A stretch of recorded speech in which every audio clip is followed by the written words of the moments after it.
about 10 minutes or 15 minutes time. So when the panel is happening, we are free.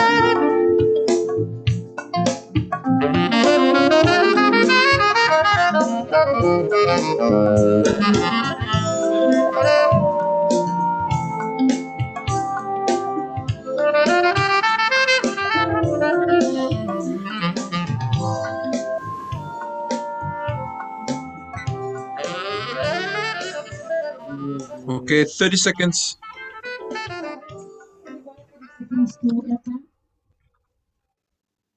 Keep the music.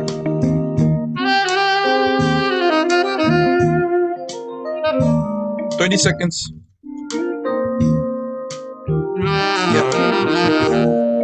Everyone is here now. So 10 seconds. Okay, we just delete by 10. 10, 9, 8, 7, 6, 5, 4, 3, 2, 1, and cross dissolve. Luvinaka. Good. Hello, Olgeta. Maluelele. I Ali. can still hear the music. Lava. Hello. Brananim. Greetings from Fiji and the We're Pacific. on.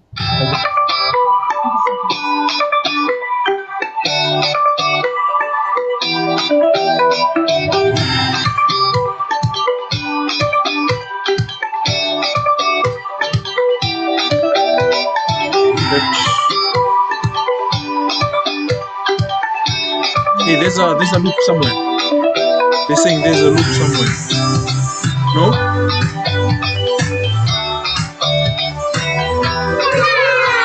Hello Vinaka, welcome to the 17th Asia Media Summit.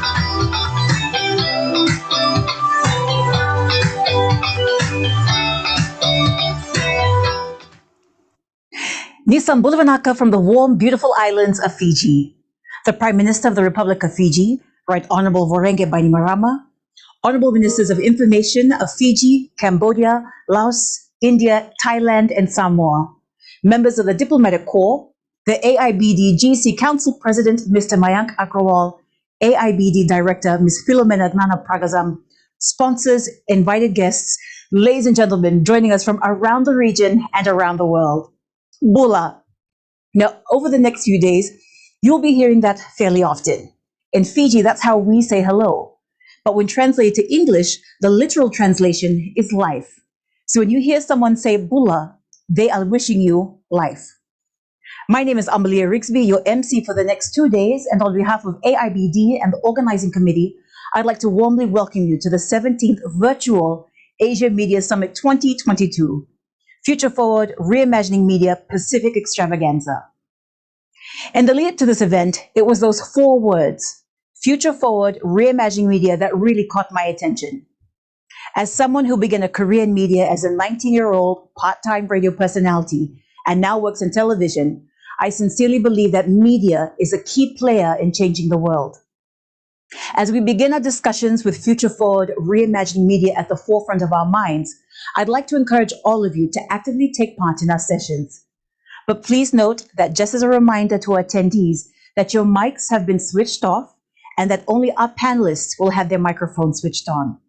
However, should you wish to contribute to the conversation via an observation or if you have a question, please feel free to type it into the chat. Now, as a proud Fijian, I would say that all Pacific peoples have some form of dance and music that represents their identity and history, as I'm sure you do at home. Traditionally, Dance in the Pacific is about relations between the people and the land and the sea. In a generation where youths are fast losing touch with their culture and traditions, it is important that as we move forward, we take the past with us. That as we innovate and grow, we don't outgrow our traditions and cultures. It is important that now, more than ever, we pass on our traditional knowledge to the younger generation. With those few words, I'd like to introduce VO, a contemporary dance group that is taking what our elders have taught them and are trying to keep it alive. In fact, the beginning of this dance is a traditional stick dance from a province in Fiji known as Ra. And the sound of Wabata Kena Liba Kena Kuru Kuru. And the sound of Wabata. And the sound of Wabata. Ikaw may nauday ang bulian na edengo na eroka na yung sua sua. In the sound wabata, in the sound wabata. Ke na mekeka buli enangona banganga ke na mekeka buli enangona ebunga. In the sound wabata, in the sound wabata. Batakir nangaw na mailiw inatangin nilali. In the sound wabata, in the sound wabata. Na liba ke na kuru kenda nangone ni ngao na ebunga. Kenda yandu asama itu ribata kenda nangone ni ngao na ebunga.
Young people from VO.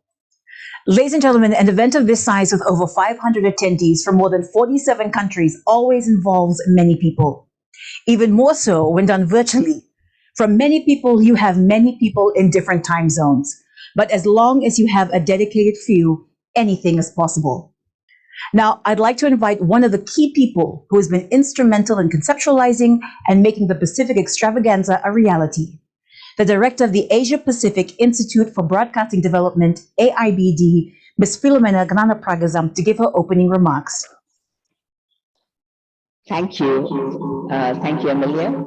And welcome to the 17th Asia Media Summit. Greetings, everybody. And I would like to say a big thank you to the Prime Minister of the Republic of Fiji, Honorable Voreke Bainimarama, His Excellency Honorable Minister for Communications, Republic of Fiji, Ayaz Said Kayum, His Excellency Honorable Minister of Information and Broadcasting, India, Anurag Singh Thakur, His Excellency Honorable Minister of Communications and Information Technology, Samoa, Tolope Onisomo, His Excellency Honorable Minister of Information, Kingdom of Cambodia, Dr. Q Kanharat, His Excellency Honorable Deputy Minister of Information, Culture and Tourism, Lao PDR, Onithuang Kaupan, and His Excellency Minister attached to the Prime Minister's Office, Thailand, Mr. Anuchai Nakasai, esteemed ambassadors from across the region who have joined us, the President of the AIBD-GC,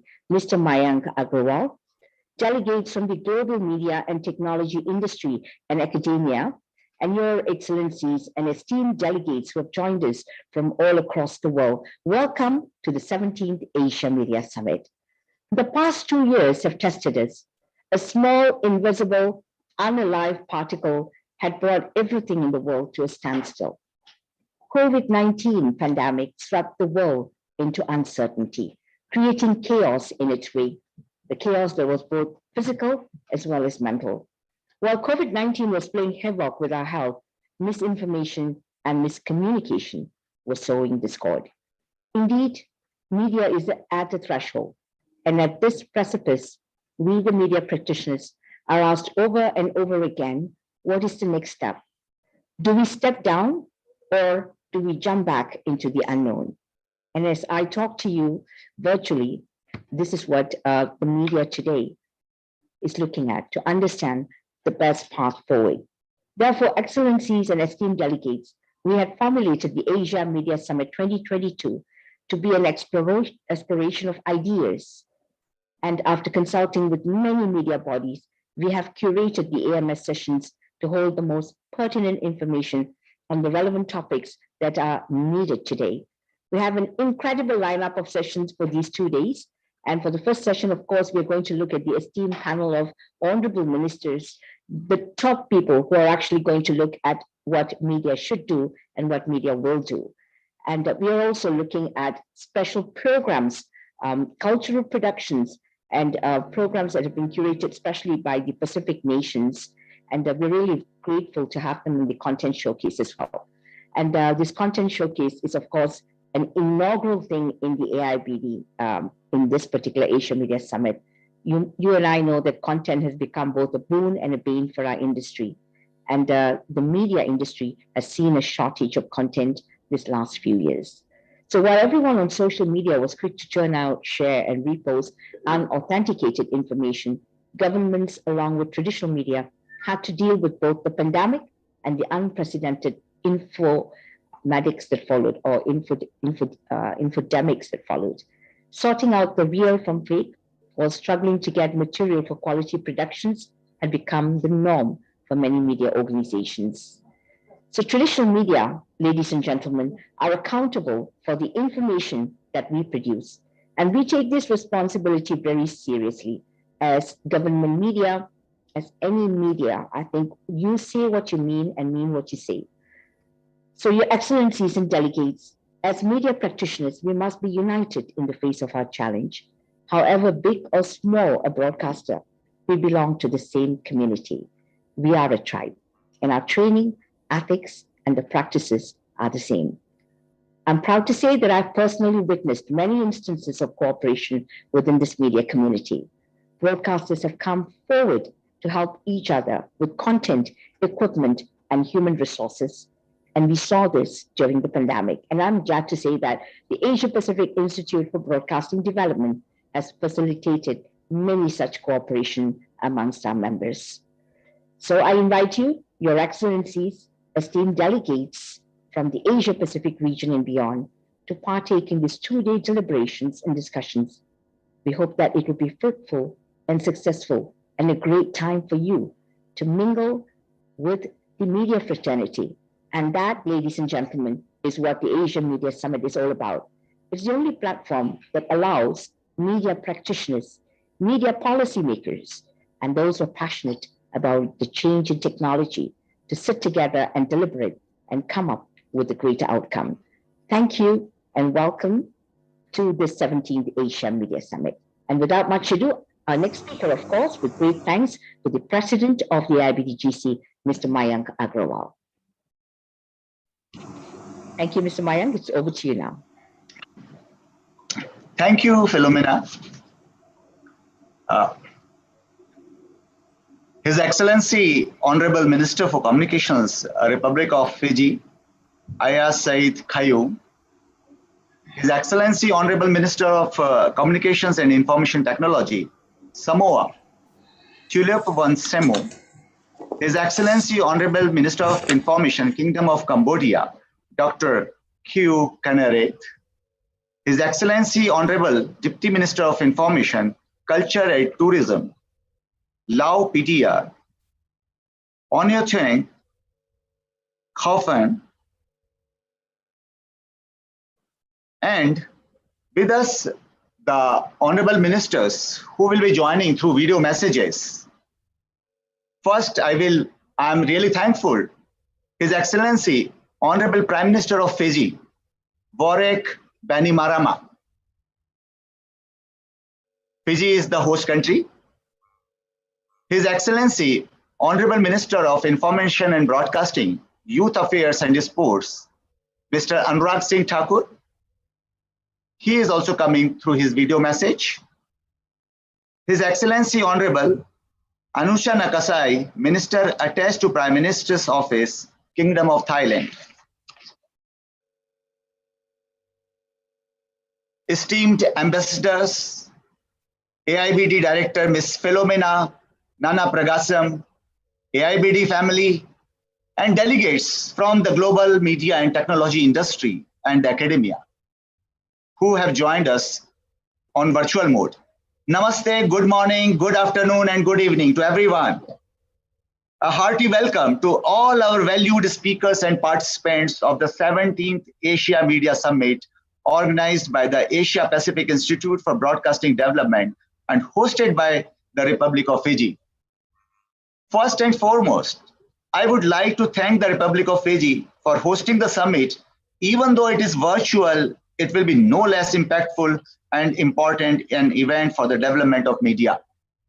Indeed, with the current pandemic situation, which is thankfully now subsiding, I believe that virtual and hybrid methods are the future of such conferences, and they have brought another mode to connect us together across the globe. However, I and everyone hopes that we will be able to visit the beautiful and sunny Pacific Island nation soon. It is my pleasure to deliver this welcome remark. I'm exceedingly obliged to be in such an extraordinary company of honorable ministers, top management from various organizations, my peers from across the globe, and the distinguished members and participants from over 40 countries who have joined us for the event. Your Excellencies and esteemed delegates, in the past, newspaper, radio, and television have informed the public opinion with mainly one-way communication. The agenda was set by the media. However, advances in technology have placed the power of public discourse firmly in the hands of the public. Now, everyone who holds a smart mobile set is actually a creator of media. As the Canadian philosopher of communication, Marshall McLuhan said, and I quote here, "We shape our tools and afterwards our tools shape us." So this is the mobile smart technology which is now shaping our future. It is indeed an interesting loop. The technology that allows the audience to create and curate their own content is driven by the demands of the audience. And we, the media, must seek opportunities to tell our industry's story and reach all stakeholders. Your Excellencies, distinguished guests, today I am inspired by the media organization represented here because we believe in the mandate of this institute and the purpose of this Asia Media Summit to bring us all together and give us a platform to engage with each other, discuss relevant issues, and seek opportunities and solutions Throughout the two-day summit, we will bring to you an array of success stories from across the globe. We are privileged to offer you a massive lineup that encompasses a holistic approach to everything that is in media, from media policies, content creation, delivery, audience feedback, to trends in the technology. We have a much anticipated premier first session with ministers from 5 countries, deliberating on the key changes to traditional media and policy matters and strategies to strengthen media development. Session 2 is on content consumption, what audience want, and what data is telling us, with focus on the behavioral changes and explore the methodologies for audience retention. Session 3 is absolutely on the evolution of the media and web 3.0, a shifting landscape in the digital age. The second day of the Asia Media Summit underlines the importance of storytelling through Session 4, broadcasting human stories in line with Agenda 2030. And then we move to Session 5, which will explore insights into narrowing the technological gap in the Asia Pacific broadcasting industry. Session 6 will focus on the strategies for diversifying revenue streams. And the last session of the summit will be our signature event, CEO's Roundtable, a discussion on the main topic of the summit, reimagining media, which will feature 5 CEOs from AIBD member organizations. In addition to the two-day event, we are pleased to announce that AIBD and partners have been conducting 5 pre-summit activities these past 2 days that tackle a myriad of topics. AIBD has worked extensively on health communication activities for the past 2 years, and to continue in this vein, we have partnered with Yusuf Banka Foundation to train 15 journalists from 8 countries. AIBD has partnered with WHO and ILO for webinar on Global Road Safety Plan and female migrant journalism, respectively. And not neglecting the technical side of the media, AIBD and ITU have conducted a pre-summit webinar on cybersecurity for journalists, and industry experts have been sharing their experience in the pre-summit knowledge sharing session on terrestrial infrastructure in the age of 5G. And so it is my pleasure to let you know that AIBD has trained 290 media practitioners in the just past 2 days. It's a record, and I expect a hand of applause from all of you. And I really admire Ms. Philomena, the director of the Institute, and her team, for even during this difficult pandemic time, they have worked tirelessly throughout, and they have conducted so many training programs. Your Excellencies, distinguished guests, I just also want to again underline, which we have been underlining in every session, to bring to you one of the most important threats to media, that is fake news. I think the speakers will be talking further on this issue, which is taking over good space in the market, particularly on the social media platforms. With the emerging trends and growing modifications in the media functioning, the outreach of fake news, misinformation, and morphed infographics is a real warning for us to be extra cautious while delivering the content. And AIBD is playing as a leader, because through so many training programs, we are asking journalists that they should be very, very careful about fake news. So before I wrap up my remarks, I would like to take this opportunity to thank again our members for participating in the content sharing event. I hope that all here will avail the opportunity to scope out the available programs. And our heartfelt thanks to our generous sponsors. Again, sponsors are, very important.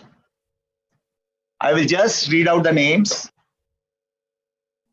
Walesi, Fiji, Government Republic of Fiji, WHO, Pacific Broadband Satellite Limited, Basil India, Prasar Bharati India, Benchmark Broadcast System, Rod and Schwartz, Ideal Systems, BSc Education Group, and Tourism Fiji. Thanks to our sponsors. And last but not the least, I thank you, honored guests and delegates, for joining us on this two-day journey of exploration. I hope you have an enlightening and fruitful discussions. Welcome everyone to Asia Media Summit 2022.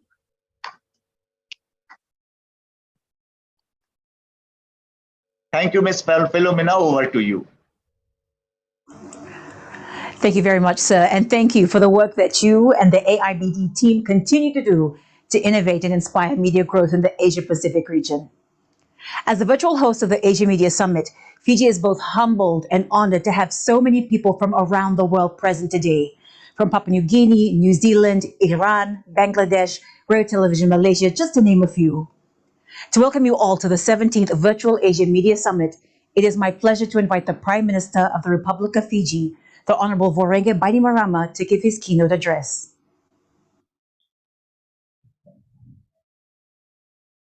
Nana Pragasam is Director, Asia Pacific Institute for Broadcasting Development. Mr. Mayank Agrawal, AIBD President of the General Conference. Government representatives, media professionals, ladies and gentlemen. Bula Vinaka from Fiji. It is a great pleasure to be able to speak with you today at the opening of the 17th Asia Media Summit. Before I begin, I want to take a moment to remember the journalists who have been killed in the line of duty this year, from Ukraine to Palestine. Just this month, Al Jazeera's Shirin Abu Akleh was gunned down while simply doing her job, reporting from a refugee camp. We must never let these atrocities go unmentioned. No journalist should be a target, ever, whether within or outside a war zone. Ladies and gentlemen, Fiji has been a member of the AIBD since 1978 and is, of course, the current vice chair of the AIBD Executive Board. The world today is almost unrecognizable from that of 1978, not least in the world of media. The Reuters Institute latest reports provide some useful context for us. Through the COVID-19 crisis, lockdowns and other restrictions accelerated the shift to a mostly digital future. Among historic unemployment figures across economies, many jobs in the media industry were either lost or changed profoundly. Advertisers pulled out en masse through the global economic downturn. And in some countries, it was noticed that young people, especially young women, and minorities were being represented less fairly through media, prompting a global call for more inclusive and diverse newsrooms. And yet this crisis has also shown the value of accurate and reliable information at a time when lives are at stake. The global spread of misinformation and conspiracy theories about the coronavirus has further focused minds on where people are getting their news. The data tells us that 4.62 billion people now use social media. This is just under 60% of the planet's population. It's almost hard to wrap one's head around that figure. I read once that more people in the world have access to mobile connectivity now than they do safe toilets, which tells you everything you need to know about the pace of this digital migration.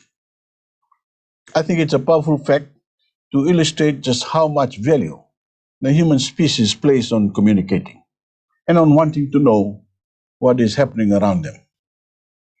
The number of people who remain unconnected to the internet has now dropped below 3 billion for the first time ever. This marks a significant milestone in the world's journey towards equal digital access. Connected devices are now more of a lifeline than a luxury, especially since the arrival of the COVID-19 pandemic. In Fiji, we've sought to close the digital divide across our over 100 populated islands by ensuring that all Fijians have access to digital TV. Hence, in 2016, Walesi was born, Fiji's first digital free-to-air television service that serves our most rural and maritime areas by satellite. I'm proud to reveal that Fiji now has 100% digital TV coverage, with government covering the installation costs for all low-income households so that no one is left behind.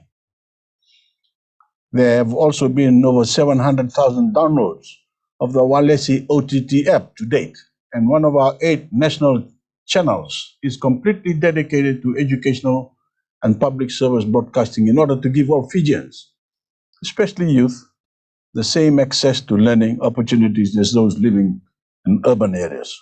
Now, unlike traditional media, which has always relied on a clear-cut publisher-audience model, every person online is now both creator and consumer.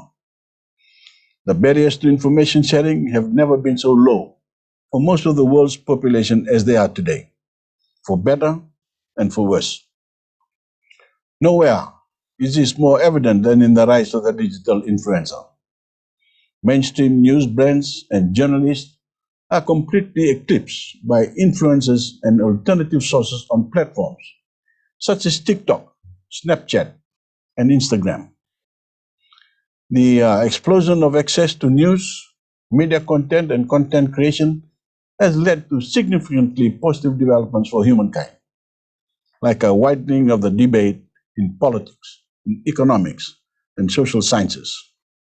This has resulted in calls for greater freedom and better standards of living, which has manifested in the way people across the world use media to voice their concerns.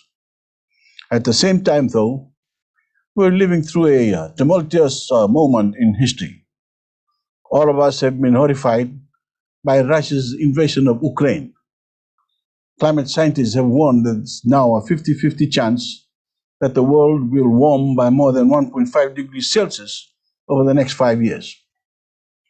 The world is still battling the impacts of a once-in-a-century pandemic that claimed millions of lives and decimated entire economies. We've seen a dangerous rise in nationalist propaganda, where chaos mongers manipulate racial, ethnic, religious, and national sentiments to fan the flames of fear and foster an us versus them mentality. And unfortunately, we have all learned by now that peddling controversy, conspiracies, outrage, even hate often gives you an edge online. The inherent nature of social media platforms and engagement-optimized websites can even make it difficult to spot the difference between factual information being published by a Ministry of Health, for example, and a supposed miracle cure being promoted by a con artist.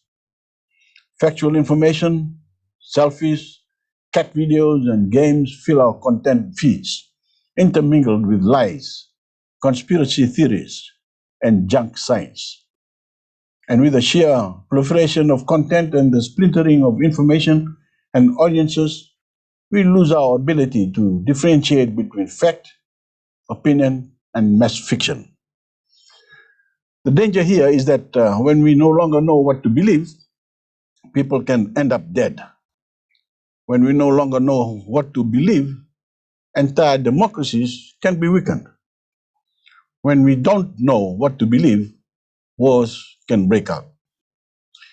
It's been well documented that hate speech shared on Facebook and other social media platforms has played a role in modern-day murder campaigns, ethnic violence, and extremism. Whether it's against women, ethnic minorities, the LGBTQ communities, journalists, political opponents, the digital world has become the frontier of a war on peace. Now, many of you here have the power to help turn some things around and begin moving things in the right direction. You can advocate for change, you can be part of a system redesign. As governments and as private citizens, we need your expertise to reframe our collective thinking about digital media. We need to reimagine new media model where traditional media companies, big tech companies, and governments are committed to some important accountability frameworks. We need journalists, not-for-profit communicators, and civil society to help us tell better stories about ourselves and how we can live together despite our differences. This includes creative human-centered content with a distinct Asia-Pacific flavor that our people can relate to. We need media practitioners to bring the 2030 agenda to life for their audiences, to inspire government-level policy changes in regard to the climate crisis and related socio-economic issues. We need strong civic education around identifying and curbing misinformation wherever possible, including education around the more sinister and covert side of artificial intelligence technology involving deepfake videos, for example. I understand these are big issues, but I do have a lot of faith in you. I want to humbly challenge all of you over the next 2 days to focus on pushing each other to rethink your roles within the world of media. Challenge some of your preconceived notions about your jobs. Reframe your purpose in a hyper-digitalized world. Thank you once again for having me, and I wish you all a very successful summit. Thank you. Ladies and gentlemen, the Prime Minister of the Republic of Fiji, the Honorable Vorenge Bainimarama. Now, ladies and gentlemen, we saw a young, vibrant group perform earlier. Now, I'd like to introduce a traditional performance from a village on the main island of Fiji. Known as Nawaka, the elders of this village came together to perform for you in front of a traditional border that sits in a place of pride in their village. Ladies and gentlemen, the Nawaka Entertainment Group.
Oye, Nabulama,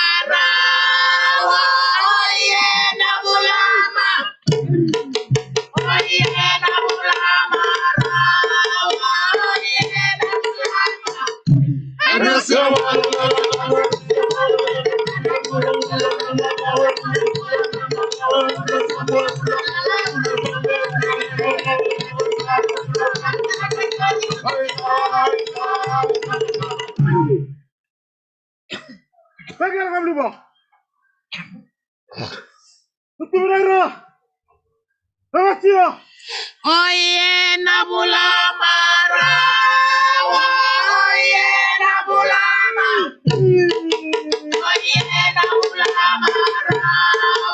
oye, Nabulama,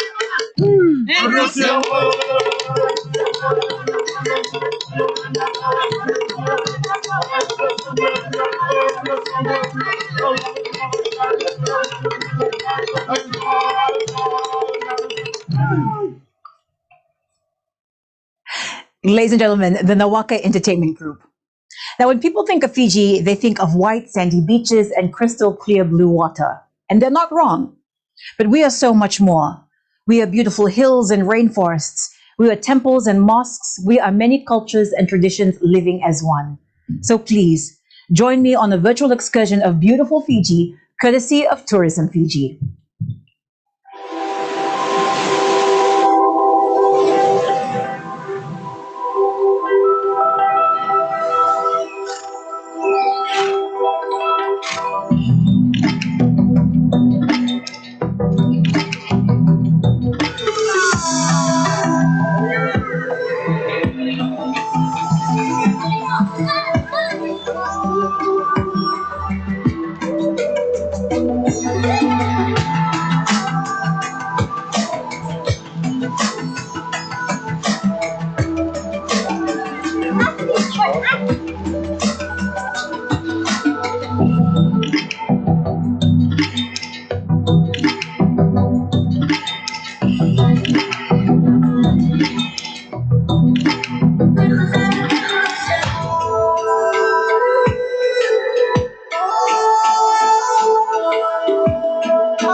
Hello, Ali, and hello.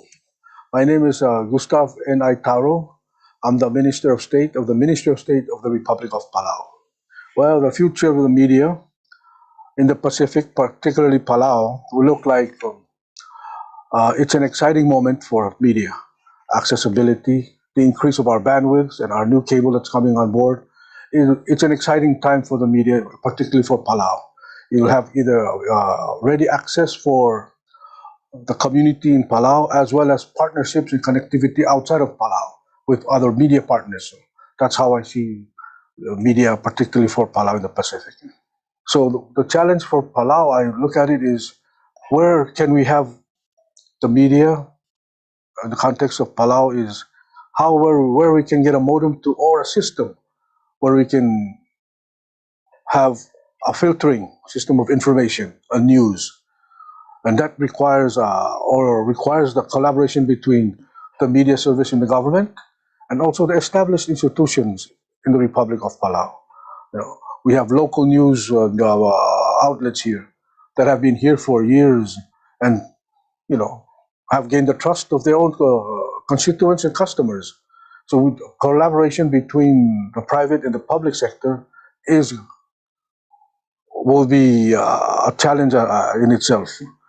But the more challenging part is the accountability of where do you get your news from, who's accountable for it. On behalf of the Ministry of State, the Republic of Palau, I would like to wish AIBD all the best in the 17th Asia Media Summit, and further invite all of you to come to Palau to hold your summit next time. Thank you. 안녕하십니까. KBS 사장 김의철입니다.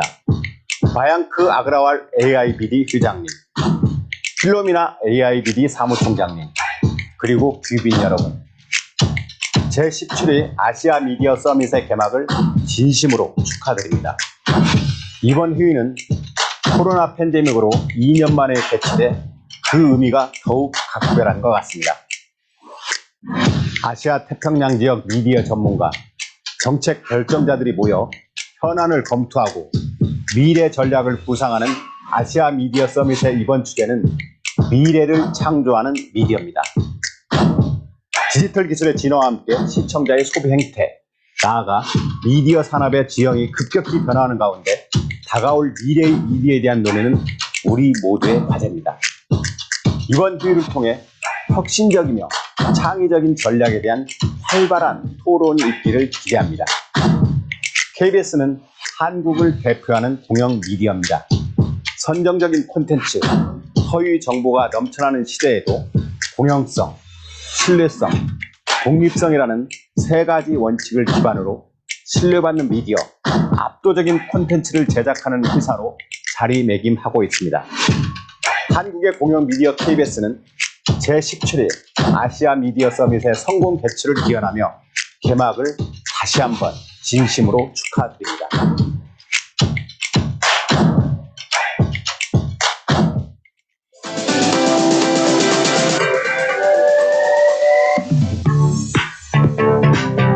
Up next, the ministerial session. This session is brought to you by the Ministry of Communications of the Republic of Fiji.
Welcome back from the break, ladies and gentlemen, and welcome to our first session, the ministerial session, Strengthening Media in a Changing World, which is kindly being sponsored by the Republic of Fiji and the Ministry of Communications Fiji.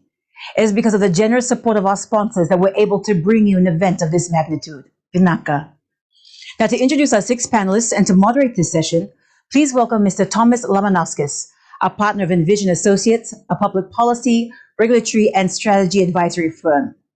His experience in telecoms and digital policy, regulation, and strategy include positions of member of the board, CEO, and Deputy General Director of National Communications Regulatory Authorities in Europe, the Middle East, and the Caribbean, and Senior Government Advisor on Information and Communication Technologies Policy in the Pacific. He also served as Head of Corporate Strategy, as well as Special Advisor for Crisis Strategy, COVID-19, and Partnership Initiatives for the International Telecommunication Union, and Group Director Public Policy at VEON, a multinational technology and communications company. Ladies and gentlemen, Mr. Thomas Lamanauskas. Thank you. Thank you very much, Amalia. Thank you very much for this kind introduction. And I really would like to thank Asia Pacific Institute of Broadcasting Development and, of course, Philomena, who is the force bringing us all together continuously to discuss media in this changing world, despite sometimes very challenging circumstances, and Mr. Mayank Agarwal, President of IBD General Conference. Before we begin this session, if you could ask their Excellencies, ministers present, and together with Philomena and Mr. Mayank Agarwal, to turn on their cameras for a group photo, as we would do in a real setting. We would like to do that in virtual setting, so that we could all have this memento. So please do that, and our staff will take a picture. Few minutes for that. Still a few, I think, screens can be opened, and still a few cameras can be opened. But if Honorable Minister from Fiji, to give a chance. Anyone else? All right. I think we have a few members. And let's just take a picture.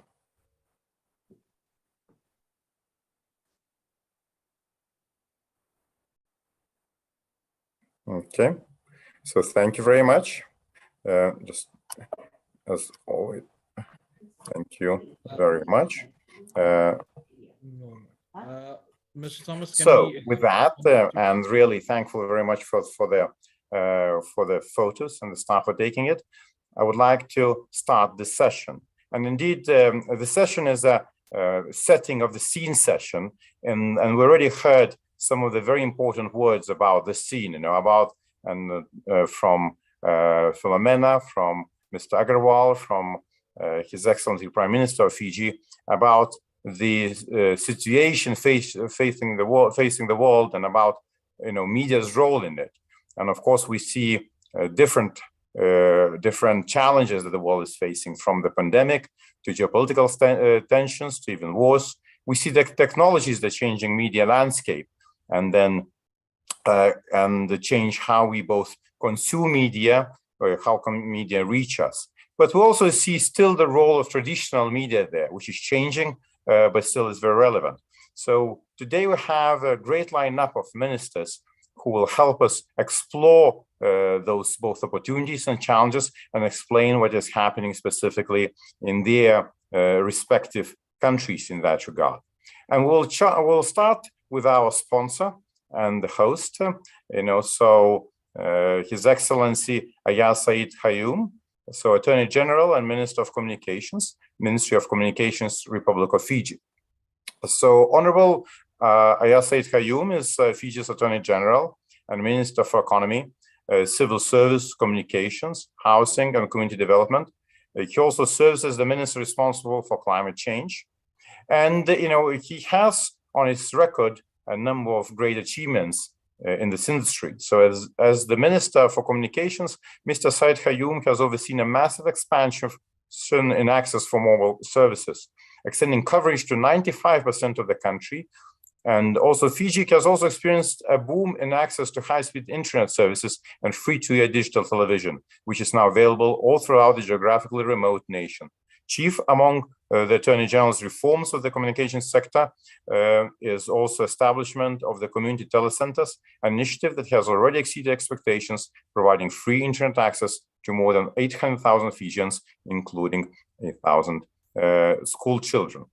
So, Your Honorable Minister, so we already heard from Honorable Prime Minister of the Republic of Fiji about the changing media landscape and how that impacts impacts also Fiji environment, but also much broader environment. But we'd like you to help us to look deeper, specifically how the media landscape is changing in Fiji, and how Fiji, with the specific features, in a very dispersed, country with 300 islands, 100 of them inhabited, is both making sure that information keeps reaching its people and keeps reaching its people in a reliable form. So, and the risks of that is also tackled. So, Your Excellency, please, the floor is yours. Thank you, and thank you very much for the invitation to speak. And I'd like to, of course, forward all salutations to the honourable ministers who are present with us, and also the other esteemed ambassadors, the president of AIBD, of course, and the other delegates from the various media organizations. And I'd like to keep it reformal as opposed to sort of making a very formal statement. And you're absolutely right. I mean, we have over 300 islands, 110 of which are habited. And it is a challenge, although about 65% of the population lives on the one island, which is on Viti Levu. But I think fundamentally, sort of taking it back a few years, the manner in which, for example, frequencies were allocated was very haphazard. And we worked with a number of, entities, partners like ITU and others to ensure that there was an essence and understanding that, frequencies actually limited real estate, that we need to have the maximum usage of it. And of course, we had, various what we call exclusivities in the telecommunications sector. We had Vodafone that had exclusivity as far as mobile phones were concerned. We had the Telecom Fiji, which had exclusivity. We had Fintel, which in partner with Cable and Wireless, had exclusivity. So we worked with various organizations, including the World Bank. We managed to then remove those exclusivities, have an open market approach to it. Of course, one of the challenges, and many small island states will tell you this, is that because you don't necessarily have the economies of scale to attract large companies, you have a limited choice of companies to choose from as far as mobile telephones are concerned. Apart from opening up the market, which was Digicel, for example, came into that space, and as you know, that Digicel is currently being in the process of being acquired by Telstra from Australia. But that allowed us to be able to, for want of a better word, democratize, mobile telephony in Fiji. So today we have over 600,000 smartphones. We have more SIM cards in operation than actual number of people. The total population of about 890,000 people. Of course, people now have 2 SIM cards. They have a choice of 2 mobile phone companies. And we have over 600,000 individual Facebook accounts, authentic Facebook accounts, I should say. So a number of changes have taken place, and we have, of course, in the meantime, started what we call the Walisi platform. The Walisi platform actually is a 100% government-owned entity with the view of ensuring that free-to-air television is given a lot of latitude in terms of providing its services without necessarily having all the upfront costs. As you quite correctly highlighted, that because Fiji has strewn across about 110 islands, we need to, the cost of actually transmitting to these islands is exorbitant. And of course, it does not necessarily make sense to invest, for example, in $1 million tower. And when you have only 50 people, they'll get covered by this $1 million tower. So from commercial sense, we dictate that you don't do that. But we have, of course, universal service funds that we take a small percentage out of mobile telephone companies. That, of course, helps in infrastructure sharing. But for television, there is no such mechanism. So Walisi, of course, now provides the mechanism where you have a platform, the infrastructure costs are met by Walisi, and then all the free-to-air television stations are able to, broadcast through the Walisi platform. We have just recently brought about digital television in the main sort of centers in Fiji. And with Ilevu, very soon, we hope to have entirely go digital on TV. There are numerous challenges in a small market like this, and I'm sure there are other large markets also have a challenge in terms of advertising revenue, in particular for the free-to-air television, because they now have to compete with social media, they have to compete with Facebook, they have to compete with people who actually now advertising or find better traction on advertising on Facebook and other social media platforms. So there is a revenue implication. Similarly, one can argue with radio too. The Walisi platform again will be offering services on the FM frequency. AM frequency, as as many of you would know, travels better over water, and when you have far-flung islands, radio is very important in terms of communication. We are very grateful to the Japanese government that partnered with the Fiji Broadcasting Corporation, invested, I think, close to about $12 to $14 million in upgrading the AM frequency capacity. So we're able to get that frequency and that AM stations through FBC to the far-flung reaches of Fiji. It is critically important also, as you know, that a country like Fiji is most vulnerable to climate change. We've had 14 cyclones since 2016, and therefore, getting the messaging out, warning people, and also with the Walisi platform, we eventually hope to be able to get feedback information through the TV screens that are being set up. So AM is critically important. The Walisi platform is critically important. We have also, in respect of communications, for example, set up what we call telecenters, predominantly through schools, where a lot of remote schools, we provide them with PCs, we provide them with, in some cases, laptops, we provide them with, webcams, etc.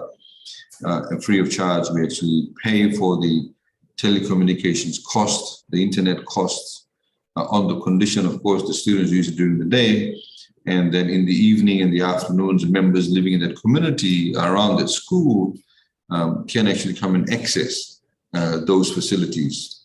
So we have, that being set up. We recently also had what we call the Connecting the Unconnected, which means there are a lot of schools, for example, do not have access to internet at all.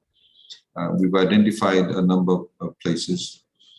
So what we do go there is, through satellite, we give them internet connectivity, we give them PCs, and also then we give sometimes IP phones. And if there's a village or a community living nearby the school, we then Wi-Fi the school compound area. So members of the public can actually come to the schoolyard and connect themselves. This, of course, is a quick solution whilst we set up more towers through the universal service funds that we've got. So quite a lot of work actually has been done in this respect. Of course, we need to continue to do that. And I think there's a number of challenges, as we have seen overall, talking about media, through the advent of Facebook. Of course, we've seen a lot of misinformation that is spread through, for example, Facebook in Fiji. We also have set up, in the meantime, an online safety commission. We saw a number of sort of abuse taking place online. Essentially, what we call sort of revenge videos being put out by jilted lovers, etc., or also in terms of targeting children. So we've got a mechanism through which complaints can be lodged. A lot of the times we find that families who have disputes may put up videos of each other and how we can actually ensure that that does not happen. So all in all, I think there will be a sort of very quick snapshot in respect of what we have done, what we are doing. We also, we invest in quite a lot of funds, as I said, through the Walisi platform. We recently partnered. The Samoans recently laid a cable from Samoa to connect to the Southern Cross cable, which lands in Suva, in our capital city. So they brought the cable between two of the major islands. And so we were able to build a pipe off that and to get submarine cable landing in the second largest island, Vanuatu, which means that there's a lot of connectivity opportunities, a lot more stable. We have seen recently a lot of appetite by the BPO sector to set up in Fiji. So that also helps in the diversifying our economy. Just about 2 weeks ago, speaking to another company where they want to come and set up shop. They're looking at about 3,000 jobs in the next 2 years. So all of that is happening also. We've had to deal with, we've recently signed up to the Budapest Convention in terms of cybersecurity and various standards to obviously give people confidence and, of course, our commitment to cybersecurity. And those are some of the challenges and issues that we have to endure. And I think that it's critically important to ensure that we have that level of collaboration and partnership, not just within the Pacific itself, but also with our other member countries in AIBD. Thank you. So thank you very much, Your Excellency. Also, as a fellow lawyer, it's always great to hear another lawyer with such an excellent command of technology. So thank you very much for outlining us this lot of infrastructure initiatives that Fiji is taking really to ensure the platform, the infrastructure platform for distribution of content and overcoming the challenges they're facing and taking this really thoughtful ways of sharing infrastructure to really lower the costs and bringing the information and content and services to everyone. And also thanks for recognizing and explaining how you deal with the risks related to that, as well as some future business opportunities, including developing the BPO sector. And finally, thank you very much, Your Excellency, for giving this great opportunity today to at least virtually be in the Pacific. And hopefully next time, similar summit, we'll be able to enjoy nice beaches, not only in my virtual background, but yeah, in I was the going to real say, background. I was going to say, I love the beach that you're at. I wish I was there too. Exactly. Yeah, I think you have pretty wonderful beaches, Your Excellency. So I think if we were now physically there, we would be able to find similar backgrounds in reality. So thanks again a lot. So I think with that we're moving to another country. So we're moving to India, and we'll have a video address from His Excellency Anurag Singh Thakur, Minister of Information and Broadcasting and Youth Affairs and Sports of Government of India. So before taking over the current charge, His Excellency served as the Minister of State for Finance and Corporate Affairs in the Government of India. And Mr. Thakur has long experience in public life and was elected as fourth time as the Member of Parliament from Hamirpur constituency in Himachal Pradesh, a northern state in India.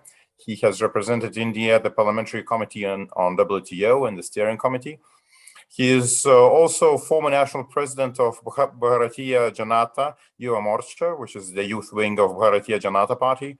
and has been recognized as a young leader by the World Economic Forum and was made the global champion in the category of public health by Global Fund. So clearly, Minister has a lot of experience, a lot of credentials, not only in India, but globally. And we'll hear from him about the key challenges and opportunities for his country that the changing media landscape is bringing. Please play the video. Thank you. Dignitaries on the dais, delegates connected virtually from across the world. Namaskar. Hello everyone.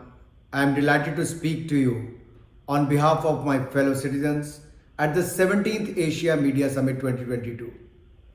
At the outset, I would like to extend my gratitude to the Asia Pacific Institute for Broadcasting Development for organizing the summit at a time when the world is still grappling with the challenges of the COVID-19 pandemic. In this backdrop, authentic and timely flow of information becomes very critical. While the world was in the middle of COVID-19 pandemic, unverified claims and fake content circulating in the media had created an atmosphere of extreme fear amongst the people. In India, we fought regularly against this menace of misinformation. The Indian government led from the front with its media arm, Press Information Bureau, forming a fact-check unit which burst fake news on real-time basis. Our Honorable Prime Minister Shri Narendra Modi ji, as always, took the center stage in the fight against COVID. The Indian media ensured that the COVID awareness messages, important government guidelines, and free consultations with doctors reach everyone in the country. This was driven by India's public service broadcaster Doordarshan and All India Radio, as they were very significantly delivered on their mandate of public service and stood strong with the people during the testing times of the pandemic. They set the trend through prompt coverage and ground reports and organizing programs on public health. Vaccinating a huge population of more than 1.3 billion people was indeed challenging. But because of the combined effort of the government, COVID warriors, civil society, India has successfully vaccinated majority chunk of her population. The cumulative COVID-19 vaccination coverage in India has exceeded 1.9 billion, which is huge success and speaks of the government concerns for its people. In this endeavor, the Indian media played a very important role in educating the people about the benefit of being vaccinated against coronavirus. We faced many roadblocks. One of the foremost challenges was vaccine hesitancy. That was broken by media through right messages and education. Our Prime Minister Modi addressed the citizens through All India Radio programs or through the TV channels to reach out and give a very clear message about the vaccine. If you talk about this year's theme of the Asia Media Summit, it highlights the future of media and how we can reimagine the media to provide first-hand authentic information. Media today is highly technological driven and is witnessing a rapid pace of innovation. Growth of internet through affordable mobile devices has reignited the media industry. Literally, anyone who owns a mobile handset is the media creator today. The transition to 5G technology will further enhance the user experience with increase in the speed of delivery and improvement in the quality of media content. However, I underline that the authenticity of content would always remain at the core. Whatever be the technological process, we can talk about the right to free flow of information. We also need to talk about the need for dissemination of correct information. Dear delegates, Indian media and entertainment industry is one of the fastest growing media industries in the world and is projected to reach about $100 billion in 2030. This industry is currently valued at $28 billion. India has the talent and creative skills required for the growth of the industry. Indian cinema is our country's soft power, which rules the hearts of millions across the world. Indian cinema has created an identity for us in the world. We are truly proud of the fact that the highest numbers of films in the world are made in India. We make more than 3,000 films every year. And I'm happy to share with you that India has been chosen as the first country of honor at the ongoing Cannes Film Festival. India's film got tremendous applause from film lovers in the festival. We invite foreign filmmakers to invest in India and invest in joint ventures. I recently at Cannes announced several incentives to promote film shooting in India. This is an apt platform to repeat that. These include cash reimbursement to the Indian co-producer of an international film and incentives in terms of bonus to foreign films shooting in India and employing 15% or more of manpower locally. The Indian government has also announced the world's largest film restoration project under the National Film Heritage Mission. As part of this drive, more than 2,200 movies across languages and genres will be restored to their former glory. It is the vision of our Prime Minister Narendra Modi ji to prioritize preservation and promotion of India's rich cultural heritage, and films constitute an important part of this heritage. Preservation connects the generations. The new generation should know, acknowledge and imbibe the values that our forefathers cherished. Keeping with this spirit, the Government of India is celebrating 75 years of country's independence from British rule. Under the leadership of Prime Minister Modi, we are reliving our historic morals, tradition, values, cultural ethos. Our young generation is becoming more aware of the sacrifices that our freedom fighters made for independence. I truly believe that media, in all its forms, has immense ability to shape the right public perceptions and perspectives as an effective tool of empowerment. I would request the participants from different countries to come and present their ideas and thoughts at the summit and disseminate the same to everyone across the globe for everyone's benefit. I once again congratulate Asia Pacific Institute for Broadcasting Development for organizing the Asia Media Summit 2022, and I'm sure that the deliberations during the summit will be useful for the media industry, bringing in more insights, adoption of better technologies, and better coordination among media houses the world over. Thank you once again for giving me the opportunity and listening to me patiently. Thank you. Jai Hind, Jai Bharat. So thank you very much, His Excellency Thakur. It's very interesting to hear from India, both the common themes, like in Fiji, how mobile phones actually drive the revolution of content, how content is accessible, and also how content can become a huge industry by itself, highlighting India's summit aspects and India's cinema aspects, and also, what are the challenges and with the media's use today as well. So again, with that, we'll move to another country. So we'll ask His Excellency Dr. Q Khanrith, Minister of Information of Kingdom of Cambodia, to talk with us. And His Excellency Khanrith is the Minister of Information, as I mentioned, of Kingdom of Cambodia since 2004, and he was elected to the National Assembly of Cambodia in 1981. In 1991, Prime Minister Hun Sen asked him to serve as an advisor on the Council of Ministers.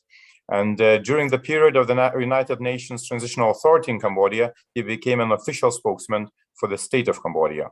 Following UNTAC, he was elected to the Constituent Council in May 1993. He was once again elected to the National Assembly in 1998. He regained the title of Minister of Information 2004 to the present day. In 2020, he got the honorary doctoral degree of liberal arts from Rajamangala University of Technology, Phra Nakhon. He is also translator in Khmer language version of the James Clavell novel Shogun, which he has had it printed with his own money, and Laurie's speech book, Far Beyond the Horizons. So, Your Excellency, how is media changing in Cambodia, and what government is doing to help media and the public to adjust to the change? We're eager to hear that from you. Thank you very much, Your Excellency. Thank you. His Excellency Ayat Sayed Qayyum, Minister of Communication, Republic of Fiji, Mr. Maya Agarwal, President AIBD, Sir Philomena Gana Pragasam, AIBD Director, our esteemed host from Pacific region, the Republic of Fiji, esteemed guests, delegates, and fellow media practitioners joining us from across the globe. Good morning and good afternoon. Please allow me to begin with my special note of appreciation to AIBD Secretariat and the Republic of Fiji for hosting and organizing the virtual 17th Asia Media Summit. The Asia Media Summit is a bookmark event for all broadcasters in our region. It's a highly anticipated summit that offers broadcasters a marvelous platform to discuss relevant issues that require special highlights. The topic for this session, strengthening media in a changing world, could not have been more apt, considering how the media is evolving and progressing at a rapid pace.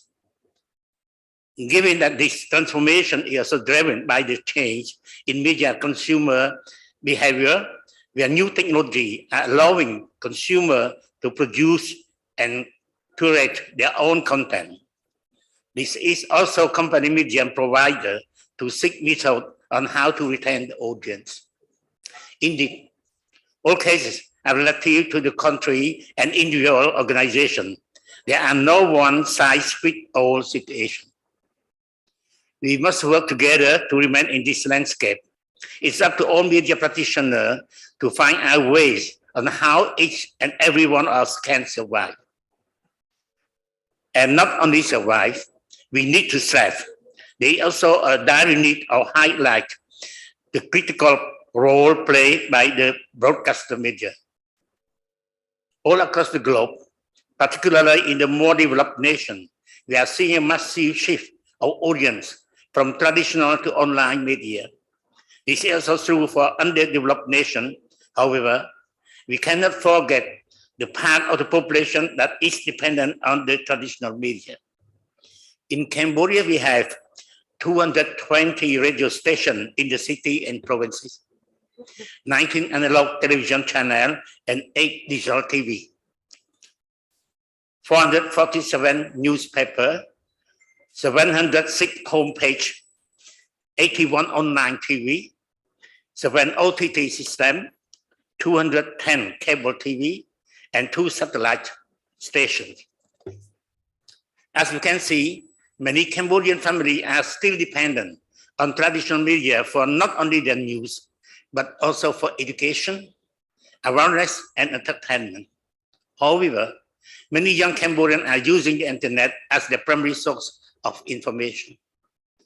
Now, the impact created by the COVID-19 pandemic in its initial stage minimized the role of digital media for a short time. The audience were tuned into more traditional channels to gather latest information from official sources. This, however, also creates some danger for the media themselves, and they were challenged on several fronts, such as the mass panic and overflow of misinformation, contradicting and confusing the public perception and creating global infodemic. Now that the COVID-19 pandemic is subsiding, we are taking lessons from this difficult time, and so Cambodia, we provide favorable conditions for all media operating in Cambodia via an amended media law, which are drafting by the Ministry of Information. Media development efforts must be the responsibility of all. While capacity development requires a country-led approach, it must be driven by the public who are willing and informed or charged the change. Therefore, media information and literacy can be an important component of creating an informed public.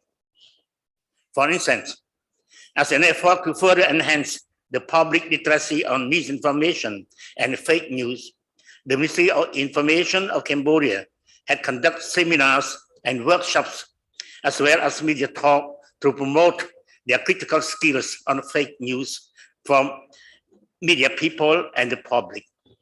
Meanwhile, the Ministry of Information of Cambodia also established an anti-fake news committee. The primary task of the committee are to reduce the dissemination of fake news by verifying the source and providing technical measures. A Telegram group with 6,200 people from our government office, journalists, NGO, youth, and public sector were created to serve as a fact-checking center. And going back to lessons learned during the COVID-19 pandemic, we can conclude that to avoid public panic and frustration, media outlets must collaborate, innovate, and stand with each other to develop and progress collectively. Cambodia proudly announced that under the brilliant leadership of Samdech Techo Hun Sen, Prime Minister of the Kingdom of Cambodia, Cambodia has successfully contained the widespread of COVID-19. Almost all Cambodian people from 3 years old, among 6 million, received the third dose of COVID-19 vaccine. May I wish all people in our region, as well as the people in the globe, are healthy and stay safe from COVID-19. Thank you for your kind attention.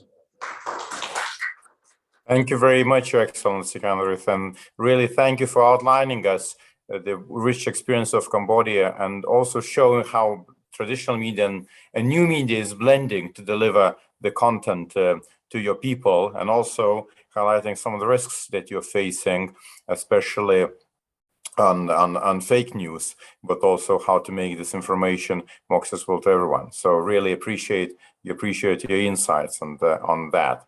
So with that, we're moving to another country. So we're moving to Lao PDR. So we have His Excellency Onthong Khaopan, Deputy Minister of Information, Culture and Tourism. And His Excellency was appointed Deputy Minister of Information, Culture and Tourism of Lao People's Democratic Republic since 2016. And prior to that, Honorable Wonthang served as the ministry's Director General of Tourism Management Department and Lao National Tourism Administration for 2005 to 2016. With his vast experience as the Director of Tourism Site Management Division, Ministry of Commerce and Tourism, and representative on tourism sector at Lao Embassy to Thailand from 1996 to 2005. We'd like to hear from you, Your Excellency, what Lao government is doing to strengthen media in the changing world and what challenges and opportunities this creates. And really apologize for mispronouncing your name as well, and someone who also experiences that quite a bit, I really know that's not very appropriate, but I'll promise to learn to do that better. So please, Your Excellency, your intervention. Thank you. Thank you.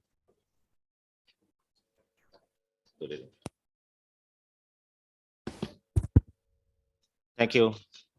Excellency Ministers, Head of Delegation of 17th Asia Media Summit, ladies and gentlemen, at the outset, I would like to commend the Asia Pacific Institute for Broadcasting Development for the excellent arrangement made for this mindful 17th V1 Asia Media Summit 2022, convened today under the theme Future Forwards, Reimagining Media.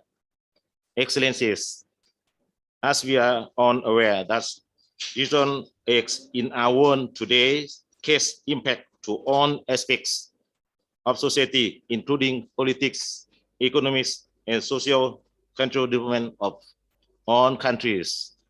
In Lao PDR, to strengthen media to changing world, the Lao government has particularly the Ministry of Information, Culture and Tourism has informed on state and private sector media outlet to transform their traditional method of providing news via various platforms and reach on target audience, both in urban and rural areas. This will ensure that every citizen has fundamental right to get access to information, especially in the midst of rapid growth of information technology. On the other hand, we also have to fix a lot of problems emerging from fake news, misinformation, and disinformation, which creates misunderstanding and order of society, fixing development and social security. Consequently, it is now very important to be more than question of conscience with regard to consumption and information. This above say matter, it is not only effect on a political, economic, and social cultural development of Lao-PDR, but also a global challenge.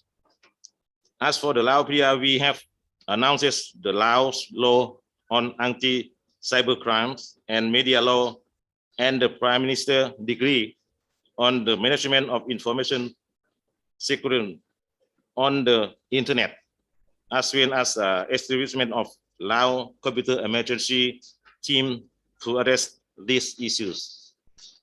Excellency, ladies and gentlemen, therefore, I would like to reiterate that we, Information and Media Minister, should stay committed to enhancing cooperation so that we can maintain peace and security, as well as establishment, concrete cooperation, and greater relation again on form of cyber and information threat and terrorism that may rise in the region.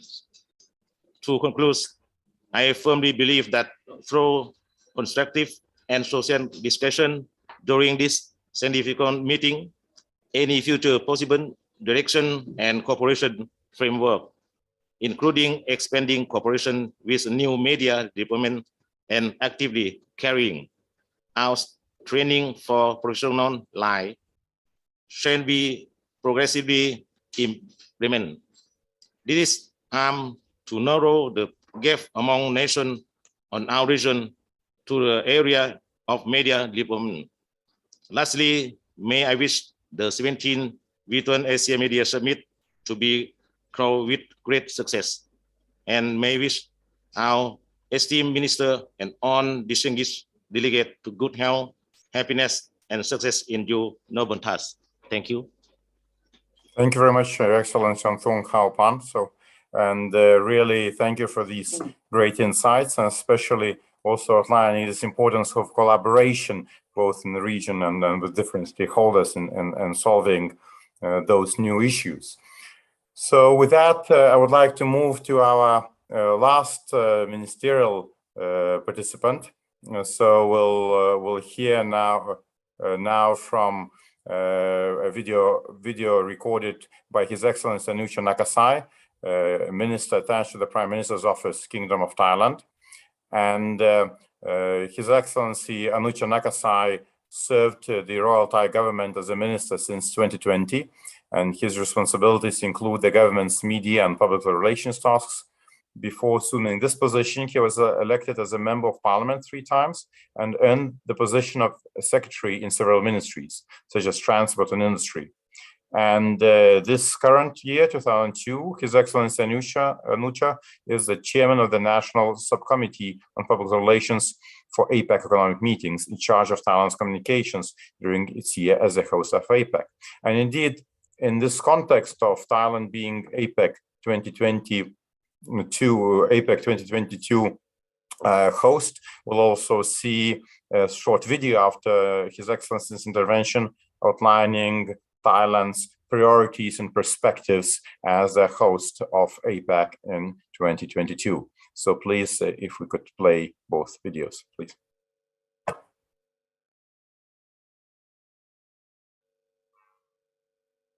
เรียนท่านผู้บริหารสถาบันพัฒนากิจการวิทยุโทรทัศน์แห่งเอเชียแปซิฟิกสมาชิก AIBD และผู้เข้าร่วมการประชุมเอเชียมีเดียซัมมิตครั้งที่ 17 ทุกท่านกับผมนายอนุชา นาคาใสรัฐมนตรีประจำสำนักนายกรัฐมนตรีในฐานะรัฐมนตรีที่กำกับดูแลงานด้านสื่อและประชาสัมพันธ์ของรัฐบาลไทยรู้สึกเป็นเกียรติอย่างยิ่งท ที่ได้มีโอกาสเข้าร่วมการประชุม Asia Media Summit ครั้งที่ 17 ของสถาบันพัฒนากิจการวิทยุโทรทัศน์แห่งเอเชียแปซิฟิกหรือ AIBD ซึ่งในปีนี้จัดขึ้นผ่านระบบการประชุมทางไกลเป็นครั้งแรกแสดงให้เห็นถึงความพร้อมในการรับมือกับการเปลี่ยนแปลงของสถานการณ์โลกของ AIBD ที่ยังคงรักษาคุณภาพและมาตรฐานในการทำงานไว้ได้เป็นอย่างดีเช่นเดียวกันกับกรมประชาสัมพันธ์ในฐานะสื่อของรัฐที่ต้องปรับวิถีการทำงานให้เข้มแข็งและสอดคล้องตามสถานการณ์ของสื่อโลกประเทศไทยได้กำหนดแผนปฏิบัติการประชาสัมพันธ์แห่งชาติประจำปี 2565 ซึ่งกำหนดทิศทางในการทำงานของสื่อรัฐซึ่งถือเป็นเสาหลักสำคัญของการสื่อสารจากภาคนโยบายให้สอดคล้องกับสถานการณ์ปัจจุบันโดยได้กำหนดแผนปฏิบัติการด้านการพัฒนาคลังข้อมูลข่าวสารอัจฉริยะและการยกระดับบุคลากรในยุคดิจิทัลอีกทั้งยังได้กำหนดเรื่องสื่อสารสำคัญที่มุ่งเน้นการส่งเสริมความเข้าใจแก่ประชาชนในเรื่องวิถีชีวิตแบบ New Normal ในการใช้ชีวิตกับโควิด -19 ในระยะยาวและหัวใจสำคัญหนึ่งของการสัมพันธ์ที่ยึดถือเสมอมาคือการส่งเสริมการเข้าถึงข้อมูลข่าวสารของทุกกลุ่มภายใต้การบริหารจัดการข้อมูลข่าวสารและการสื่อสารที่มีประสิทธิภาพเพื่อให้ตอบสนองความต้องการในการรับรู้ข้อมูลของกลุ่มเป้าหมายที่มีหลายระดับและในปี 2565 นี้ประเทศไทยมีวาระสำคัญของงานด้านสื่อและประชาสัมพันธ์ถือเป็นวาระแห่งชาติคือวาระการเป็นเจ้าภาพการประชุมผู้นำเขตเศรษฐกิจเอเปก 2022 ท่านนายกรัฐมนตรีได้ให้ความสำคัญกับการสื่อสารสร้างการรับรู้ให้ประชาชนทุกกลุ่มทุกระดับทั้งในและต่างประเทศให้ตระหนักเข้าใจใช้ประโยชน์และมีส่วนร่วมกับเอเปกภายใต้แนวคิดหลักของการเป็นเจ้าภาพที่ไทยขับเคลื่อนคือ Open Connect Balance ประเทศไทยในฐานะเขตเศรษฐกิจเจ้าภาพจะเสริมสร้างความสมดุลในทุกมิติตั้งแต่โอกาสและการพัฒนาการค้าการเกษตรสาธารณสุข MSME การเชื่อมโยงการเดินทางการท่องเที่ยวที่ครอบคลุมทุกภาคส่วนไม่ทิ้งใครไว้ข้างหลังและแนวคิด BCG ที่คำนึงถึงสิ่งแวดล้อมไปพร้อมๆกันส่งเสริมความสมดุลระหว่างการพัฒนาเศรษฐกิจกับความยั่งยืนของสิ่งแวดล้อมภายใต้หลักการ BCG หรือ Biosecura Green ประเทศไทยในฐานะเจ้าภาพเอเปก 2022 มีความตั้งใจที่จะส่งเสริมการฟื้นฟูภูมิภาคเอเชียแปซิฟิกหลังยุคโควิด -19 ให้กลับมาฟื้นคืนดีกว่าเดิมในทุกๆด้านในขณะเดียวกันประเทศไทยได้เตรียมพร้อมที่จะเป็นเจ้าภาพต้อนรับเพื่อนสื่อมวลชนจากทั่วโลกที่จะเดินทางมาเยือนประเทศไทยเพื่อรายงานข่าวการประชุมผู้นำเขตเศรษฐกิจเอเปกผมหวังเป็นอย่างยิ่งว่าจะได้มีโอกาสต้อนรับและร่วมงานกับเพื่อนสื่อมวลชนทุกท่านในการประชุมผู้นำเขตเศรษฐกิจเอเปกในเดือนพฤศจิกายนนี้ณกรุงเทพมหานครผมขอบคุณ AIBD ที่ได้เชิญให้ผมเข้าร่วมและแลกเปลี่ยนประสบการณ์ด้านการสื่อสารและประชาสัมพันธ์ในการประชุม Asia Media Summit ครั้งที่ 17 ในวันนี้ผมรู้สึกยินดีที่ได้เห็นความมุ่งมั่นตั้งใจของพันธมิตรด้านการสื่อสารและประชาสัมพันธ์จากทั้งภาคนโยบายและอุตสาหกรรมในภูมิภาคเอเชียแปซิฟิกในการพัฒนาต่อยอดความร่วมมือให้แน่นแฟ้นยิ่งขึ้นพบกันที่ประเทศไทยครับขอบคุณครับ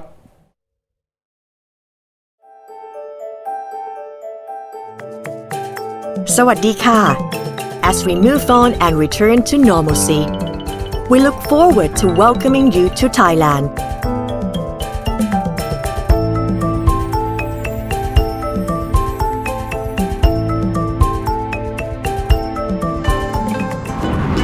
To To New Zealand 2021 APEC host, you have joined us together to overcome unprecedented challenges. ขอบคุณค่ะ The pandemic has revealed imbalances in the way we live, do business, and treat our planet. We must do better for a better future.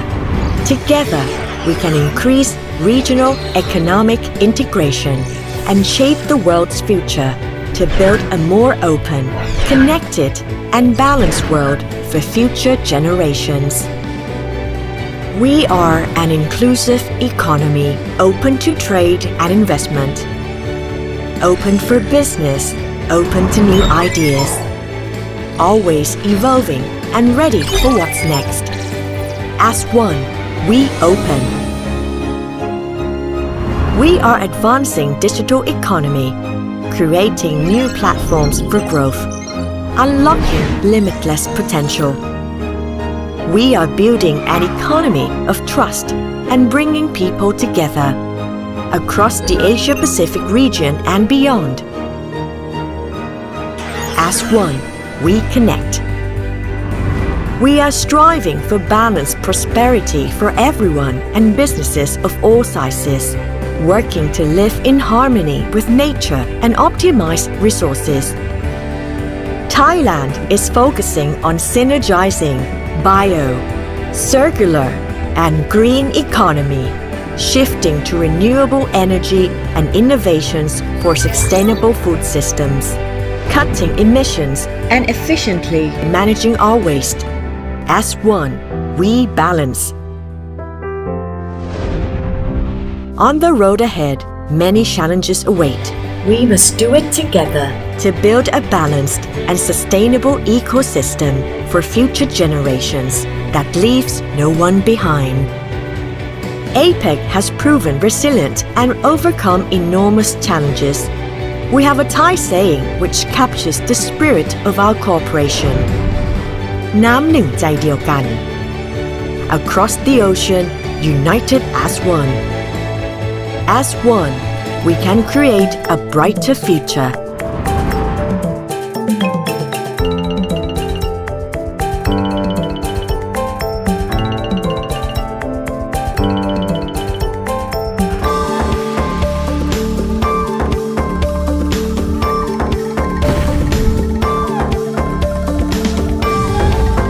APEC 2022 Thailand. See you soon.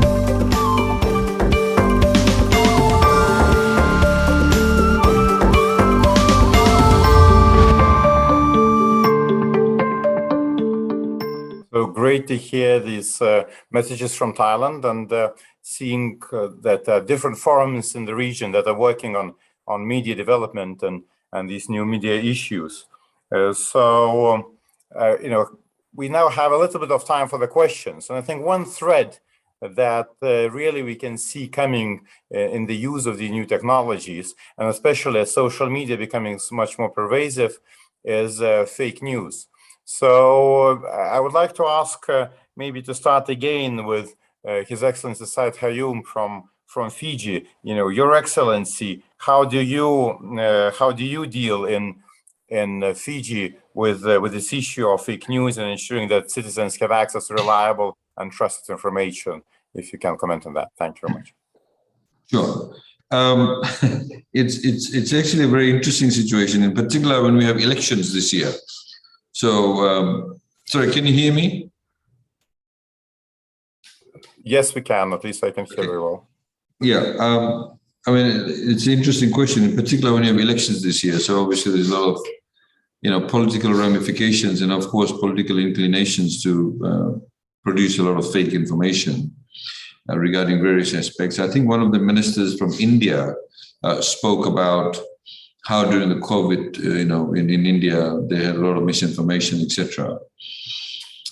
That is something, of course, I wouldn't put my hand on my heart and say we're dealing with it fantastically, because it is very difficult, because you have to weigh, people's ability to express themselves. We're not going to ban Facebook, and that's where you see a lot of misinformation coming about. And there is, of course, a tendency for people, whatever they see on social media, they tend to believe it, as opposed to sort of, in a critical manner, questioning the information that's available. Our first, concern, of course, were for the vulnerable people. That's why the Online Safety Commission was set up. It specifically mentions children and women in particular.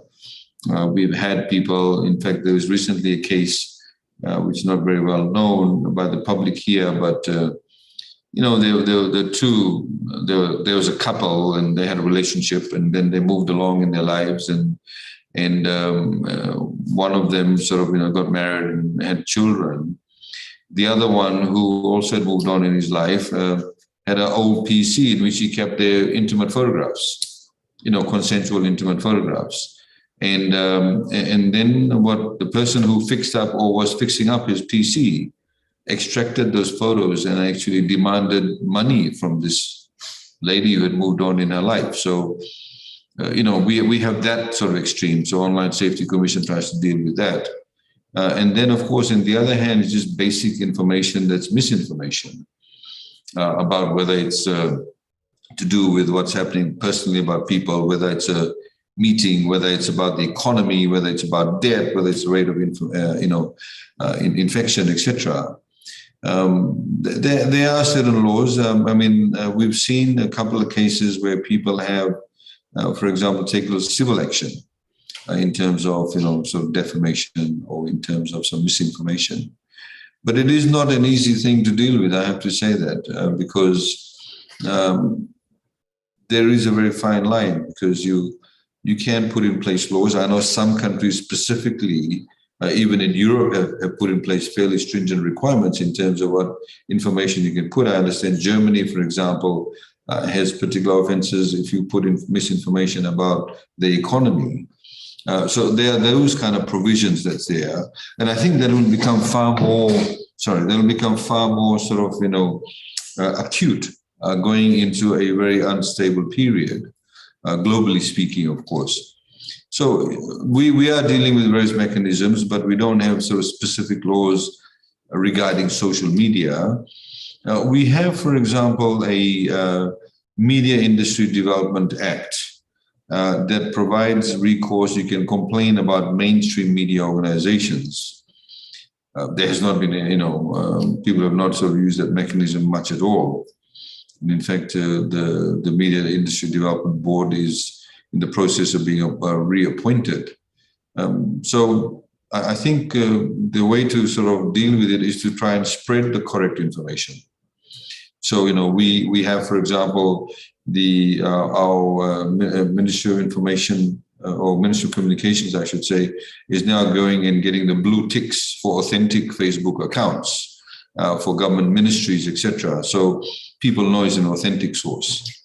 And that's what we're trying to do, and trying to spread a lot of information about it. It does make it a bit difficult. In Fiji's case, we've got two mainstream media organizations, one on radio, one is print. They have particular, very extreme political proclivities. But, you have to constantly deal with it, and we hope that the correct information actually seeps down to ordinary citizens.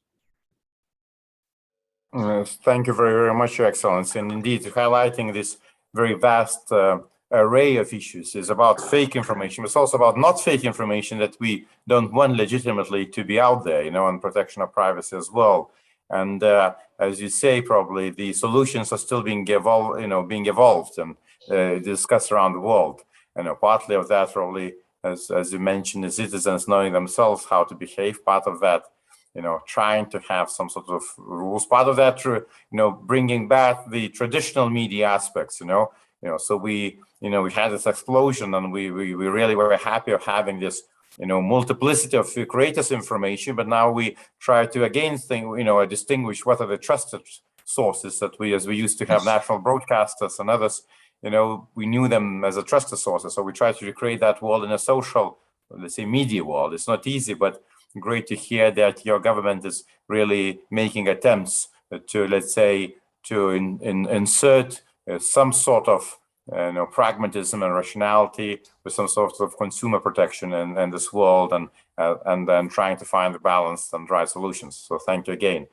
And I would like to ask the similar question to His Excellency Onthung Haopan, so the Minister, Deputy Minister of Laos, of Lao PDR. So, Your Excellency, maybe you can comment how your government is dealing with the fake news and similar issues.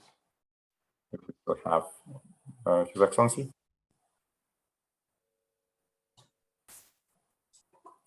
Okay,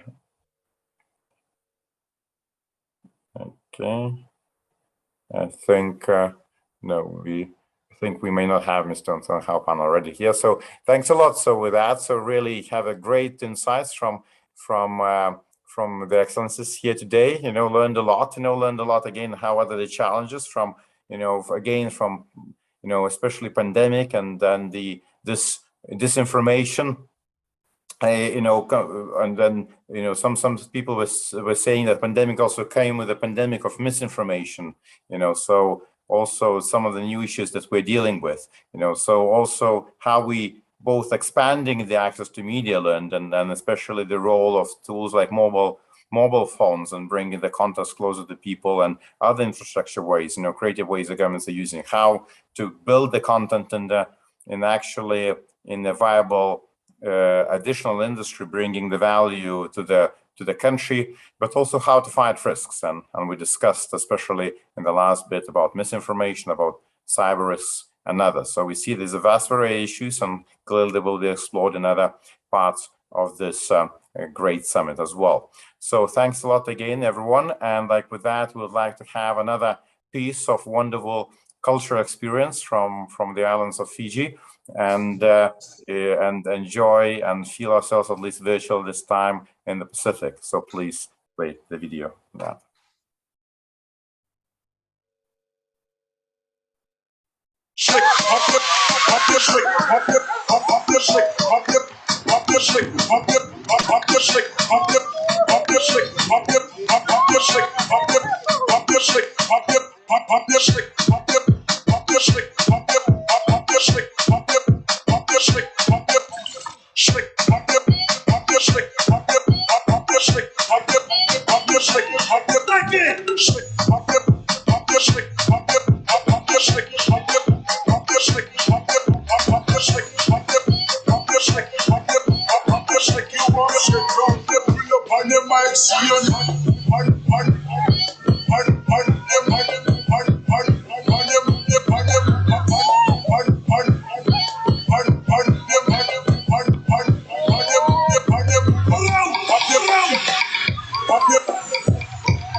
Thank you very, very much. And we still, I was just told, and that we also have one more message coming. So, and this message will be from the Mr. Matthew Perrault, who is the Director for Culture, Education, Research and Network Coordination in the French Ministry for Europe and Foreign Affairs. So we also see some messages from far away from the Asia. So please, we would like to see the Mr. Matthew Perrault's also video message to all of us. Thank you.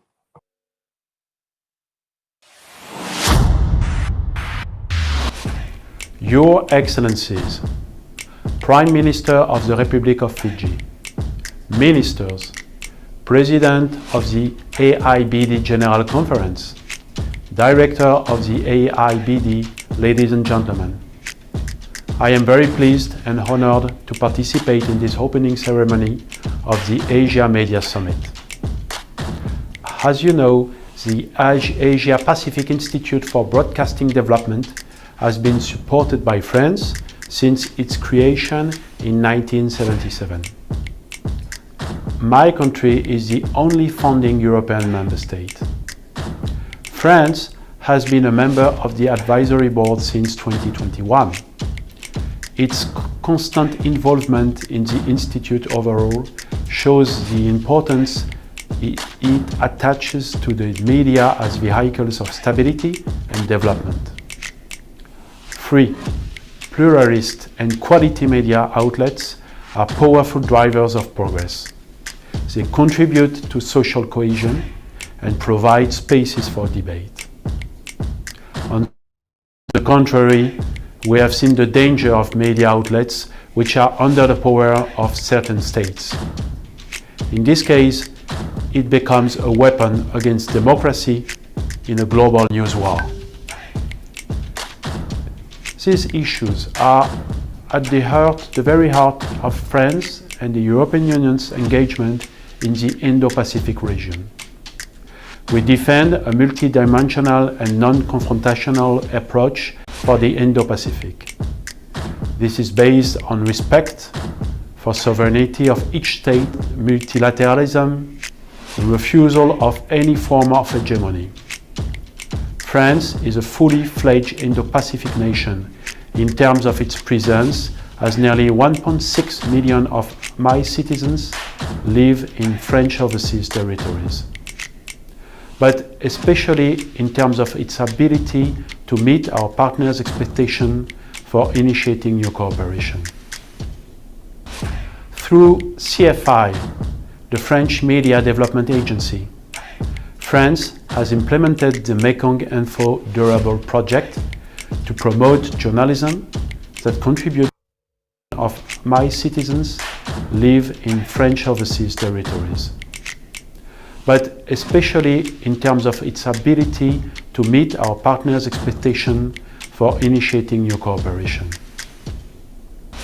Through CFI, the French Media Development Agency, France has implemented the Mekong Info Durable Project to promote journalism that contributes to sustainable development. CFI has also contributed to the creation of the Myanmar Journalism Institute, as well as the launch of the online media VTV24 in Vietnam.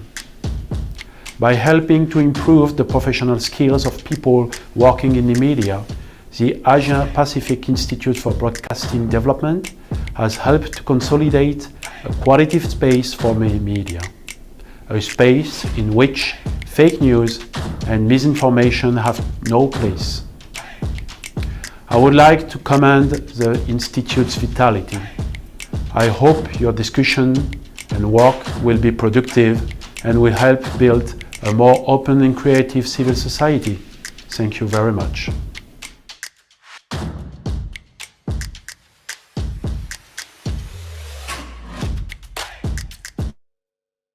Great. So thank you very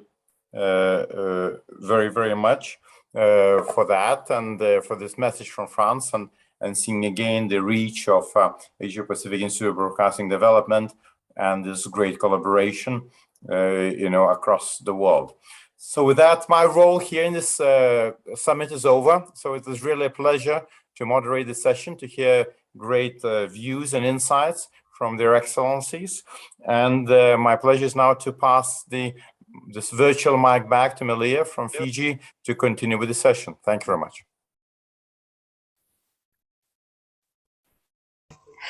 Thank you very much, Mr. Lamanauskas, and thank you as well to our panel for that riveting discussion. Now we move on to our second session, Content Consumption, What Audience Wants, and What is Data Telling Us? Kindly sponsored by Pacific Broadband Satellite Limited, the Heart of Broadband. To introduce our speakers and to moderate this session, please welcome Mr. Paul Matthew, an AI and future-facing tech leader, CXO advisor, management and strategy consulting leader for F500. After a successful 20 years in the corporate sector advising boards and building AI and data and analytic teams, he currently has taken up additional roles in the social sector space, focusing on women and gender bias in AI and empowerment activities. Ladies and gentlemen, your moderator for this session, Mr. Matthew. Hello, everyone. Thank you so much. And I think it's so nice to be introduced this way. You feel like you're already on the pedestal, especially when you're introduced by somebody else. I'll be taking over for this session, and we have a wonderful list of speakers on wonderful topics. As all of us know, media, entertainment, broadcasting is moving into a larger space, and a lot of it one can thank. Maybe if there are any reasons to thank COVID and work from home and changing consumer habits, I think one of those would be how the world has sort of leap jumped or leap crossed a lot of digital growth or advancements in this time. I'll just quickly introduce briefly the speakers, and when each of the speakers starts speaking, I'll give them a larger introduction out there. But before I start, I need to really thank AIBD and its organizers, Ms. Philomena, Nabil, and the entire team, as well as the Malaysian policy bodies for organizing, as well as Fiji, and all the sponsors for organizing this event. One of the, let's not put it as rules, but one of the ways we would like to conduct this particular session is, since time is of important essence, please do put up your questions on the chat if it's possible. Otherwise, we have almost 4 to 5 speakers, and we will take up the questions soon after they speak. Each of the presentations should be very brief, of almost 5 to 8 minutes. After every speaker speaks, we will go on to the next speaker, and after these 5 speakers, we will take in questions. Let me just introduce you quickly to these 5 speakers and allow the first speaker to take over. First we have is Gus Seebeck. Gus Seebeck is from Australia. He's a founder and managing director of Clutch TV, a new premium global streaming service dedicated to local sport. Followed by Gus, we have Sam Majid. Sam is the Chief Technology and Innovation Officer for MCMC, Malaysian Communications and Multimedia Commission. Followed with, we have Dr. Bharat Mohan, who's from India and the founder and Chief Executive Officer for Sensera TV. And then we have Martha Diaz from Madrid, Spain. Martha is the Product Marketing Manager, Jump Data Driven Intelligence. And then we have none other than our Raviratan Arora, Chief Executive Officer, Decision Craft, USA. By just hearing the list of speakers, you can imagine the kind of depth we are going to get into with respect to data analytics and understanding the consumer. And these insights, I'm sure, are going to yield a lot of benefits for the audience here today, and if the same can be available outside. Let me introduce our first speaker once again. We have Gus Seebeck, founder and managing director of Clutch TV. Clutch TV is a new premium global streaming service dedicated to local sport. Gus has over 20 years of experience in sports media, working in free to air as well as subscription TV and media rights agencies. So that means quite a bit of experience out there. You can see Gus's elaborate introduction on the screen as well. Gus, welcome to today's session and looking forward to these wonderful insights from your experience and your organization, Clutch TV. Welcome. Thank you. Thank you, Mr. Paul. You can hear me okay? I can hear you well. Thank you. Excellent. Thank you. Sorry, I don't seem to be able to share my screen. So I did have a couple of slides, but we can press on because I know we're short of time. So I don't want to hold everyone up. Thank you for the introduction. It's lovely to be here with everybody. As Mr. Paul mentioned, I'm the founder and managing director of Clutch TV, which is a new premium sports streaming service, but dedicated very much towards local sport. So what we found in Australia, and I'm sure it may resonate in other parts of the region as well, is that through the COVID lockdown period, obviously when a lot of major sports and international sports were forced to close because of COVID, there was a lot of focus put back onto local communities. And what we have found in Australia across a large variety of sports, so not only football and rugby and the other major participation sports, but also netball and many other sports. We have found a greater connection now back to community sports, and we've also found that audience is actually resonating right across the world. So Clutch TV is available to view very similar to a lot of other streaming services, so able to view across the web and across dedicated mobile apps for iOS and Android, and also Apple TV and Android TV. And really that's about providing local community sport with a more premium platform so that we can attract more advertising and create a greater audience. So obviously when it comes to community sport, a lot of the individual audiences for a number of those games are quite small, but when they are aggregated and brought together into one platform, which is either under a Clutch TV brand or a brand of sorry, I've just been able to share my screen now, so I might just try to do this and hopefully everyone can see this now.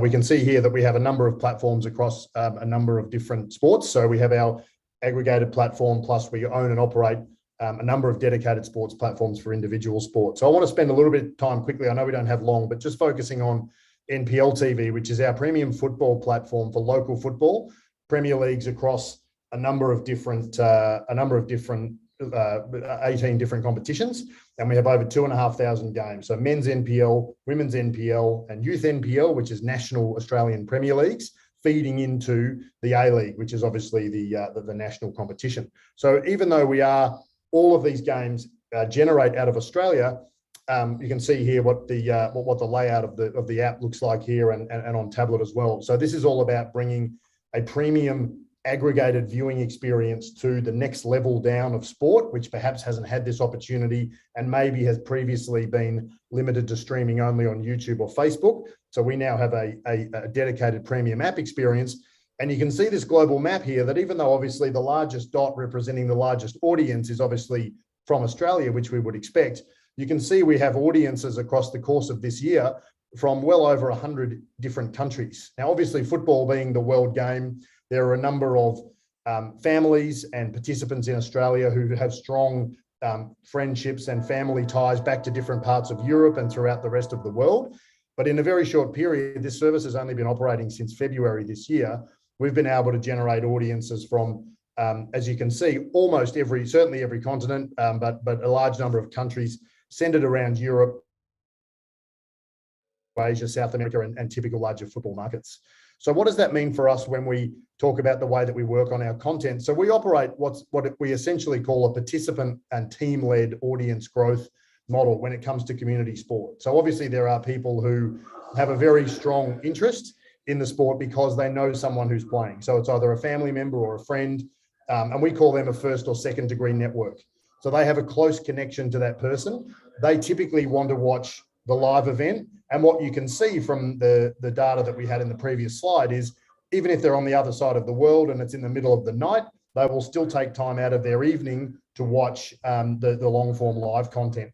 And we believe that the first and second degree networks have a greater propensity to pay because it obviously means a lot more to them. So they will be more open to a subscription or transaction model because of the connection that they have to that participant and that team, and they are also most likely to consume the long form live content.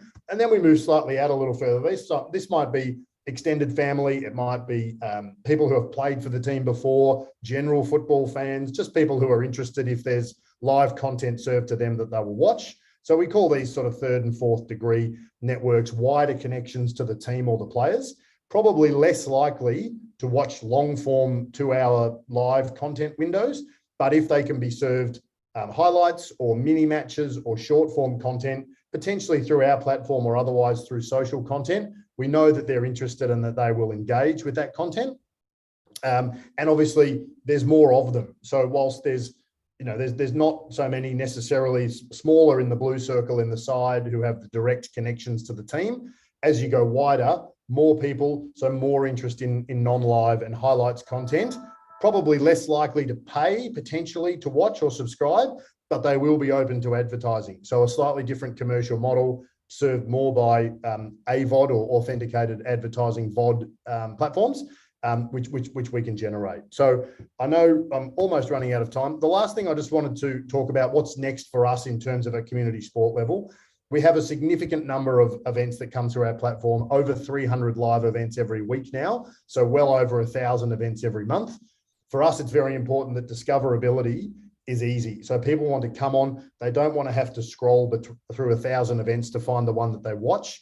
They need to be able to come on and say, I want to watch this particular team, or I want to watch this school, or I want to watch this university. And it needs to be very easy within 2 or 3 clicks for them to be watching their stream. So that's a big focus for us and for the wider, I think, OTT audience with the proliferation of streaming platforms. Needs to be easy to find things, needs to become personalized. So we need to be able to remember what people like when they log on so that we ideally can serve the content that they like higher up in the platform. So different people come on and watch different things. Everybody, when they watch on Clutch TV, have to register and have an account to log in. So then through our AI and machine learning, we start to learn everybody's content preferences. And ideally, they're able to have a more personalized experience. And then we need to tell more stories. So we need to make more people care about more of the sports, more of the athletes. And that comes through a lot of non-live. We've seen the impact of documentary programming in sports, the way that what it's done for Drive to Survive on Netflix and what it's done with other genres of content, no different at community sports level. There's some amazing stories. We need to tell those stories to create greater connections. And a lot of that can come through more of the highlights and the non-live content. So Mr. Paul, I'm going to finish there. Thank you for your time. It was nice to chat to everyone, albeit very briefly. And hopefully we'll have some questions towards the end of the session if anyone has any questions. And I'll stop sharing my screen now. Thank you, Gus. I think this was quite power-packed for the last 5 to 10 minutes, and really appreciate for you to taking us through. One of the few learnings I think that I could pick up if I were to just summarize these points was the power of using network and proliferating streaming technology through network, using AI machine learning for customization or hyper-personalization, thereby impacting experience, and also the in-depth power of storytelling, right? And also, it doesn't have to be, we don't need 4 and 5 cameras to have elaborate or more cameras as you would expect. A lot of what we do is only 1 camera, but it gives the opportunity for those audiences to engage, which is, of course, what they're after in the first place. And then we can start to build that out. Sure.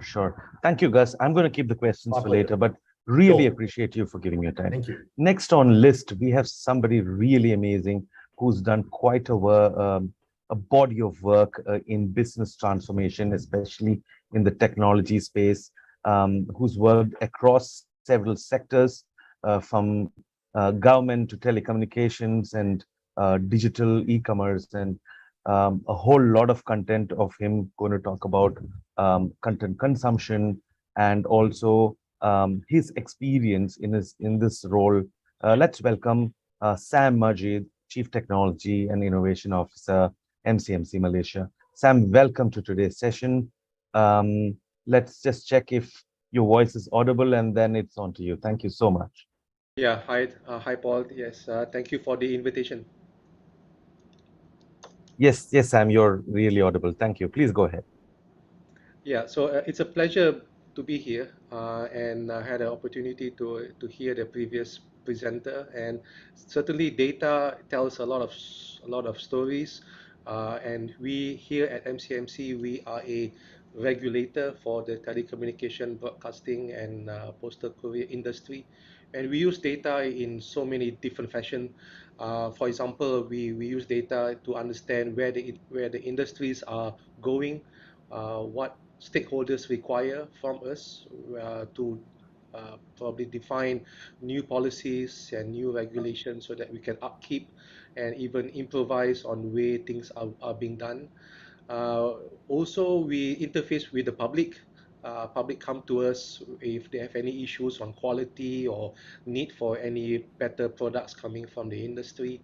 So interfacing to the public of 30 million basically gives us a finger on the pulse on what does the public require from a regulator and the industry.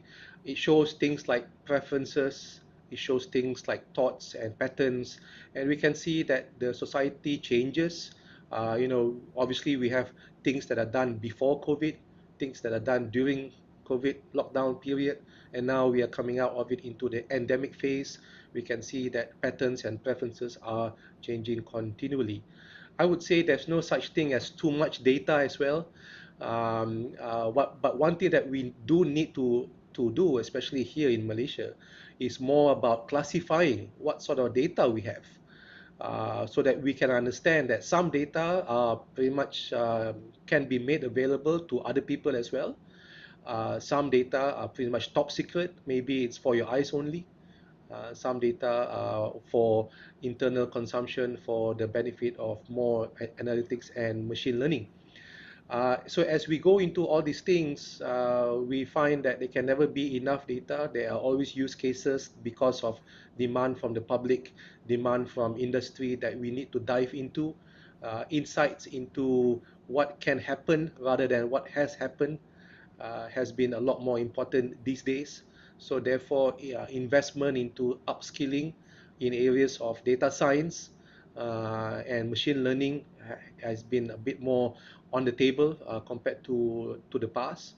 And this is where it is not enough that we give reports of what happened in the past, but we need to tell ourselves what may happen today and tomorrow. Back to you, Paul. Thank you, Sam. I think this was wonderful.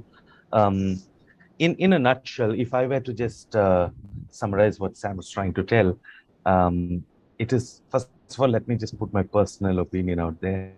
I think, Sam, you have touched upon something on transformation delivery with respect to data, which it's what my body of work for the last 20 years, especially in the last 5 to 10 years. There's never too much data in today's world, right? And again, going back to what COVID and what work from home or what confinement to home and what consumption has done is that our also combined with our technology capability of taking in a lot of data, there's never too much of data. But just that with confinement at home of people, more data patterns have emerged or more data footprint has increased, right? Followed with the biggest challenge now that's coming is how are you going to classify them? There are a lot of techniques that's coming in, whether it is automated, supervised, semi-supervised, and otherwise, and also the ability to carve in what we really need to pull in there, and for what purpose are we going to take that in. While we do the classification, Sam's is extremely cautious about sensitivity of that data, right? Some of it's confidential, some of it's sensitive, some of it has PI and PII, right?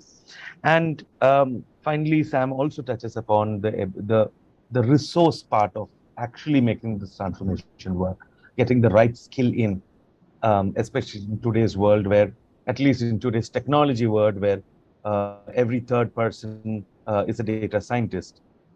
We have a joke out here saying that if you throw a stone, it's likely it will hit a data scientist for sure, right? So that's wonderful. And this perspective really makes a lot of sense. I have a lot of questions for Sam, but before I take time asking more questions and taking away time, let's go on to our next speaker. We have Dr. Bharat Mohan, right? Dr. Bharat Mohan is actually the Chief Executive Officer, founder of Sensera Technologies in Bangalore. Dr. Bharat Mohan also has this particular Sensera TV startup is his brainchild. And one thing that interests me about Bharat is that he would probably be one of the true blue blood media and entertainment profiles we have today. I'll tell you what blue blood here means is that number one, he's got a PhD on information retrieval and machine learning from Indian Institute of Science, Bangalore, which is the most premium scientific organizations in India. He's worked at Google, right? He's worked at Disney plus Hotstar, Xiaomi, Sony, Airtel, and where not, right? Let's hear it from Dr. Bharat Mohan on what he has today to share and how Sensera TV and Bharat Mohan together have created AI products to help transformation of media enterprises. Over to you, Bharat. Yeah, thanks a lot. It's really my pleasure to be here as part of this forum. The very interesting topic, in fact, about 4 years back, everyone was worried about, okay, there's OTT coming. What's the future of broadcast? Will the traditional broadcast industry still work or not? A lot of questions, a lot of scaremongering, probably by vested forces which wanted OTT to win. And we set out, thanks to our partners who wanted to put in place a very good measurement system for what's happening, what the trends are, so that they could change their strategies accordingly. So we've had the privilege of setting up a hybrid measurement system in India across partners like Airtel and Xiaomi and so on, to really find out like where the world is moving, is OTT consuming, and also to usher in a new age of much better insights of audience preferences and so on. I just wanted to share a few thoughts on this about the key kind of questions that we've been able to ask and answer at the scale of this, the amount of data that's actually flowing through. So I'll share my screen and take you through a few slides on this.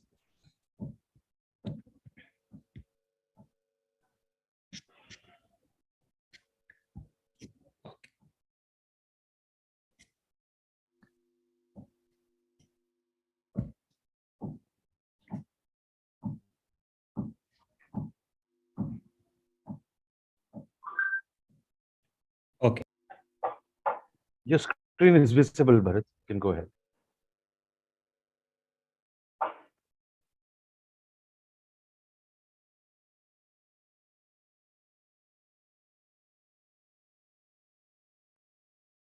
Bharat, your screen is visible. Your audio isn't. Okay. Thank you. What we were trying to kind of answer was, is TV going to become more OTT? What's going to happen to broadcast? Can they coexist? Can they be on one screen and so on? And over the last 3 years, we've had the opportunity to kind of across our partners kind of see what's happening. How are user preferences going? Is it going towards one or the other? And we had fascinating insights. I just wanted to share a few thoughts on that while we get in. And before this, we are, as Sensera as a company, we work with the tier ones out there. And the way we think about this is, you will not get TV insights if you do not understand content, and you will not get TV insights if you do not understand audiences. So on the audience side, we work with people like Airtel, Xiaomi. In fact, we have a relationship with BARC as well, which is a measurement body here. And on the content owner side, we work with Disney, Sony, soon with Z, and even rights holders like Aditya Music and so on. So it gives us a nice perspective of what is happening to content and what is happening to audiences as well. And what I'm trying to distill is to come up with a few measures on this. One important aspect is measurement requires multiple perspectives. You cannot just have one measurement agency and say, okay, let them decide what's good for everyone, because not all parts of audiences are the same. Their metro people think differently. students think differently, and all of them think differently, right? So you want to measure different types of audiences. You want to capture transforming TV habits. And there's another key option of, can you measure first party properties, right? There is something called as the home screen, which is probably the most important advertising property on television today, because everyone, when they turn on the TV, they get to see some banners over there. What can you measure over here? Okay, can you figure out attention and then unify all of this was the key question that we had. When we deployed our systems in this connected TV platforms, either the TV or the set-top boxes, which are obviously Android-based or Linux-based, but there's a return path data. What we are now exposed to across about 2 million households is huge amount of data, 200,000 requests that are coming in that we need to handle, kind of decorate the data with what's happening on the screen, and then feed it into maybe an OLAP system to draw insights, right? What comes out of this is massively interesting thing. And I'm trying to give comparisons of what happens when you throw a different data set. Firstly, there is churn. You have, we constantly try to compare how our results look different from the top measurement body. Now, the good thing is there's a lot of churn. When I say churn, it means that there's a lot of differences, which means that, hey, TV is not the same. When you go far out and wide, people's behavioral habits are very, very different. So the sample set that you choose kind of matters a lot. This was one key insight that we got. So all aspects of insights, you need to decide who is this relevant for, and hence this matters. Another key question that people always had is, how is TV viewing split up? How much of time is spent on apps? How much of time is spent on linear? And the key insight that we got out was 4 hours of TV viewing, 3 hours was actually spent on linear. Linear continues to dominate, which is the beauty of what we've been seeing. And about an hour of OTT, which we are noticing. And OTT on the large screen is still dominated by YouTube, although a lot of noise happens on from all the other players. It's still very, very strongly dominated by YouTube. Another key question that people have is like, how many cord cutters are there? If you are constantly plugged into news, they'll think that everyone's cut the cord and nobody's watching broadcast anymore. But we saw a different story. All homes are actually becoming hybrid. What this means is they're like, I want my TV. I don't care where it gets from. If it's good content, it's coming through broadcast or through OTT, I'm going to sit and watch it. So there's a certain convenience to broadcast, and that's what is being adopted, which is what we are noticing. So we expect the broadcast homes to actually grow, and the cord cutters are actually quite small because they are the naysayers there. A lot of interesting insights that we got about how many times do people switch between channels, how many times what's the daily reach of the home channel, which is massive amount of inventory that operators can kind of monetize. What all of this brought in was we are looking at new monetization models that are available just through opening up data sets that are available even on linear TV. While there's a lot of marketing around, okay, switch to OTT and then you can monetize TV better, we believe that even existing broadcast channels, and I know a lot of this forum actually has free-to-air channels and broadcast channels, if those channels are consumed on connected devices, right, which have return path data, there's massive opportunity to monetize there. And we got a lot of insight. There's new business models that are coming about how to monetize the home channel activity and so on. So I'll stop there. Of course, I have a little bit more material. I can jump into this, but the idea that we are seeing is there are going to be audience continents of insights largely held by TV operators and telcos. And in a privacy preserving way, they will open this up to the rest of the industry to come gather their insights, take their insights, use it for better audience targeting, do it for better content design and so on. And there's like an entire content ecosystem in terms of audience data that's coming in, with all the private players also going to be contributing to this. And we are at work with many players across the board trying to bridge this gap together, right? That was the overall theme that I wanted to share. Thank you for that. We can chat more when during the Q&A session. Wow, Bharat, thank you for these. I think this is extremely insightful and a high energy presentation with scores of data points. It was really difficult for me to note down, but I think I captured some parts of this, and I'm sure the audience is going to have a lot of questions, and I am going to have a lot of questions for you. But one thing that really caught my mind is that you have created an ability to capture transforming and not just capture, but also measure transforming habits, multiple perspectives, and also those perspectives on the move. The insight that all homes are getting hybrid is really wonderful, because people would like to think otherwise. Also finding new avenues for monetization, maybe using that data and creating a content ecosystem to further monetize with other sectors as well. I know I've not been prudent at capturing all of it, but I think it's really insightful. Would really like to quiz your mind as we go forward.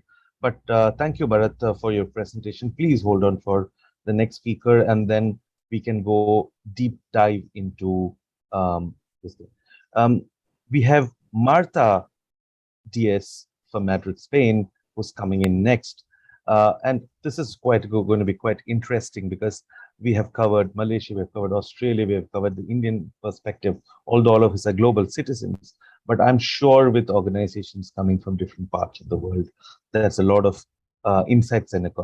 Marta Diaz is a product marketing manager for Jump Data-Driven Intelligence from Spain.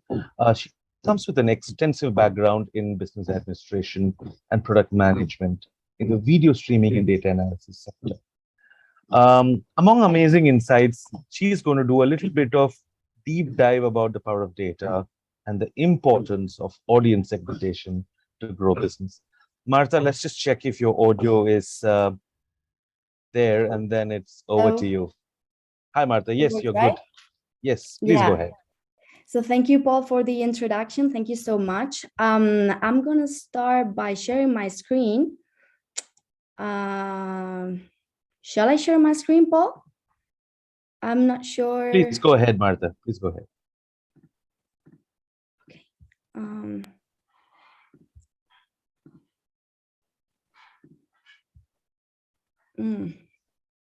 Just let me check if the system allows me, because I think I can't. But maybe, Paul, you can share my presentation, because I think that you guys have it. I don't know why, because I've seen the other speakers have shared, but for some reason, it is possible to share. Just wait from the back end. Our colleagues will help it bring into screen. So yeah, sure. I can share you my presentation if you want, but I think I already shared it yesterday. No worries, no worries. Please go ahead, Marta, and the presentation will come up soon. Yes, I guess it's coming in. Oh, great, perfect. Thank you so much. So no, let's go to the first page, if that's fine for you. That would be the title. Okay, so yeah, of course, as Paul said, this is Marta Diaz. I am product marketing manager at Jump Data-Driven Video, and I'm very excited to be here today. As a very quick intro about Jump, what we do at Jump, we are a data enablement company that focuses on helping OTT and video platforms to not only get and analyze, but also to be able to make the most out of the data that they have to grow the business. So yeah, if we come back to the presentation.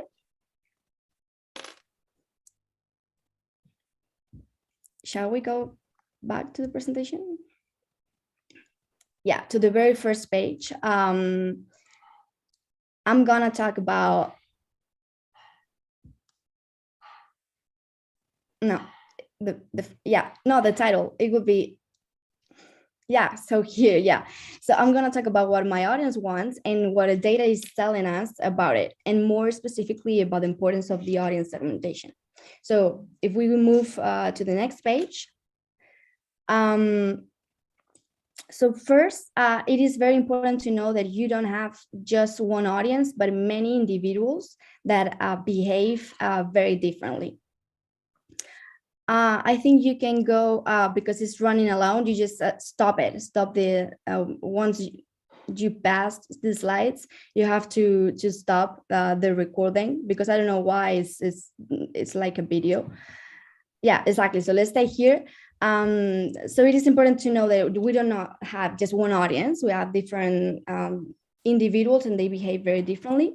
So what we have to do here is to identify the different niches in our video platform, and even get to understand the users at an individual level, to be able to launch personalized marketing campaigns and make the right content recommendations. So what we have to understand here is that aggregated data is not enough. As said, individual level is key. The audience is composed by very different communities, and we cannot just pay attention to popularity in our platform, because as said, not everyone likes the most popular content in your platform. So if we move to the next one, how can we segment the audience? So yeah, if you know, no, just let me check here. If you know the most consumed format, like in your platform, like if it's a movie or a series or a documental, you will be able to make the better decisions on what content you should invest more, or what kind of promotions you have to make. So for example, if 30% of your audience watches more series and the other 70% watches more series or more movies, you have to be able to make the right recommendations here. So it is important to take into account, apart from the popularity, as mentioned before, because maybe the most popular content in your platform is a certain movie, but that's not the better thing to recommend to someone who's more into series, right? So this makes sense. So if we move to the next one, the same thing happens when we talk about gender. So some people like drama, some people like comedy, some people like both. It's not this one, sorry. I think. Oh yeah, it's here. Sorry, my bad. So we do not have to recommend the most popular content in the platform to everyone. We should focus on making individual recommendations based on their tastes and behavior. So if we move, here we should have into account that different engagement levels means different consumption behaviors. For example, someone who comes once a week to the platform might like specific movies that another user with a higher playback activity who's coming every day to watch a series, for example. If we move, we can see that the same as before, people do not consume the same in the different locations. If we go to the next one, content metadata affects it all. So content tagging impacts the understanding of the audience behavior. This is the previous one.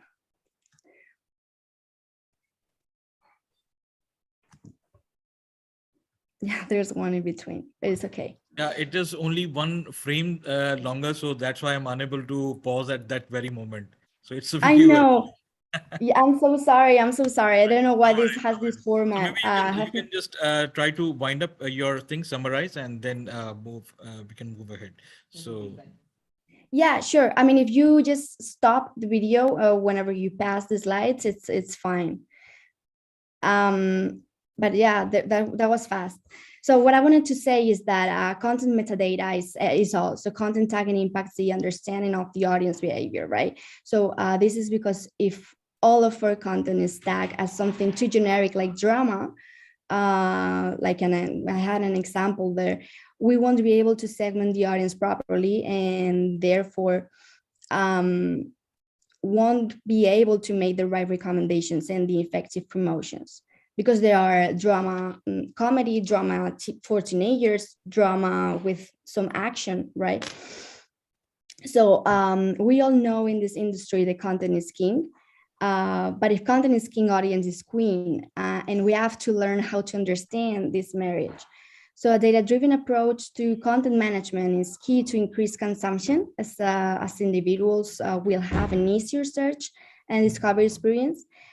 and it can help us to automatically identify the most successful content on each specific day or week or time of the day or by device. It will help us to support licensing or production prioritization based on which content types or attributes better fit your audience. To identify the content gems, what we call content gems, so they understand which content is driving more trials or paying users to your video service, and discontinue or release the non-performing content so that you don't waste any money on that. So therefore, there are different angles from where we can see the content performance. So I think I watched some of the comments. And also it's very important to know which content. Sorry, did you say something, Paul? Okay. No, not yet. I haven't. No, okay. I'm so sorry that I cannot show what I had prepared because it was more insightful. No worries, please go ahead. You can speak about it and I think people can follow. Please go ahead. Yeah, no, what I wanted to say is as a conclusion, after having data into account, we can get to know not only what audience wants, but what they don't know yet that they want.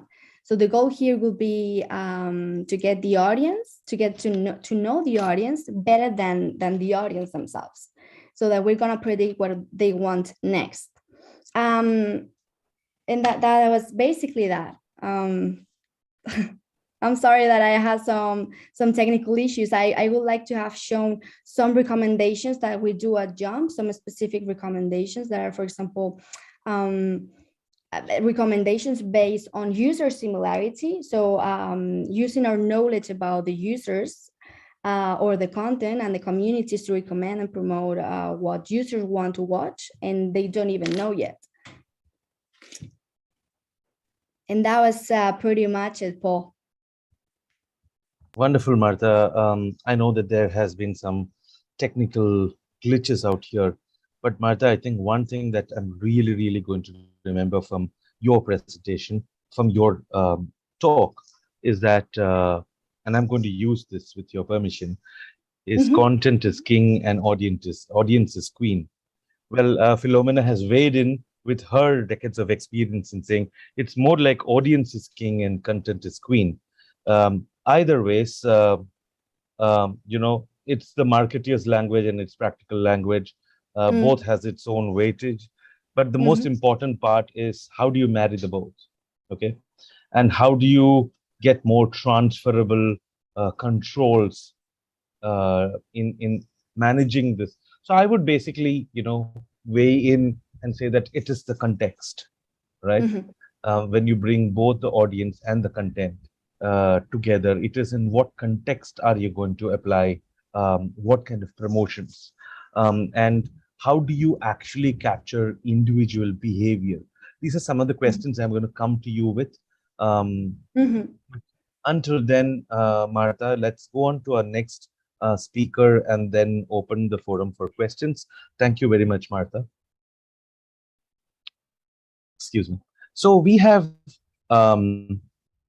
next out here amongst us, one of my favorite speakers, last but not the least, we have Ravi Arora, Chief Executive Officer, Decision Craft USA. Ravi is an alumnus of the Indian Institute of Management, Ahmedabad, is a CEO of Decision Craft in Greater New York area. Decision Craft runs a TV advertisement monitoring service in New York under the commercial name CTrack. CTrack has done quite a bit of wonderful work.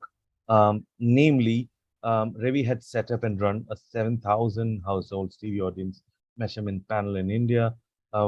With that experience, Decision Craft developed an end-to-end audience measurement system, which includes people meters, software, hosting, and the system was deployed some time back, and I'm sure it is progressing to various continents as well. Let's welcome Ravi Arora to our forum, and also keeping in mind that it's almost past midnight from where Ravi is speaking. Really thank you, Ravi, for coming in today for our session. And we do have some time in hand as well.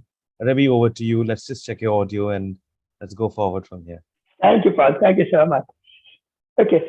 As Paul said, we built a system. We built a people meter and the entire system to do TV research, audience research and audience measurement.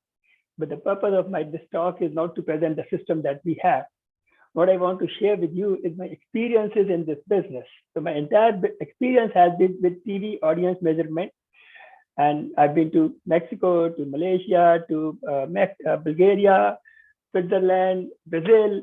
So I've seen how the business has worked in these countries. So I want to share some of my experiences with more focus on what is data? How much data do we need? I mean, do we really use the data that we need? Is data a need for us, or is it a fetish? So, so it might, sound like a kind of a dissenting note with some of the speakers who put so much of premium on data, and I may be saying something very different. So I'll just share my screen and, walk you through a couple of slides. Okay, so just a moment.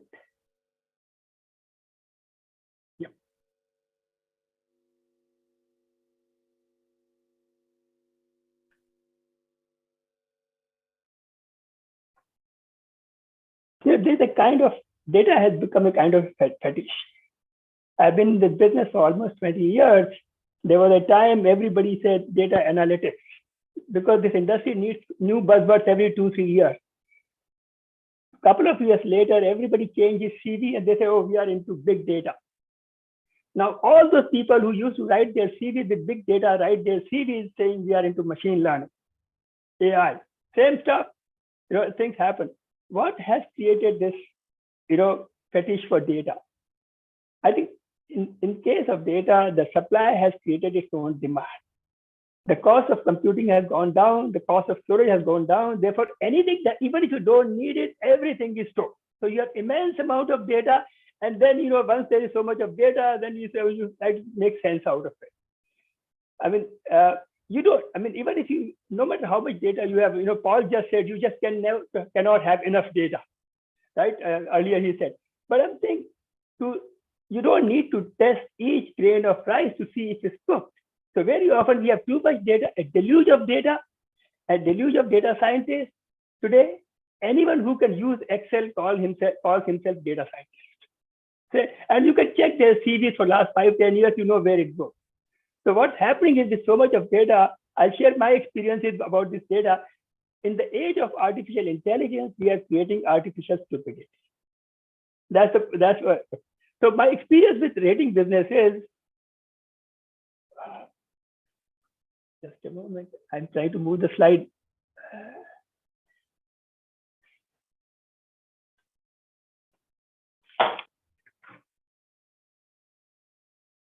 Why I'm not able to change.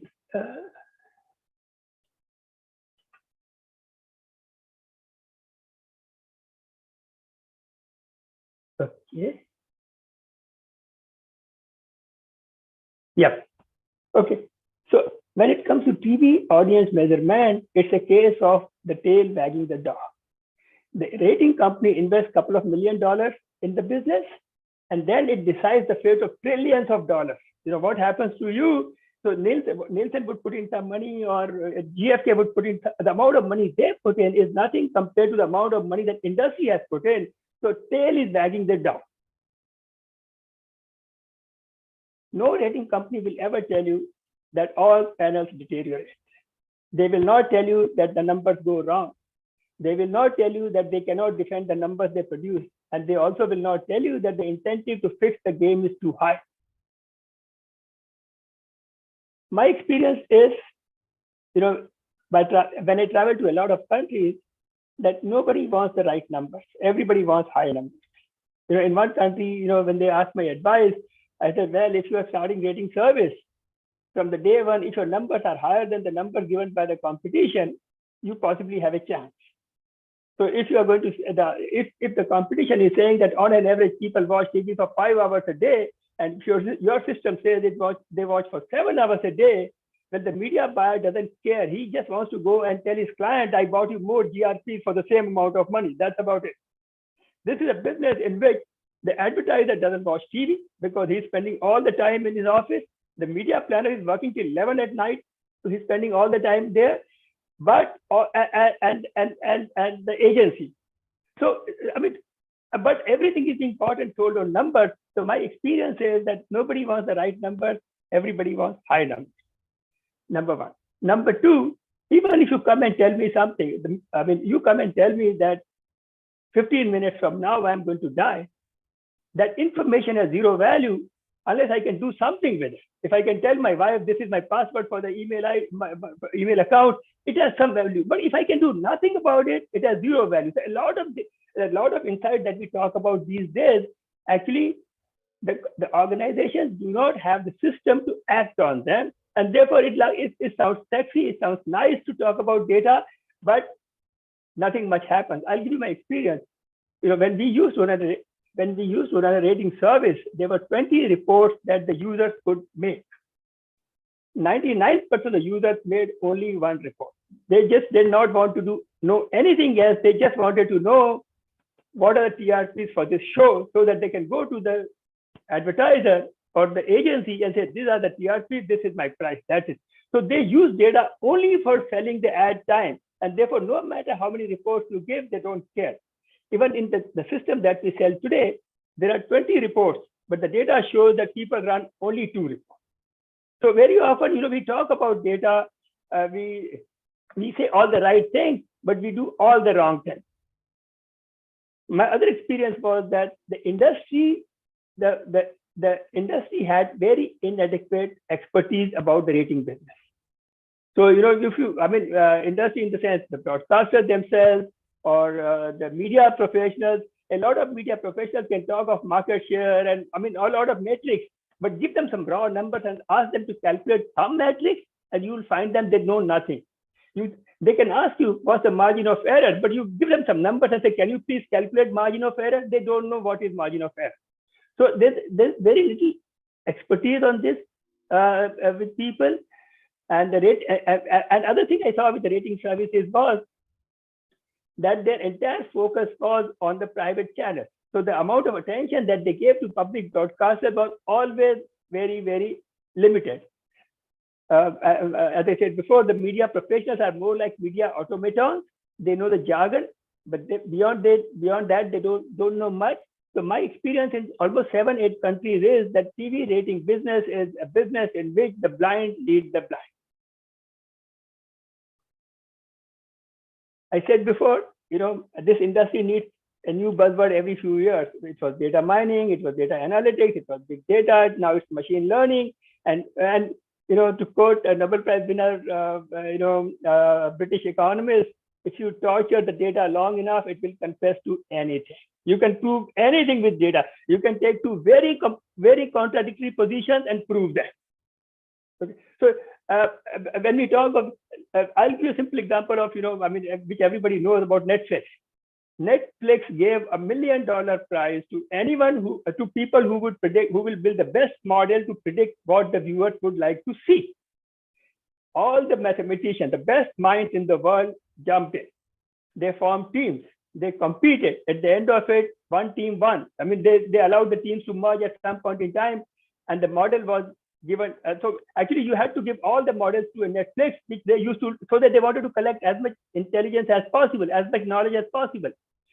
After paying $1 million, one team won $1 million. Somebody won $1 million, and Netflix had all the models. What did they do? They did not use one single mod. The only thing they used was people who watch this also watch this. That's where it ended. After doing all the work. So that's the trick about data. A lot of talk right now in these times. It's all the more important to be very careful when people talk about data, because as I said, anyone who knows Excel is a data scientist. My suggestion, therefore, would be to the broadcasters, particularly I suppose most of the participants right now are broadcasters. Build expertise. Just don't blindly go by jargon.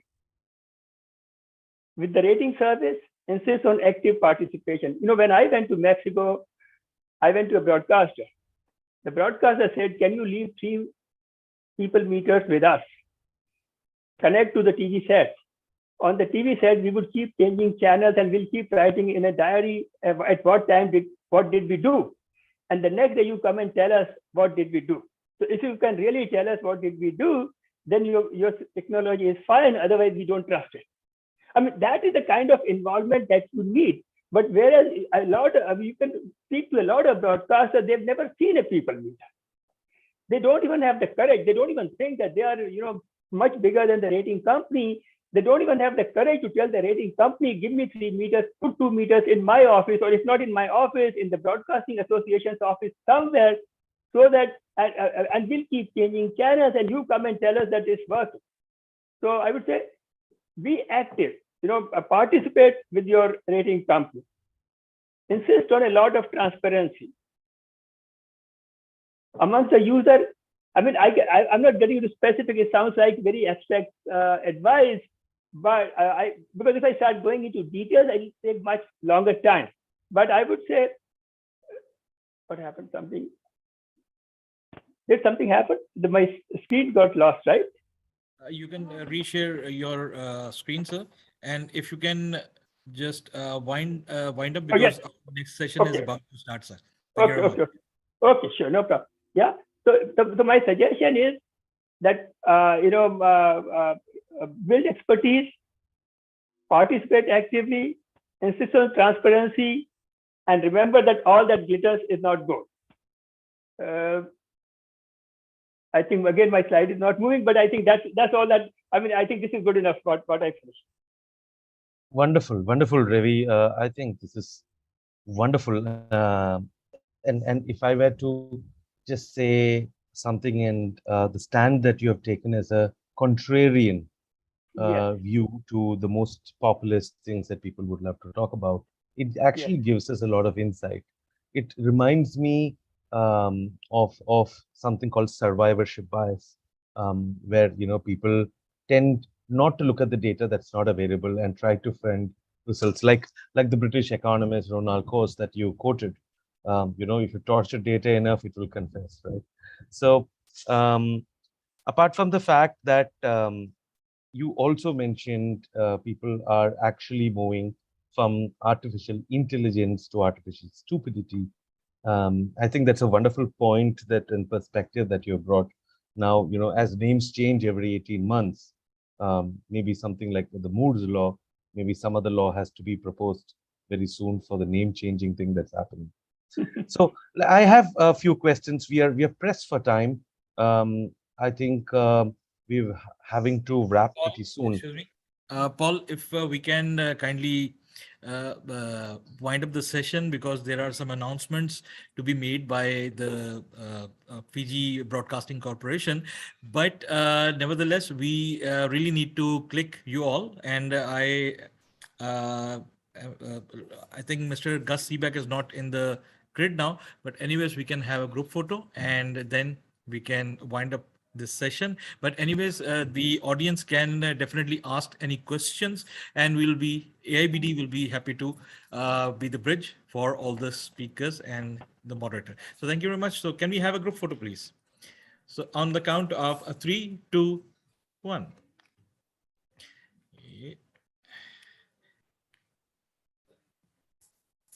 Okay. Thank you very much. So, Paul, thank you very much. Thank you. Thanks, Nabil. Unfortunately, we'll have to have the questions offline, but I have tons of questions for you, and I'm going to post about this, and the world needs to know. I think it's an amazing gathering to have all of you here. Each and every one of you had something worth quoting. Let's keep in touch offline as well. Thank you so much for organizing this. Thank you so much. Sure. Thank you. See you soon. Bye-bye.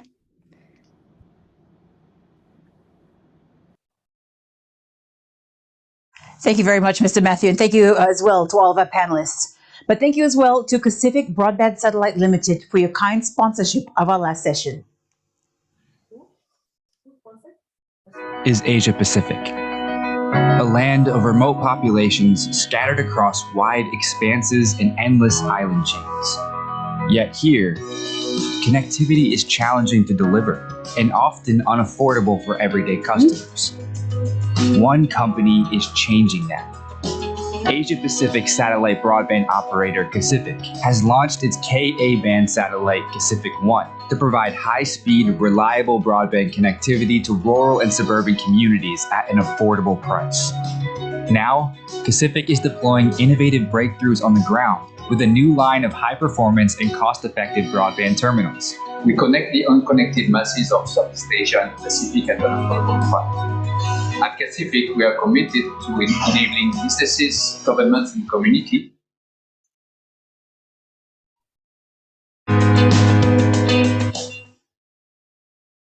As we move on with the program, I'd like to invite all of you to remember our theme for this year's summit, Future Forward, Reimagining Media. I imagine that as working professionals who work in, with, or around the media, that we all have some idea of what that may mean to us. But what does it mean to our youth? After all, they are the ones who will be leading the charge after us. Let's see what our young people have to say.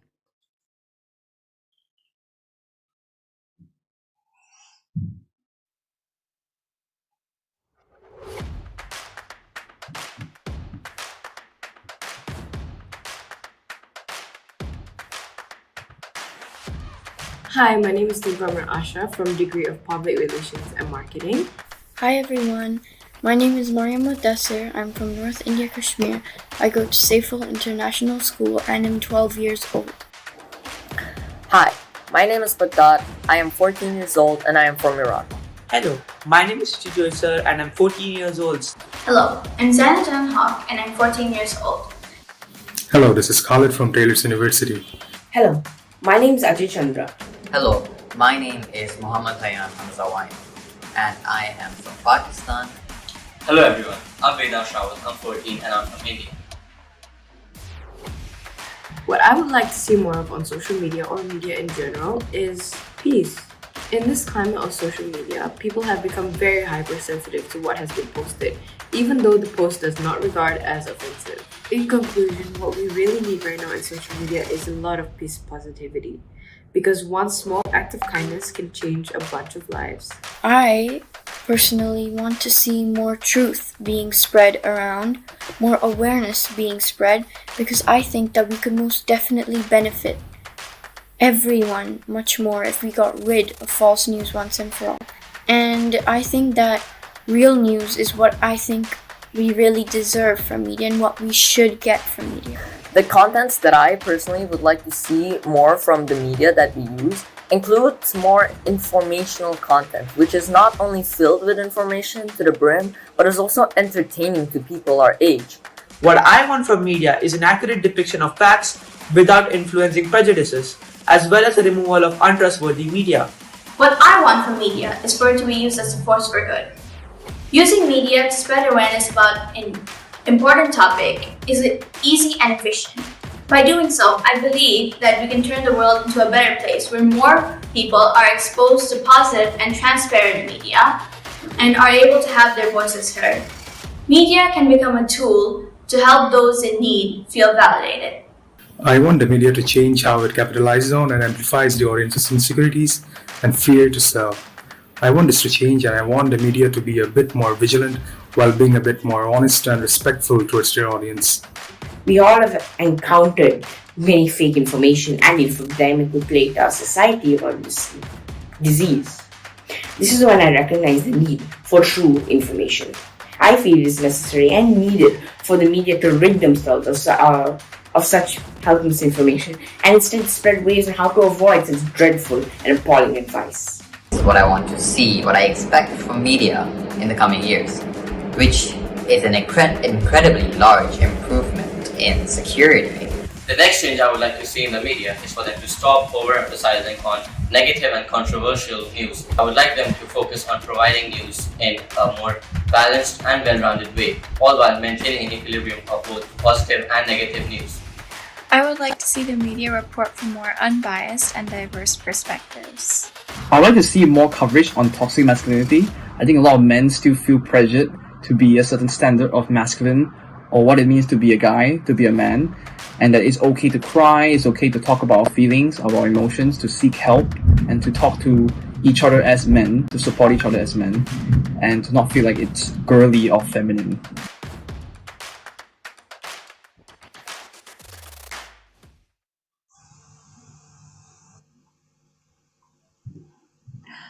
Children are the future, and will what we watch today be appealing to the future audience? With that being said, it's great to see that the youth of today are already so clear in what they want and expect from the media. And now we present a very talented performer, David Vergis, who composed a song that looks at the relevance of media. David Vergis and his song, Another Stamp. Hello everyone, my name is David Vergis, and I'd like to perform my song for you. It is a song about meeting up with old friends after a long time apart. I hope you like it. You're always there when I need a friend. The new normal won't be our end. Feels so good to hear your voice again. We can break bread and rejoice again. It feels so good to step on the stage, put another stamp on my passport page, from Ipo to cartoon. So many stories in this room,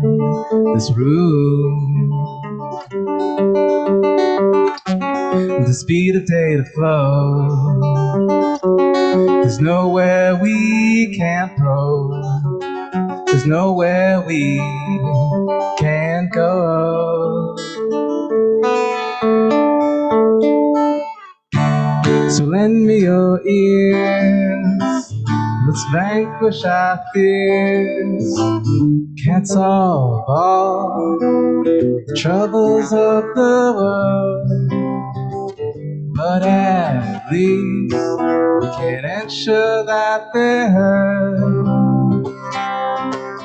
They're heard.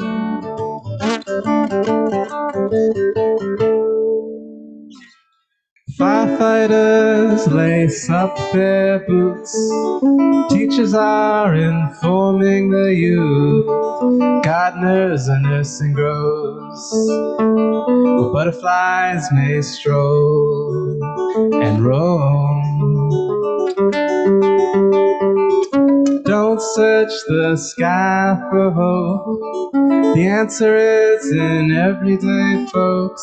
And though we may amble the globe, don't overlook your home, your home. With the speed of data flow, there's nowhere we can't go. There's nowhere we can't go.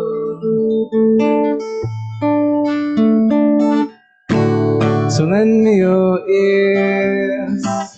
Let's vanquish our fears.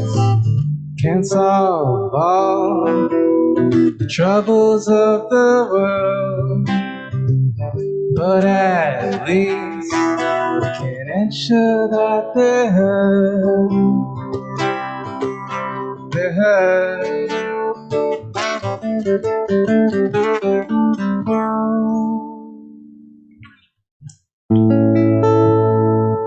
Thank you. Thank you so much for that riveting performance, David. And we're so happy that you were able to join us for the 17th Annual Virtual Asia Media Summit. If I may, I'd like to ask you very quickly if you could share with us what was the inspiration behind your song?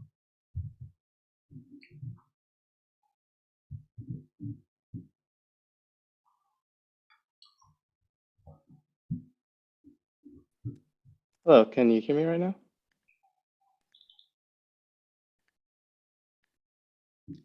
Yes, we can, David. Oh, that's good to hear. Yeah, so basically, I was inspired to write this song when I was talking to Philomena, and she was describing about this conference, and there's certain things that spoke to me as a musician. One thing she mentioned was that at this meeting there'd be people from all around the world, and as a musician, I love performing and getting to meet people, and this is a unique opportunity because I get to perform in front of people in various countries that I can't physically go to at the same time. So like I really wanted to write a song that like would capture like the kind of the joy of performing and getting to see people around the world. And also, she mentioned that for a lot of people here, it's like the first time meeting in person after a long time apart, and that's something I relate to as well. Being able to see old friends for like the first time in a long time is something that I've enjoyed as the world slowly recovers and from COVID. So those are two things that I really wanted to capture in my song. Oh, great. Thank you so much. If I could just ask you one more question. What are your personal views on traditional media? Can you hear me again?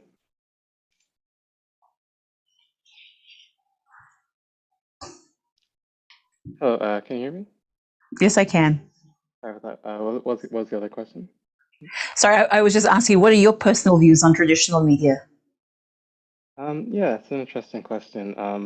I would say like for a lot of people in my generation, a lot of people are turning a bit more towards like the internet. Like a lot of people, use like YouTube and Instagram and so on to like get news and like communicate. But I think with traditional media, like there's like the advantage that like internet tends to be a bit more like niche. So like a lot of times people just tend to watch like similar stuff on the internet, whereas traditional media like news and radio gives you the opportunity to see artists or musicians that you normally wouldn't, because there's like a broader reach. Like I've discovered like a lot of artists through listening to like the radio that normally I wouldn't, such as like a band I recently found out was called Nothing But Thieves, which is and they're like an English alternative rock band. And since I don't follow the English rock scene, I might have missed them, but with the radio you can see musicians from like all around the world. A funny kind of example of this is there's a musician called named Zach Wild, who was the guitarist for Ozzy Osbourne, and he did like one song on American Idol, and he said like that made him more famous than like years of playing in a heavy metal band, because that opened to him to a very broad audience around the country that like otherwise might not listen to a heavy metal guitarist, but when it's on American Idol, like there's something that they're open to checking out who this person is.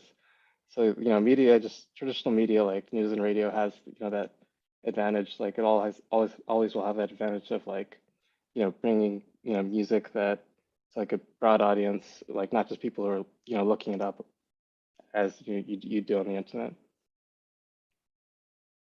Thank you so much, David. And I look forward to hearing more from you and your music in the future. Thanks. It's good to hear. Thank you. Now we're going to take a short break. And when we come back, we have an exciting session lined up for you.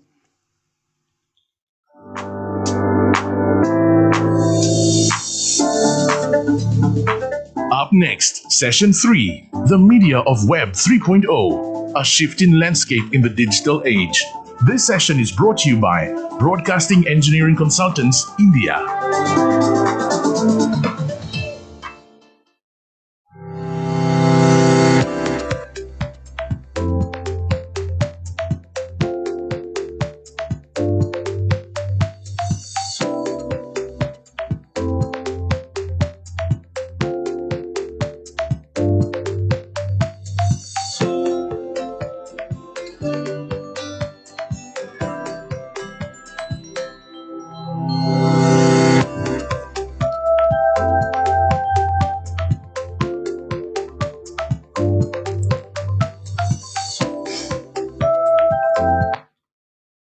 Welcome back from the break, ladies and gentlemen, and welcome to our third session, The Media of Web 3.0, a shifting landscape in the digital age session, kindly sponsored by Bessel. To moderate this session, please welcome Mr. Harish Pillay. Mr. Pillay has been with Red Hat since 2003. He has held many roles as currently head of Open Source Program Office, or APEC. In this role, he and his group work with the greater open source community to engage the APAC region with government and C-level executives and various industry verticals on issues around open standards, open data, open source, and how all these can bring critical value to the respective entities. He is an avid hashman, a ham radio operator, and hosts many events at teaching the next generation on all of this around open source and tech. Ladies and gentlemen, please welcome your moderator for this session.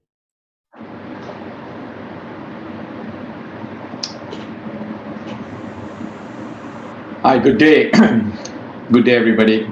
I'm very pleased to be here and to present to this panel entitled The Media and Web 3.0, a Shifting Landscape in the Digital Age. We have heard many speakers and, especially the younger generation who are leading the pack in that space. What does that really mean for many of us? Today's panelists include 4 distinguished individuals: Mr. Arnaud Simon from France, Mr. Ajay Mishra from India, Dr. Amal Punchihewa from New Zealand, and Mr. Andy Quested from the UK.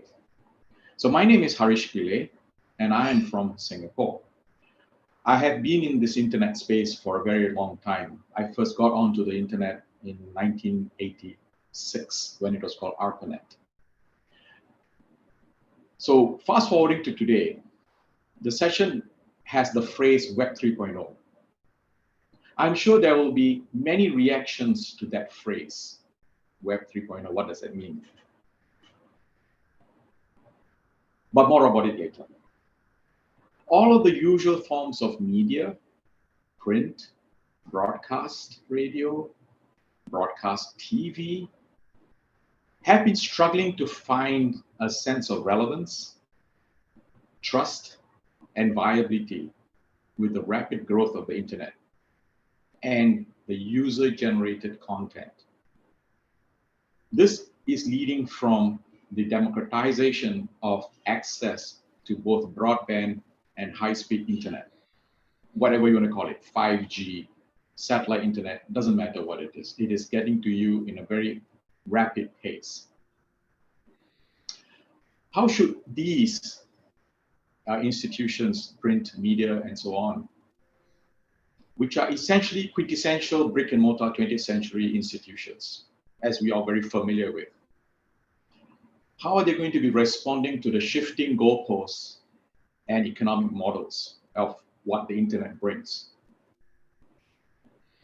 Does what brought them to where they are today bring them to where they need to go to tomorrow? There are a lot of ideas and thoughts around that. Many people are trying many different things. Some of it will succeed, some of it will fail, but experiments need to be tried. How could all of these be built together collaboratively to build trust and accountability and raise the level of engagement with society and populations especially, and the demographics that are coming with the population shifts as we see around the world? How would these the people that we're serving see the benefit from broadcast media? Now on to Web 3.0, which I said I will allude to in a bit. Is it a buzzword? Are there any useful definitions of what Web 3.0 is? It seems that Web 3.0 it seems to be primarily driven by a perceived notion of a temporal timestamp, just like Web 2.0 was sort of planted on the time frame between 2001 to 2003 as the start of Web 2.0. So it seems that after about 20 years, we need to have another one. But is that really what is necessary? Is that what we're trying to achieve? So having to do this temporal type of time stamping seems to have some value for some of us, but does it really matter to the society at large? What is it that we're trying to achieve for the society that we're all trying to serve and be part of? The increasing centralization of the internet, which was seen in the last decade or decade and a half of the Web 2.0, needs to be addressed. There is a thread that says that Web 3.0 is going to be decentralizing everything across the board. But is that really what that we need? Because all of us need to have access to some things. A lot of the things we need to keep it for ourselves in a secure manner and so on.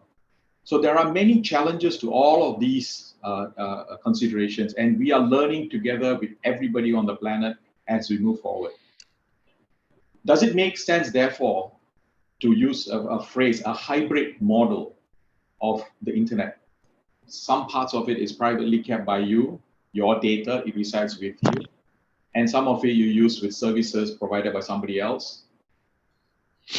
So it is a challenge across the board that we need to figure out what to do best.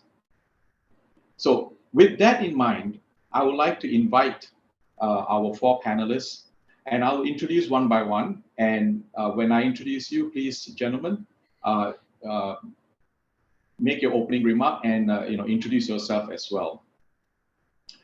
So the first person that I would like to introduce is, excuse me, is Arnaud Simon. He hails from France. He is the founder of the organization called, let me just get the name of the organization correct, In and Out Stories.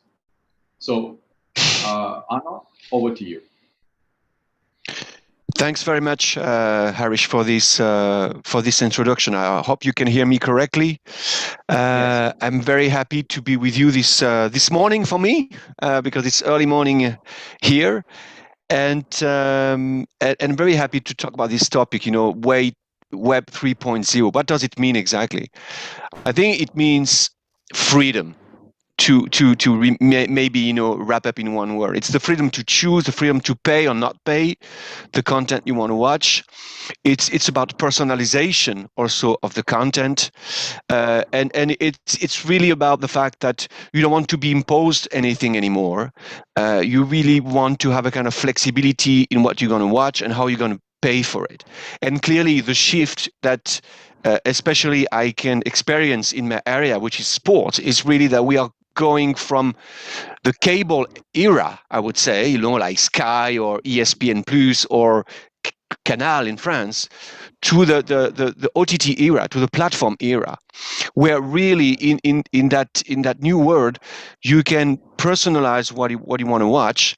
You can decide, what kind of subscription you want to get. The freemium model is really going up to the roof right now. If you get a kind of entry ticket that is too high or too restrictive, you just go out. You don't want that. You want to taste it. And then most probably then you're going to upgrade your subscription. And probably this is even more true for your younger generation. If you look, at what's happening in esports, esports is clearly now an inspiration for traditional sports. In esports, the younger generations, they don't want to pay for like a rigid subscription. They're going to get into a game, first of all, probably on the free access, and then they will upgrade with some tools and tips and stuff, and they're going to pay for that because that's exactly what they want. And so we're not anymore in a kind of push model. We're really in a process now where people, they want really to be the owner of their content proposition. And I think this is absolutely key to understand that. And that's why, more and more sports properties, once again, I will talk about sports because this is my expertise. So all the big leagues, you can talk about, NBA, NFL, and I think Premier League will come to it also, is to build your own digital ecosystem.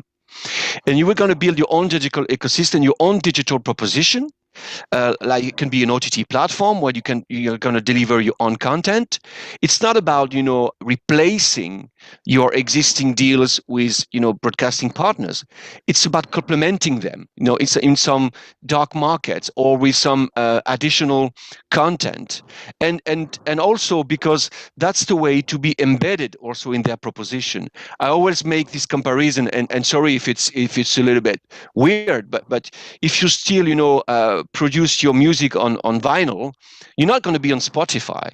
So you need to have a digital proposition that is ready to be embedded.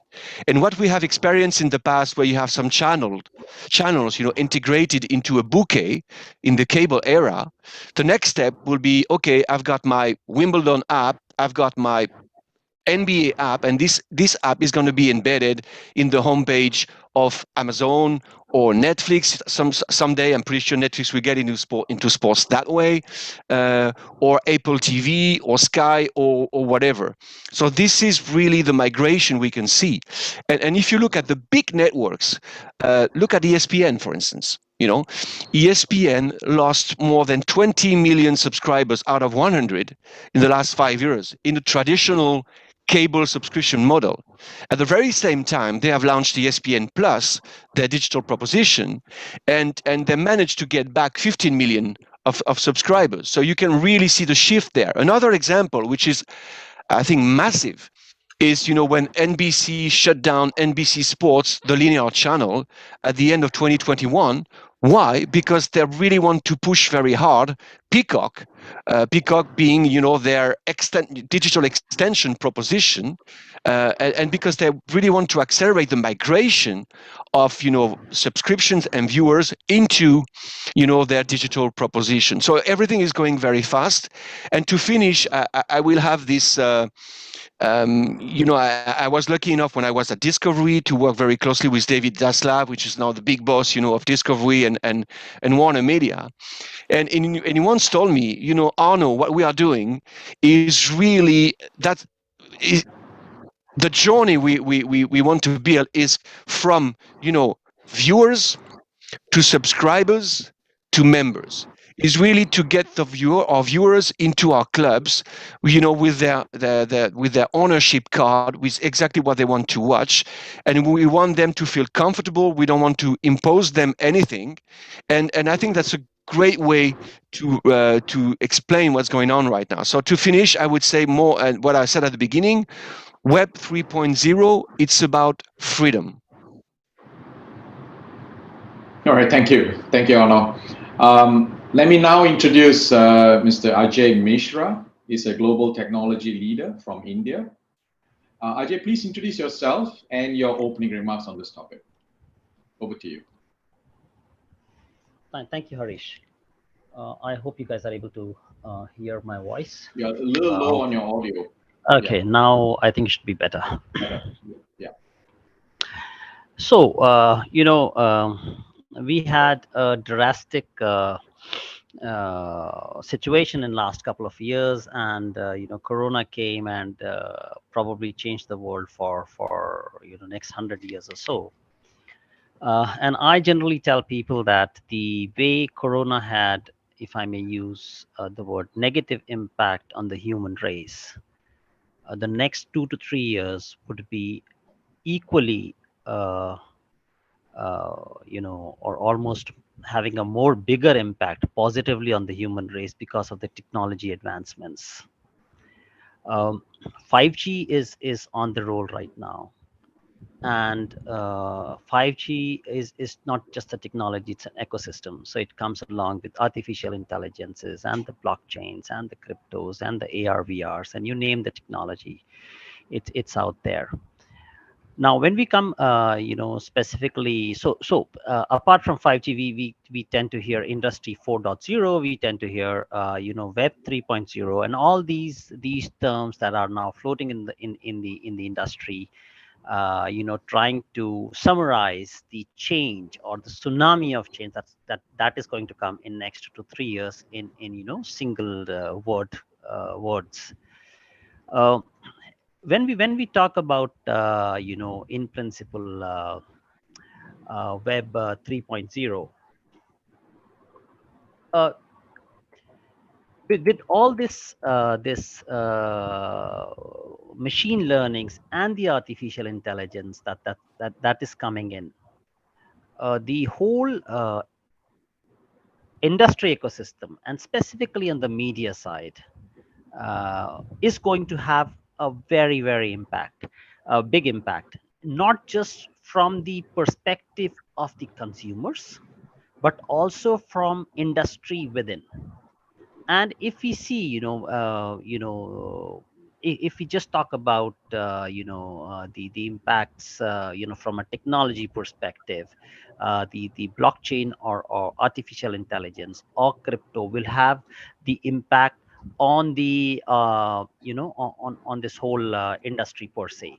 So in my opinion, I think this is a, you know, great session that I look forward to, where we would be discussing the shifting landscape in the digital age. And I think this whole event is at the right moment from a time perspective, that Corona is receding, and the impact of technology, at least in my opinion, would be increasing on the lives of human beings. So that's my opening comments on this session, Harish, and look forward to discussing more as we move forward. Thank you. Thank you, Ajay. That's a good set of introductions from your perspective. Let me now introduce Dr. Amal Punchihewa, who is a broadcast engineering consultant from New Zealand. Amal, please introduce yourself and your opening remarks on this topic. Over to you, Amal. Yeah, thank you, Harish. You could hear me? Yes, loud and clear. Yeah, thank you. Yeah. So, kia ora. I'm from New Zealand. In my few minutes, what I would like to do is give a kind of the perspective from more from the broadcasters angle, and also connecting with the theme of the session, because we are looking at this the Web 3.0 for the media. So how that's going to impact or interact, or what it's going to, how it's going to influence the media. So I would like to sort of expand that to a little bit more, because the media, when you say media, it's like as you introduced at the beginning about the broadcasting, that that's a part of that as well. So when today the media, it can be public service media, or it could be even commercial media. It's all impact everything. And also when we are talking about Web 3.0, yes, I'm also find it difficult to find this what it is, how to define that, and it's harder to define from that temporal perspective, because there is no real boundary point where it's going to change from one to the other. And this is very evident in recent times with the rapid advancements in technology, because if you look at Web 1.0, 2.0, and 3.0, they are much related to the connectivity. And today we have already achieved a high level of agnostic nature. So we don't care how it reaches, but what we want is the connectivity, but that need to be affordable and that need to be safe. So my discussion, I would like to take on the path of what's called what are the challenges and the opportunities for the media, for the broadcasters, because broadcasters have been in the last nearly last 2 decades trying very hard to be in par with the needs of the audience. And so that we have seen in countries like Australia and New Zealand, we have what's called for the broadcasting Preview Plus. So it is there is no gatekeeper. Free to access, you can high level of personality, so you do not see difference between the linear TV or broad over there or through the catch-up service. So they come seamlessly to us. And also we are now looking at even further going into the other areas. So I'm sure we can discuss in our rest of the time later on. So how this Web 3.0, which is going beyond just connectivity, which is fueled by other advances in technology such as AI and those things, but also keep in mind that there is the inclusivity, protection, and then I'd like to later refer to some of the points that the Honorable Prime Minister mentioned from Fiji, and also the other ministers about the misinformation, disinformation, because it's a major issue which is harder to manage, and hopefully we don't want to open up another sort of a problem for the public, for the globe, when we are going into a fairly virtual world, are we pushing people into a more uncontrolled area where their well-being is not looked after? So though we are talking about like they have the freedom, they have the access, the personalization, but they become more isolated in that sense and going into the problem. So with that, I'll hand back to you, Haris. We can have a more discussion later on. Thank you. All right, thank you very much, Amal. That's useful context. I think we are swimming in a lot of acronyms, plus a lot of version numbers. So do we need any of these things? So let me now introduce our fourth panelist. His name is Andy Quester. Andy, please introduce yourself and your opening remarks, please. Yeah, thank you, and thank you to everybody, and especially to Wilhelmina, who always asks me to attend these sessions. I think it's about the third one I've done.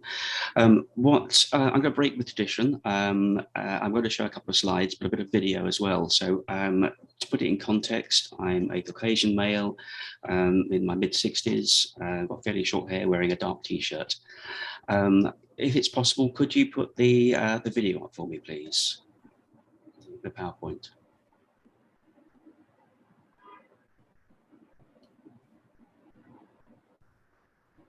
Is that possible? Yes. Okay, coming up, I think. Thank you.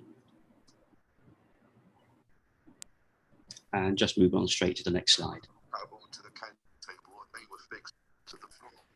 So I had alone.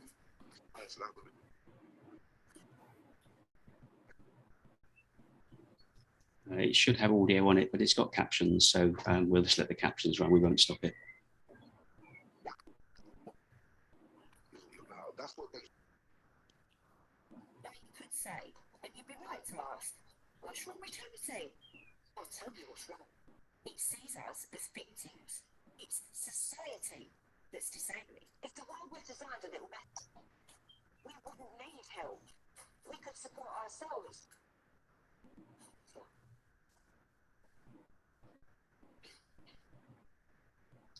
That clip's from a BBC programme that was bringing disabled talent, disabled production teams and disabilities to the forefront. What we are seeing is a world that's very much designed for what I would say able-bodied people. And what we have with the opportunity of a brand new, if you like, revamp of the internet, Web 3.0, if you want to call it, is a chance to look at design, a chance to start to think about how we see and hear and participate and especially interact. David's song was really interesting, but approximately 1.5 billion people on the planet would not have heard it. There are also about 2.2 billion people on the planet who have sight impairment. And I hate to say this to all our panelists here, that as we get older, we will need more assistance in some of this media options, whether it's motor function, whether it's hearing, seeing. We've got to learn from others who have taken this journey slightly before us. And the one thing I'm very keen about is gaming. There's a great statistic that gamers age at the same rate as everybody else in the world. And some of those gamers are now in their early 70s and are trying to compete with teenagers. So what they've done is said to the gaming manufacturers, make the consoles more adaptive, make the games more adaptive, let us have more options. And now if you look at some of the games that they're rating, they have amazing accessibility options. We've got to expand our options. It's not about sight and sound, it's about motor function. If you ask me to do something to interact with content and I can't do it because I can't move fast enough, then I'm missing out. You're being exclusive. And universality, I mean, what was great was Arno's discussion about viewers, subscribers and members. Viewers tend to be very sit back. You can go to just stay on the next slide, please, if you could. Back to the next. We're going backwards. Viewers, that's it. Just stay on this side for a couple more minutes. Viewers tend to be very sit back.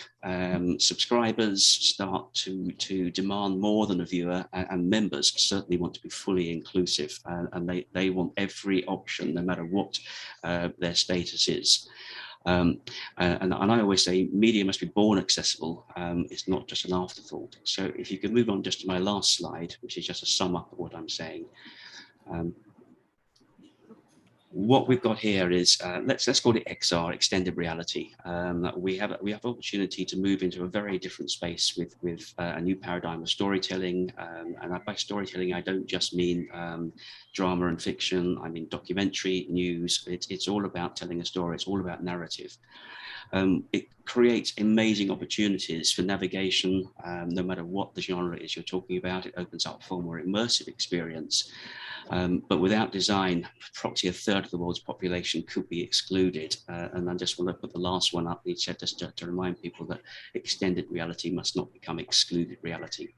So I'm going to pass back now. So I should say my background is in content production. I was an editor, and so I'm a program maker more than an engineer.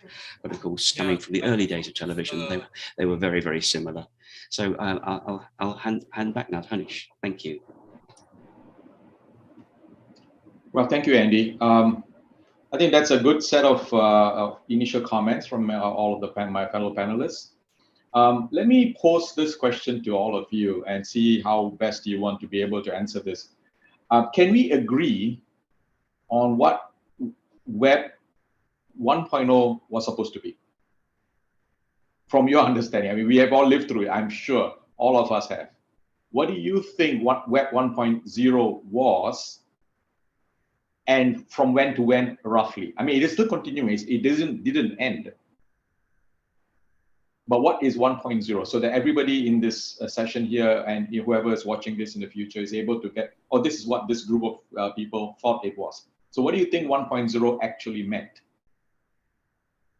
Could I give an example from what happened when I was working and the web came up? And I think one of our director generals in the BBC said, "Over his dead body, would the BBC.co.uk ever exist?" And if you now have a look at the BBC.co.uk and BBC.com, you can see exactly how wrong he was. But I think if I was going to say something from a user point of view, 1.0 was just was fun. It was something new. It didn't offer you anything you wanted to do, but it was just a different way of maybe sending a message to somebody, doing a bit of chat, or actually sending something from home to work, or even worse, work to home. But other than that, I don't think it did much. Other than I would say established connectivity. It began to establish the idea that we could have a connected world. I'm sure others will have a much better point of view than me. Anybody else want to add to that? Maybe I can add a line here. So, simplistically speaking, Web 1.0 was more of a, readable web. And Web 2.0, you were able to, write in, on the internet from a very, very simplistic term. So that was quite a major difference between Web 1.0 and 2.0. Thank you. Yes, Anand. Yeah, maybe if I can add something, I fully agree with what Andy AJ just said, and maybe Web 1.0 was kind of the 2D dimension, I would say. Then Web 2.0 3D, and then with Web 3.0, we are getting into this possible metaverse universe where obviously you create a kind of fourth dimension. So that could be also a way to describe this evolution. Amal, something you wanted to say? Yeah. I just wanted to add. I would like to explain that, or how I see that, or I like to interpret. So the Web 1.0, even at that time, we were not sure it was Web 1.0, but the web was like, okay, there's a means of making a connection, and then once you made the correct connection, there are some content, and then you very sort of I would say in a very boring way you consume them, and so I think that's what has changed over the time, because the two important things is that so there's a kind of a connection. You have to purposefully make it, and then every time you have to make it, and then like harder to make it, and then some boring content. Okay, I think I'm hearing the four of you. The thing that stands out to me is that it was about connections, about making connections. That was what that drove a lot of the interest in the 1.0 space. But all the connections were done by individuals creating their own personal websites, and maybe there were companies that were creating a website, as Andy was saying, and some companies that put their brochure on the website as static documents, so that hopefully someone sees it as is like looking at the yellow pages. If anybody on this call remembers a yellow pages, or a phone directory for that matter, it was essentially automating a little bit of that, but it has things changed significantly. So there was this comment that was made, or the word that was used, is called metaverse. What would that mean for all of the stuff that we have been doing all along? I'm sure some of you would have come across and would remember Second Life. Is metaverse a reincarnation of Second Life into a third life? And how does that impact the media from that perspective? And is that really a manifestation of this thing that we now call Web 3.0, or some of us call Web 3.0? So anybody want to pick that up? Arno, why don't you pick that up, because I think you were talking about media that is changing to represent. And I think it's Andy was talking about extended reality or augmented reality, and I think once again I will stick to sports, which is my area of expertise. Clearly, we can see there that the new dimension is coming. So you will experience what's happening on the pitch, but on top of that, or beyond that, you will also build an augmented experience with more statistics, probably some virtual games. We can even imagine at some stage that this virtual metaverse experience of sports can be disconnected from what's happening on the pitch.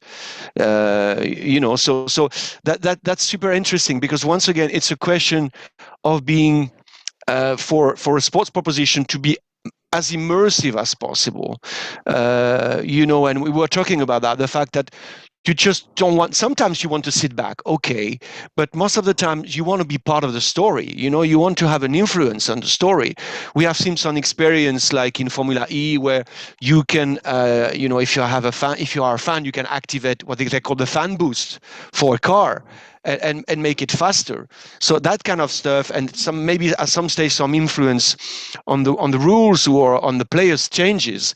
I mean, all that stuff is important, and I think metaverse is probably a way to once again to enhance your experience and make you be part of it, because you don't want to be passive anymore. And once again, this is probably something that came also from the esport inspiration, especially for the younger generation. That's my understanding of it. Amal, go for it. Yeah, I think we had the term immersive experience from both Andy and Arnold, and so I think that answered the question of the blurriness, and we are sort of migrating from Web 2.0 to 3.0.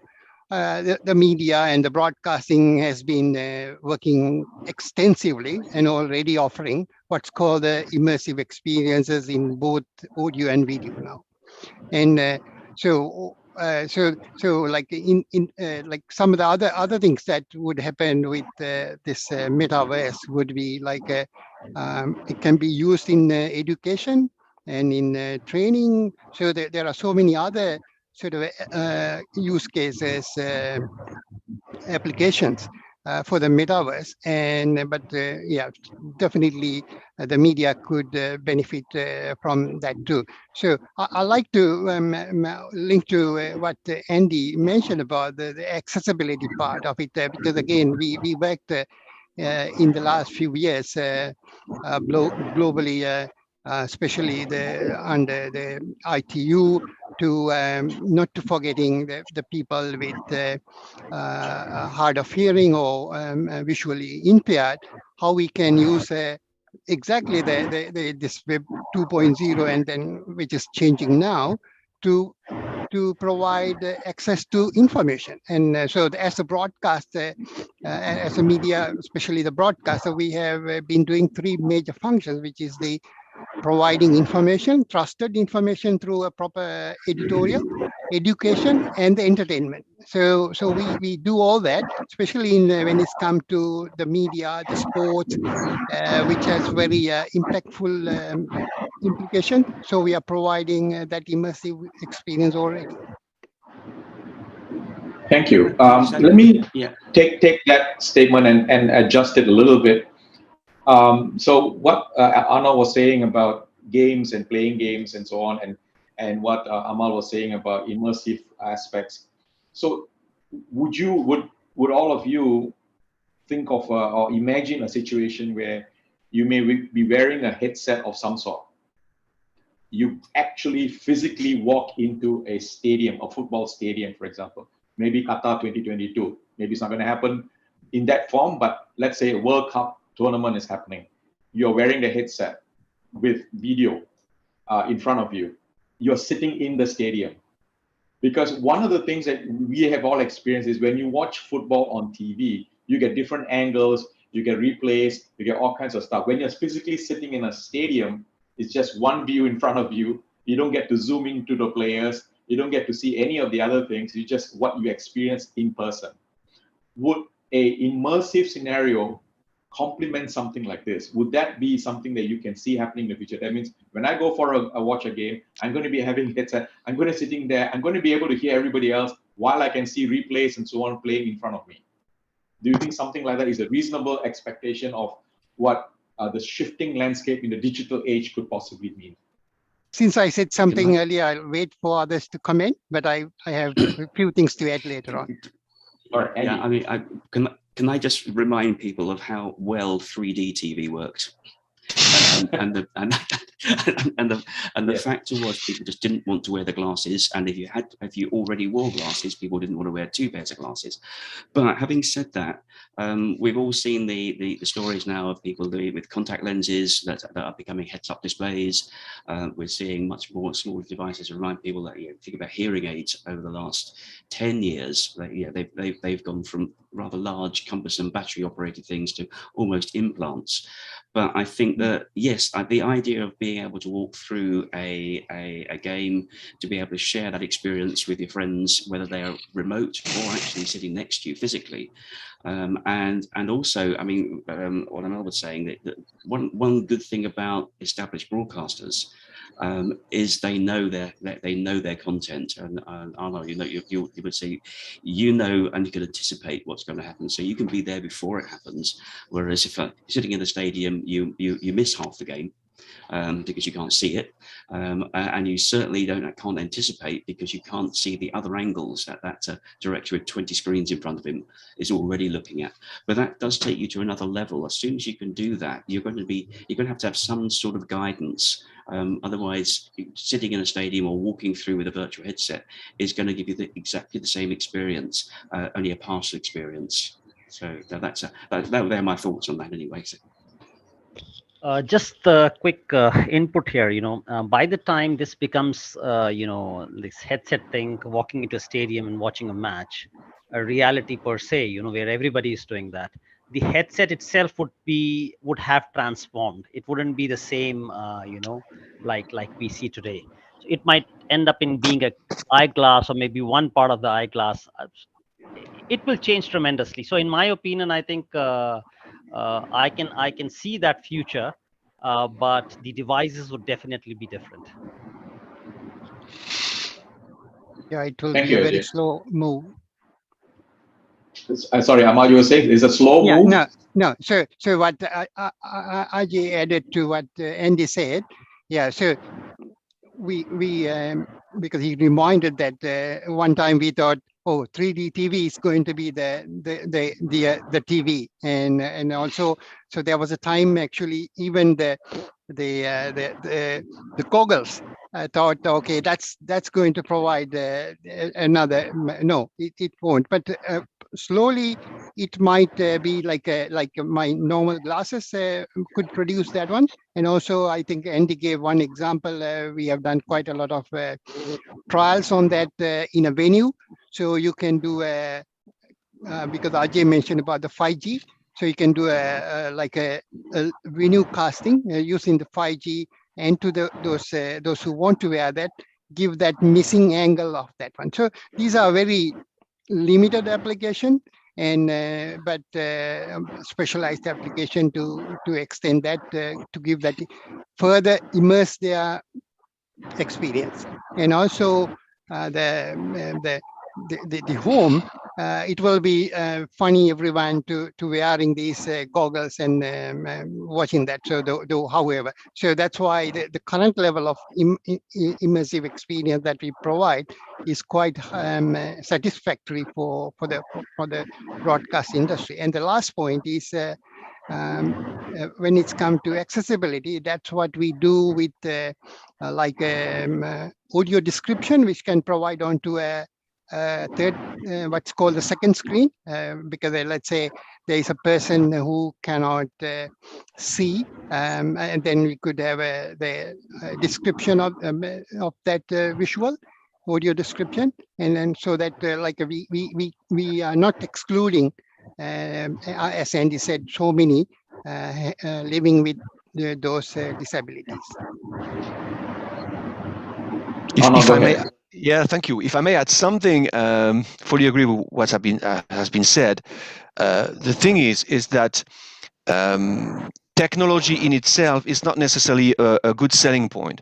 You know, Andy was talking about 3D TV. The problem with 3D TV is you wanted to impose to people to buy a 3D TV, and they just bought an HD TV, which cost a fortune already, and there was no content behind that. You know, it was just a technology, but in reality, there is a very, very limited of hours produced in 3D.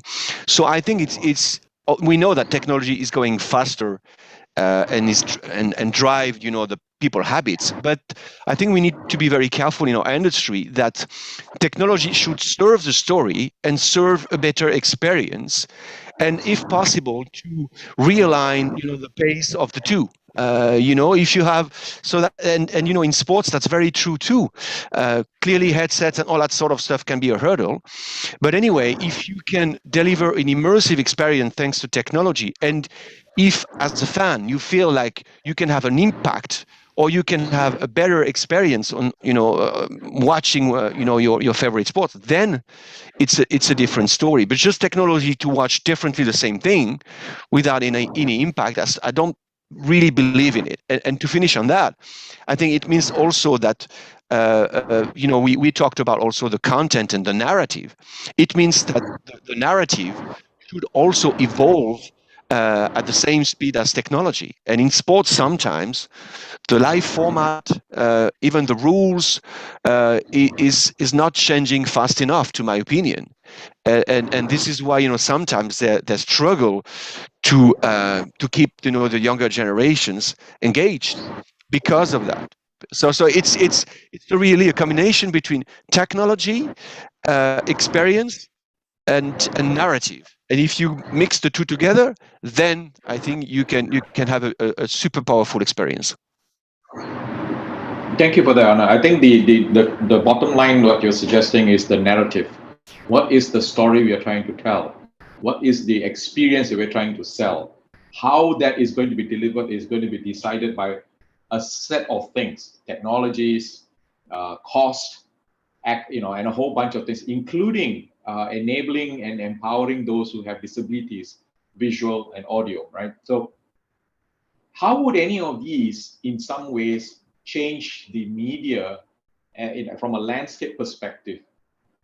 Because we have been in a digital space for a very long time. It's nothing new about the digital aspect of where we are.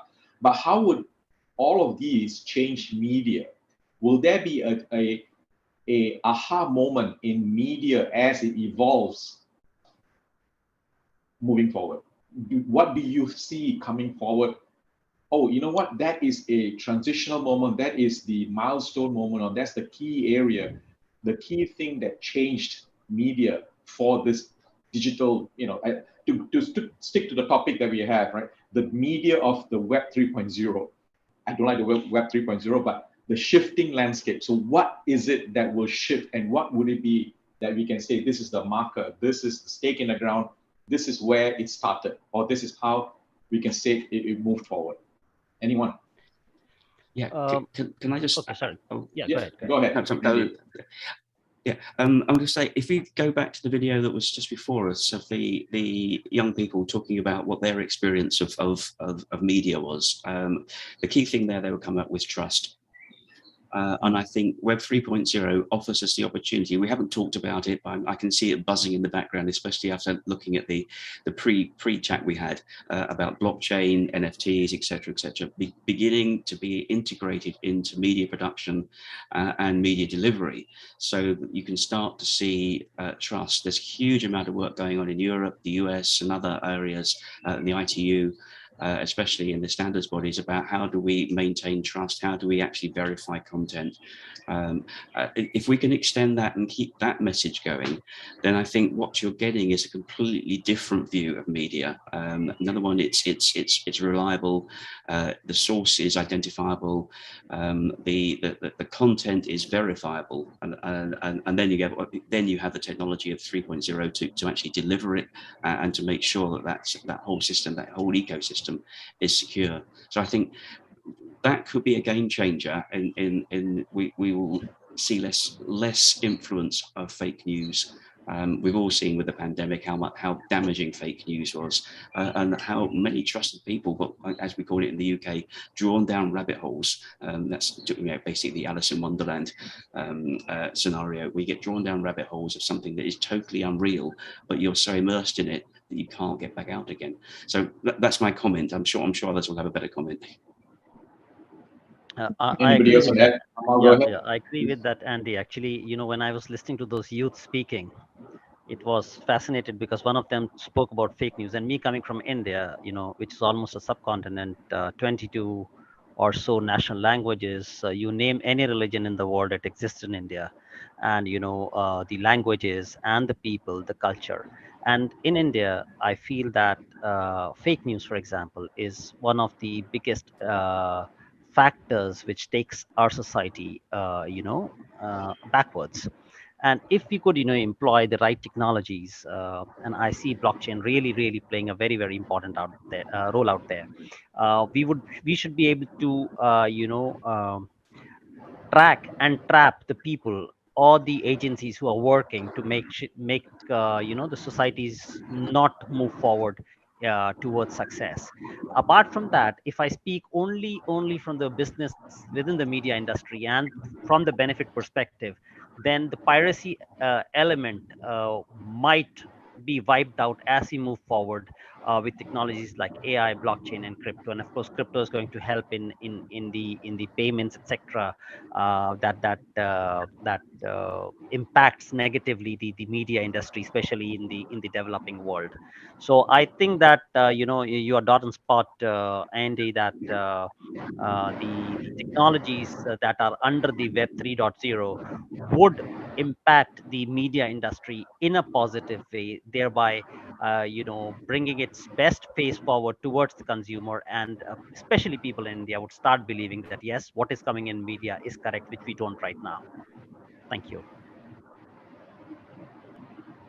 Amal, you had something to say? Yeah. What I was trying to say at that time was, if the transition that we would like to have with the Web 3.0 would be, if we can assure using these technologies that what we really want for the society, which is the information that what it disseminate is tested for its trueness, and then so we can improve the reliability and the accuracy of that one using the technologies again. So it's not just technology driven, but we can deploy those advancing technologies such as both AI and blockchain technologies, and also maybe more distributed manner, because that's one of the key key technologies. So that goes quite well with the Web 3.0 if you look at that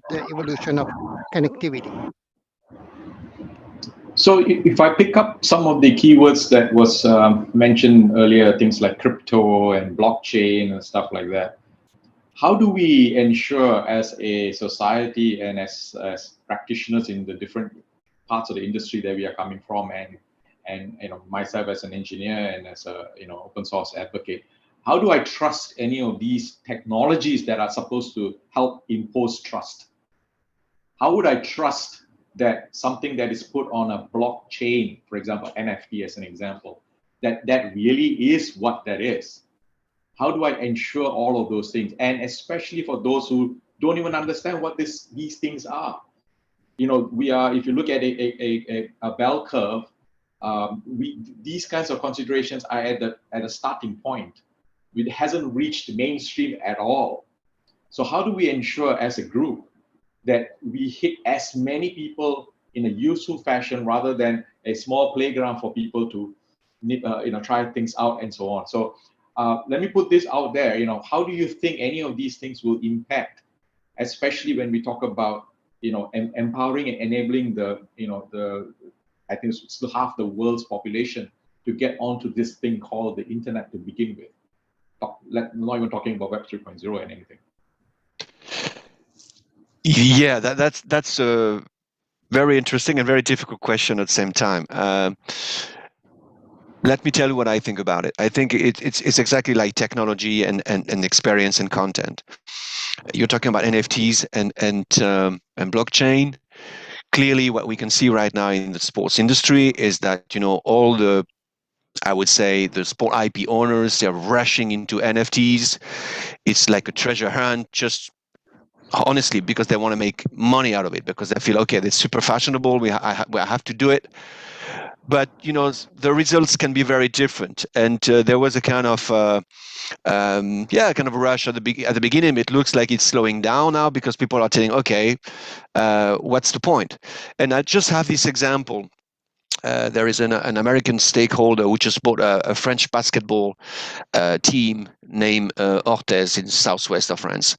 And for the first time, they delivered NFTs.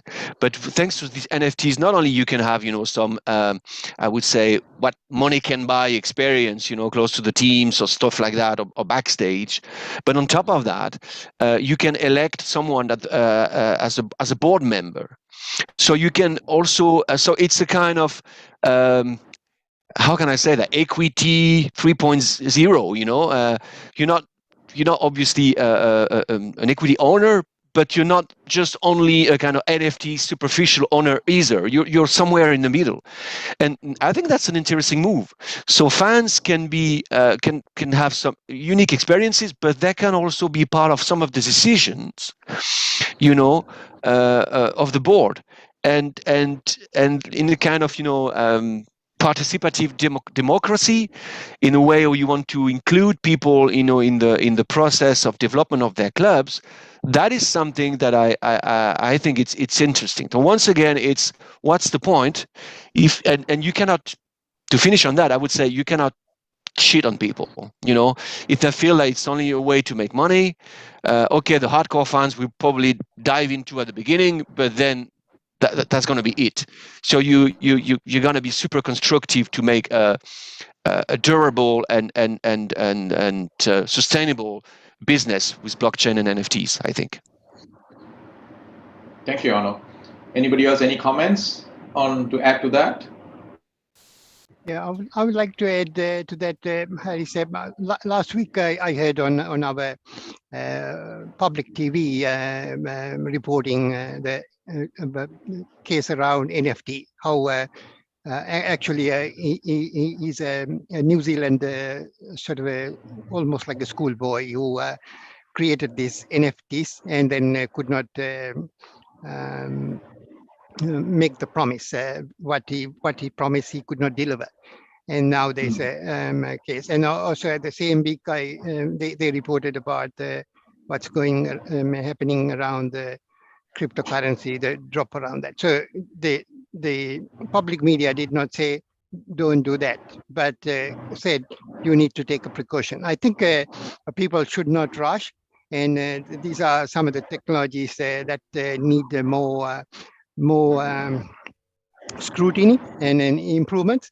And so as I told at the beginning, my team, my main message is around challenges and opportunities. So the challenges are around those. I don't want to use the word regulation, but we could see already the regulation in action for some of the things that are happening for Web 2.0. So if I very quickly remind you, in Australia, the Facebook was blocked for 1 week, and they could not they deliver the message for COVID messages, because the public broadcast, everyone using extensively, not just over there, they use all other distribution channel to do that. So so one can take sort of a hostage on that one. So the message is we need to have various kind of control mechanisms to make sure that it's beneficial to the society. So I could see it's already happening from the society itself, not because it's not the sort of in any government, the government saying things, but the public itself responding to those. We could see this even happening for one of the big OTT company. The employees are standing against certain things. So you could see, so that's the kind of democracy, and then how the technology and the society matures. This would evolve, I would say, because that's how we could make a more safer and inclusive society. Okay, can I then maybe bring everybody back here as a way to round out what we have just spoken about, and I would like to probably pose this question to all of you as your statement to rounding off this entire session. What about the ethics behind all of this? What are the ethical questions that you think you need to be asking and trying to seek some clarity around? Especially, one aspect would be AI ethics, and the other aspect would be about ethics in media and so on. How does the fact that we have a digital media available, a digital means to send information, where are the ethical boundaries to any of these? So this would be the final wrap-ups question to you. It's probably a very hard one to answer, but try your best, and I look forward to hearing all of you. So let me start with the person on my screen at the bottom of my screen. I'll start off with Ajay first. So, that's a very, very spiritual question. That's a very, very spiritual question per se. But I believe that, everybody has ethics, and I don't think so any industry or industrialists would want to do business without ethics. But sometimes, or most of the times, things go awry. And to control that, technology is definitely helpful. And that is why you would see, because there were problems around piracy, there was problems around payments, there was problems around production, that we see the blockchains and the cryptos and the various other technologies gaining prominence. So I think technology would help in maintaining the ethics of the media industry, in my opinion. Thank you. Thank you. So can I call Arnav for your comments on that? Oh yeah, I was thinking very hard about it, because the question is super difficult. What comes to my mind is to say we're not in a world now where Big Brother is watching you. You're watching Big Brother, and so probably the answer would be to trust in people's responsibility and capacity to a kind of self-regulation. Maybe it's a little bit utopic to think about that, but in a way, I think and we can see that also, especially when you look at the youngsters, how do they behave with social, and they in a way they manage all these tools and all this technology in a smart way, and they are very careful, and it's not true to say that they believe everything, that they have a kind of skepticism that is super useful. So my answer would be, and maybe it's a hope, that there will be a self-regulation from people themselves, because they are the ones using these new technology tools. Thank you, Arno. Amal? Yeah, so my take, I'll start looking at myself because I'm as an engineer, I'm bounded by ethics of all three professional bodies I'm affiliated to. But when you look at anyone else or any other organization, it's hard to imagine. You hear many times those violations, but I'm sure with certain developments, it might open up even if an organization operating unethically. So we have seen some whistleblowers. This happened with some of the AI experts in certain organizations. They later said this is what's happening inside, because they simply bound by other rules inside working. So as like other two speakers mentioned, so it's extremely hard to predict, but I think it's something that needs to evolve with the evolution of this one, because they're not being very self-centered. Yeah. Thank you, Amal. And Andy? Yeah, I mean, it's just picking up from what Arno was saying, regulation. I think we have to be really careful, otherwise I tend to find regulation is imposed by people who can't use the technology and who don't understand what's going on, and that tends to then lead to regulation. And the comment about kids knowing exactly what they're up to is really true, but I think the one big thing that's missing is education there. So it's internet ethics should be taught from year zero at school. Before we've even most kids can use a pad or a device, and you've seen this idea of kids getting magazines and trying to scroll left and right with a piece of paper. We're living in a very different world, and if we can start that education, by the time some of this becomes, by the time we talk about Web 4.0 or 5.0, the next generation should be just as comfortable as we are with print and sort of visual media. So I think if we can achieve that, then the ethics actually, as was said, will be self-regulating. Thanks. All right, thank you, gentlemen. I think that it's been a very useful session. I hope the audience who are attending and listening to us now are finding this to be reasonably useful. And I think with that, I would like to wrap this up. So thank you very much, all of you, Andy, Arno, Amal, and Ajay, for being on this panel, and also for all of you who have been listening to this and the comments that I see on the chat. So thank you very much, and AIBB, it's over to you. Thank you very much. Can I have a very quick Haris and everyone? Thank you. Before you turn off your cameras? Oh, okay, sure. Yep. All right. So on the count of Andy, can you turn on your? Andy, your camera back. Sorry. All right. Yeah, thank you very much. better. So That's better. just a moment. On the count of 3, 2, 1. All right. Just check. Thank you. And, perfect. Thank you very much. Thank you. Thanks, Nabil. Thank you. Bye. Thank you. Goodbye. Thank you so much for moderating that session, Mr. Pillay. And thank you especially to our amazing panelists for that amazing discussion and for your insight with us this morning, afternoon, or evening, depending on wherever you're joining us from. And of course, our session sponsor, Vessel. Up next, our content showcase.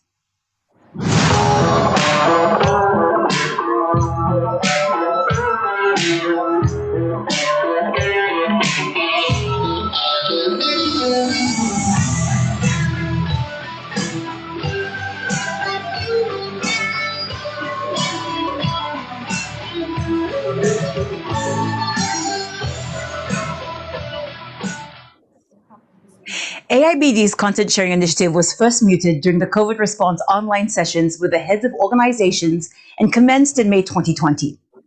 Member countries in the Pacific, Southeast Asia, East Asia, Australia, and Latin America contributed towards this good cause, which benefited many of the broadcasters impacted by the COVID pandemic during the 2020-2021 period. To fortify the ongoing content sharing initiative and support content creators during this difficult time, AIBD is organizing this content showcase, which will enable AIBD's members to pitch, sell, and buy regional content, a great opportunity to diversify income streams of media organizations. To kickstart this content showcase, here is the Fijian Broadcasting Corporation.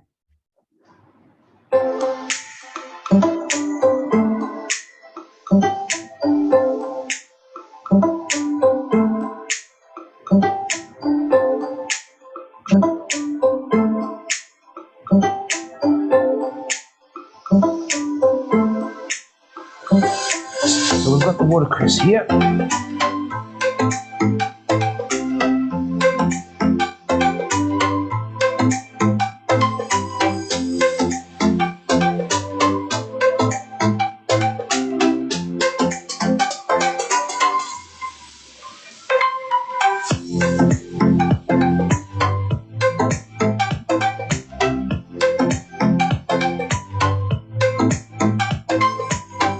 For license and distribution, please contact Mr. Vinal Raj on 8937-434 or email at vraj@fbc.com.fj.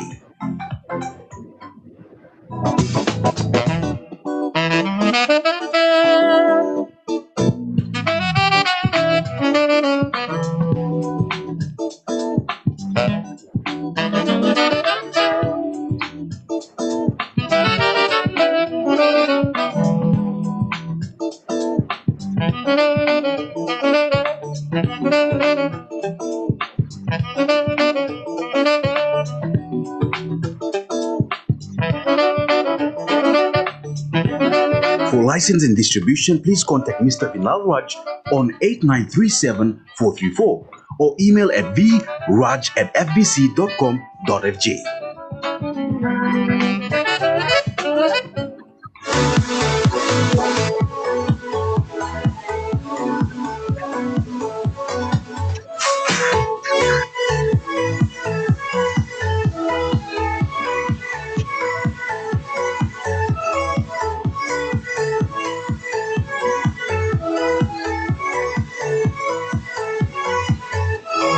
For license and distribution, please contact Mr. Vinal Raj on 8937-434 or email at vraj@fbc.com.fj. Fiji, with its diverse ethnic groups and colorful culture, has so much to share. Please feel free to contact AIBD to get access to our content. Now from Fiji, we shift our focus to Korea. KBS is a powerhouse for scripted content. In this showcase, KBS is making available to interested members a total of 4 dramas, 3 documentaries, and 4 entertainment programs.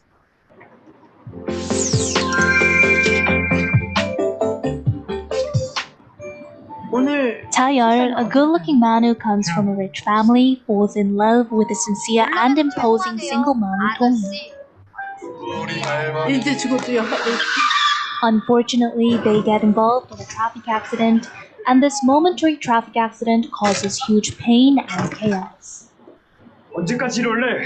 KBS daily drama, armed with a love triangle romance, spicy twist and turn, and success story of the heroine who you'd want to support.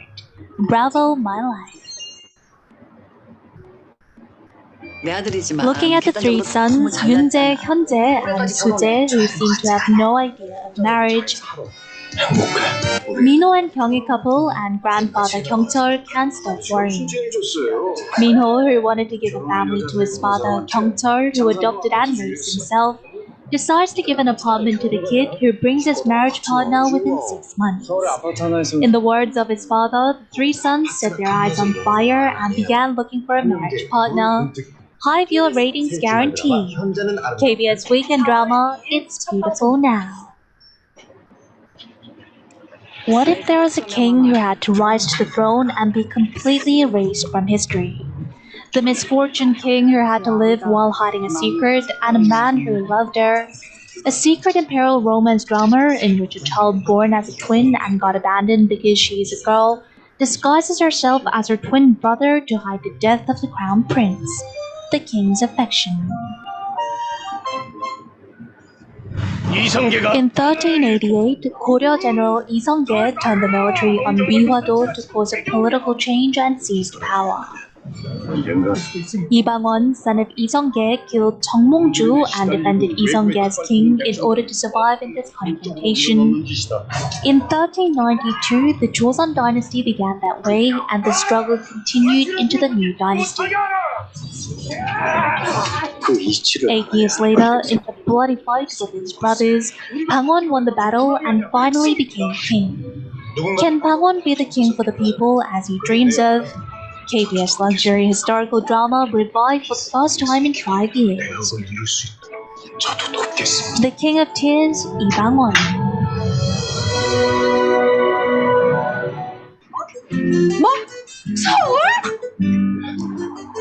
Oki and Hyuk, who were friends and became enemies, had a daughter Osori and a son Hakaru respectively. Sori and Haru have grown love from an early age without their parents knowing. One day, Sori's father Kwangnam and Haru's mother Hyuk started to have an affair. Nevertheless, Sori and Haru, who couldn't give up on each other, decided to go to America. But the day before her departure, Sori hears her father Kwangnam is actually Haru's real father. Messed up drama that relationships between family members are twisted and strained. Love twist.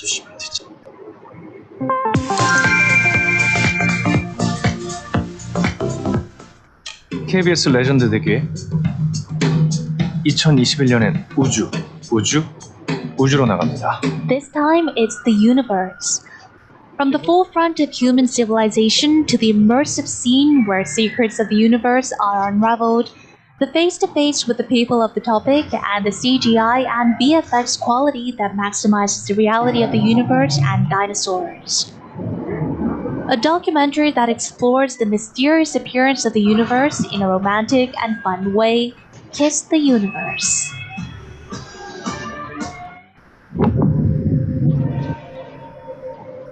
Exquisite tilt, 23.5 degrees, neither too big nor too small.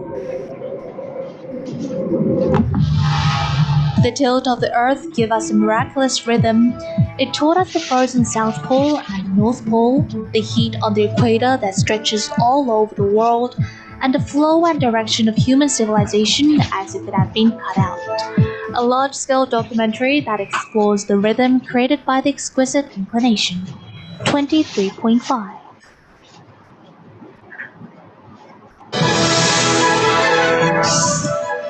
A global program of those who choose to be isolated outside the city and civilization. A story of people who create their own paradise and live in nature. A documentary that explores what we are missing in the world of advanced technology through their lifestyle. Isolated Paradise.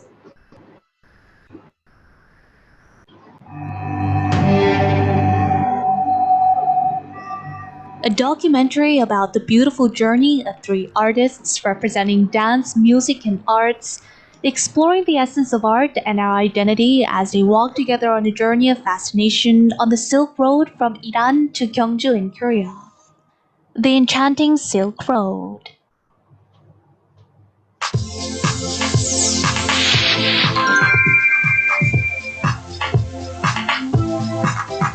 도심에 대형 사슴이 출몰해 Beyond the memes among the MZ generation, Chujeop is the latest trend towards stars that become a culture.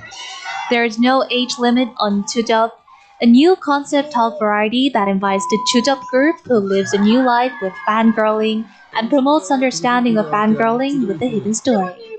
FanFest to my star. 그 주인공들을 공개합니다. A brilliant revival of terrestrial comedy. Those who want to survive make the whole nation laugh. Only one team will rise to the comedy throne by popular vote. Who will be the final winner? KBS's first Comedy Survival Stage Turn.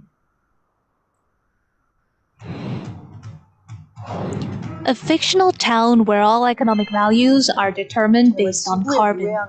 Staying without a trace in nature and challenging a carbon-free life, a great environment variety. Gong Yo-jin, Lee Chun-hee, and Chun Hye-jin, who are newbies in the entertainment industry, who genuinely care about the environment, try to live a zero-carbon life. No Impact Day.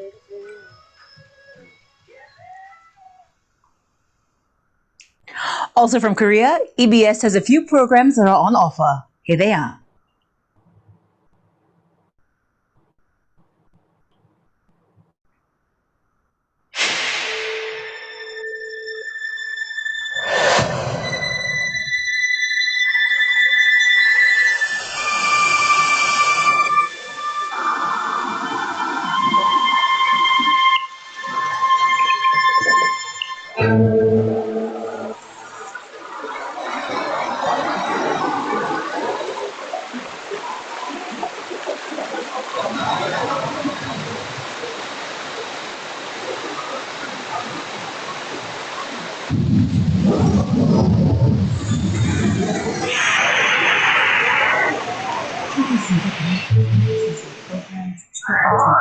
Programming as well.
The word mass extinction is correctly used, but what is occurring now? We are eliminating species very fast. We could lose half of the species by the end of this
Showcasing documentaries, magazine-style programs, children's and entertainment programming, as well as Islamic programming is Radio Television Malaysia.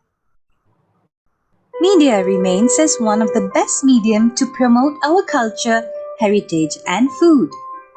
Keeping this in mind, we have put together a showreel to promote our documentaries and kids programs. Jiwa saya kosong. Kosong bila kita dah berada dalam ni, kita nak mencari sesuatu. Mungkin selama ni kita jahil. Jadi di sini saya ingin terdetik untuk merubah kehidupan saya. Jadi yang lebih baik sebagai seorang Muslim. Allahu Akbar, Allahu Akbar. 30 episodes of Shahada that will take the audience in a journey to explore the beauty of Islam in the context of Hijrah and display the changes of communities and individuals to the Islamic way of life in Malaysia. Dulu banyak kira macam boleh dulu tapi lah ni macam kurang sikit Nak mancing pun dulu mudah. Sekarang mudah dapat dulu. sekarang payah sikit. Kita dapati bahawa antara faktor utamanya adalah pembangunan di tebing sungai sebenarnya. Interesting documentary that tells the story of unique wildlife, natural treasures, and the beauty of flora and fauna found in Malaysia in the Symphony Alam documentary. A 30-minute magazine program featuring interesting issues and topics according to trends in Malaysia, as well as viral and universal events and happenings. It covers various aspects of the norms of life, where human interest is made the main framework of each episode in the Panorama magazine program. Cheeky Boom Children's Show is about the Cheeky Boom Cafe owned by Kak Mimi. Alicia and Danish are regular customers of Kak Mimi and often visit the cafe. The close bond between them makes their relationship close like siblings. Kita bersama, boom boom, cheeky cheeky boom. Ikut detak irama, boom boom, cheeky cheeky boom. Boom boom, cheeky cheeky boom. Why?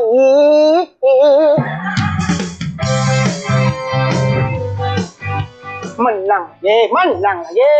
Berjudi kan tak baik, kan tak dapat bahana dia. Follow the ups and downs of three cousins living the urban life in the middle of the city in Apartment Putra.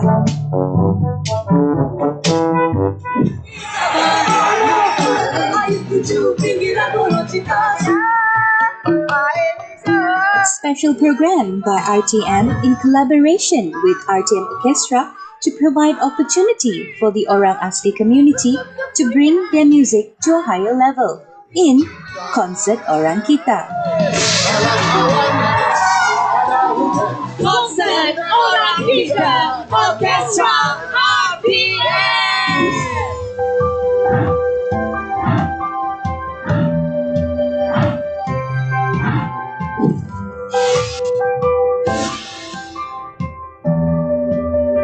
Feel free to get in touch with us for more information. We hope for positive and good feedback. RTM, teman setia Anda. From Singapore, here's the content that's made available for licensing across our member countries from MediaCorp. MediaCorp, Singapore's largest content creator, offers the latest original content spanning multiple genres that cuts across drama, lifestyle, factual, and boasts a library of over 20,000 hours of award-winning titles. Sister Stand Tall. This inspiring drama sees three women with the same name who were nemesis at first, but became best friends after seeing each other through many ups and downs in life. 这里不是我的家乡，但是我来这里做工作了15年。如果讲这里是我的第二个家，那也不为过。不管生活过得好不好，都不要向别人诉苦，反正最后始终还是要靠自己的。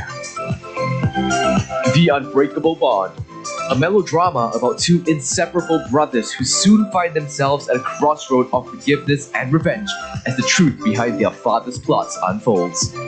Which path will they choose? 你有的我都有，我有的都分给你。20多年，我都活在一个谎言里，是我错，错在我当初不应该活下来。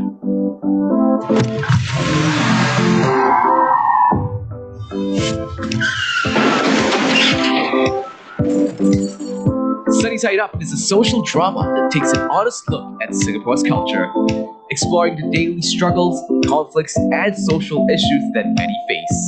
A series that you wouldn't want to miss as it shares various light-hearted and uplifting tales that will restore your faith in humanity. Auntie Christine, how's the baby? Please be good to my baby. There's a rumor that you are the father of the baby. What nonsense. I'm Golden Boy Hafik. Every product I endorse sells like hot potatoes. Now's the time to work hard and make the most out of your fame. Hana, good, set, kimchi. Inside Maximum Security. For the first time, 6 inmates incarcerated multiple times and at least once at maximum security agreed to reveal their identities for our cameras to capture their lives behind bars. Will the regime in jail finally be enough for them to renounce a life of crime? Stand by for Celtic. Every time when I hear my turn for torture, I feel very scared now. This one is the origami. It looks nice, man. You know I love to do all this inside, You only can do like jogging, sit-up, push-up, but you can't use any equipment in the yard. Old Taste Detectives 3. Let the old taste detectives revisit the traditional taste of delicacies from the past. Time creates tradition and authenticity. Can they still reproduce these nostalgic tastes through the help of a chef? 有把握吗？尽力而为，你用心去专业会成功的。其实当你知道一个料理背后的故事之后，你反而会更加懂得去欣赏跟珍惜它的美味。Tender loving food. From Wuhan to USA, Milan to Malaysia, let us meet the individuals behind delectable homemade comfort foods. Budding homemakers and cooks, professional pizzaiolos, and teenage master chefs. Unraveling the story of how people all over the world are coping with the pandemic through tender loving food. It feels like Christmas, right? When you open up a box of fingers and smell it, and you go like, this is heaven.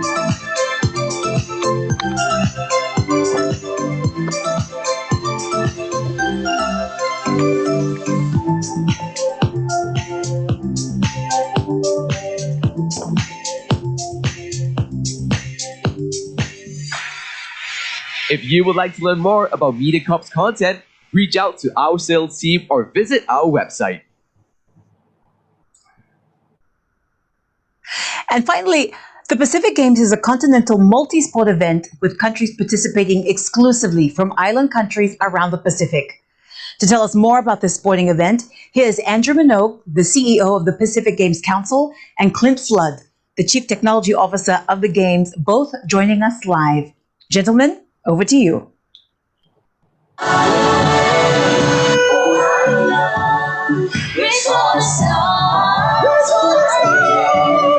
Pacific Games will have many away. So all I land. Are you Pacific Games will play. It's all on the way. So all my summer nights away.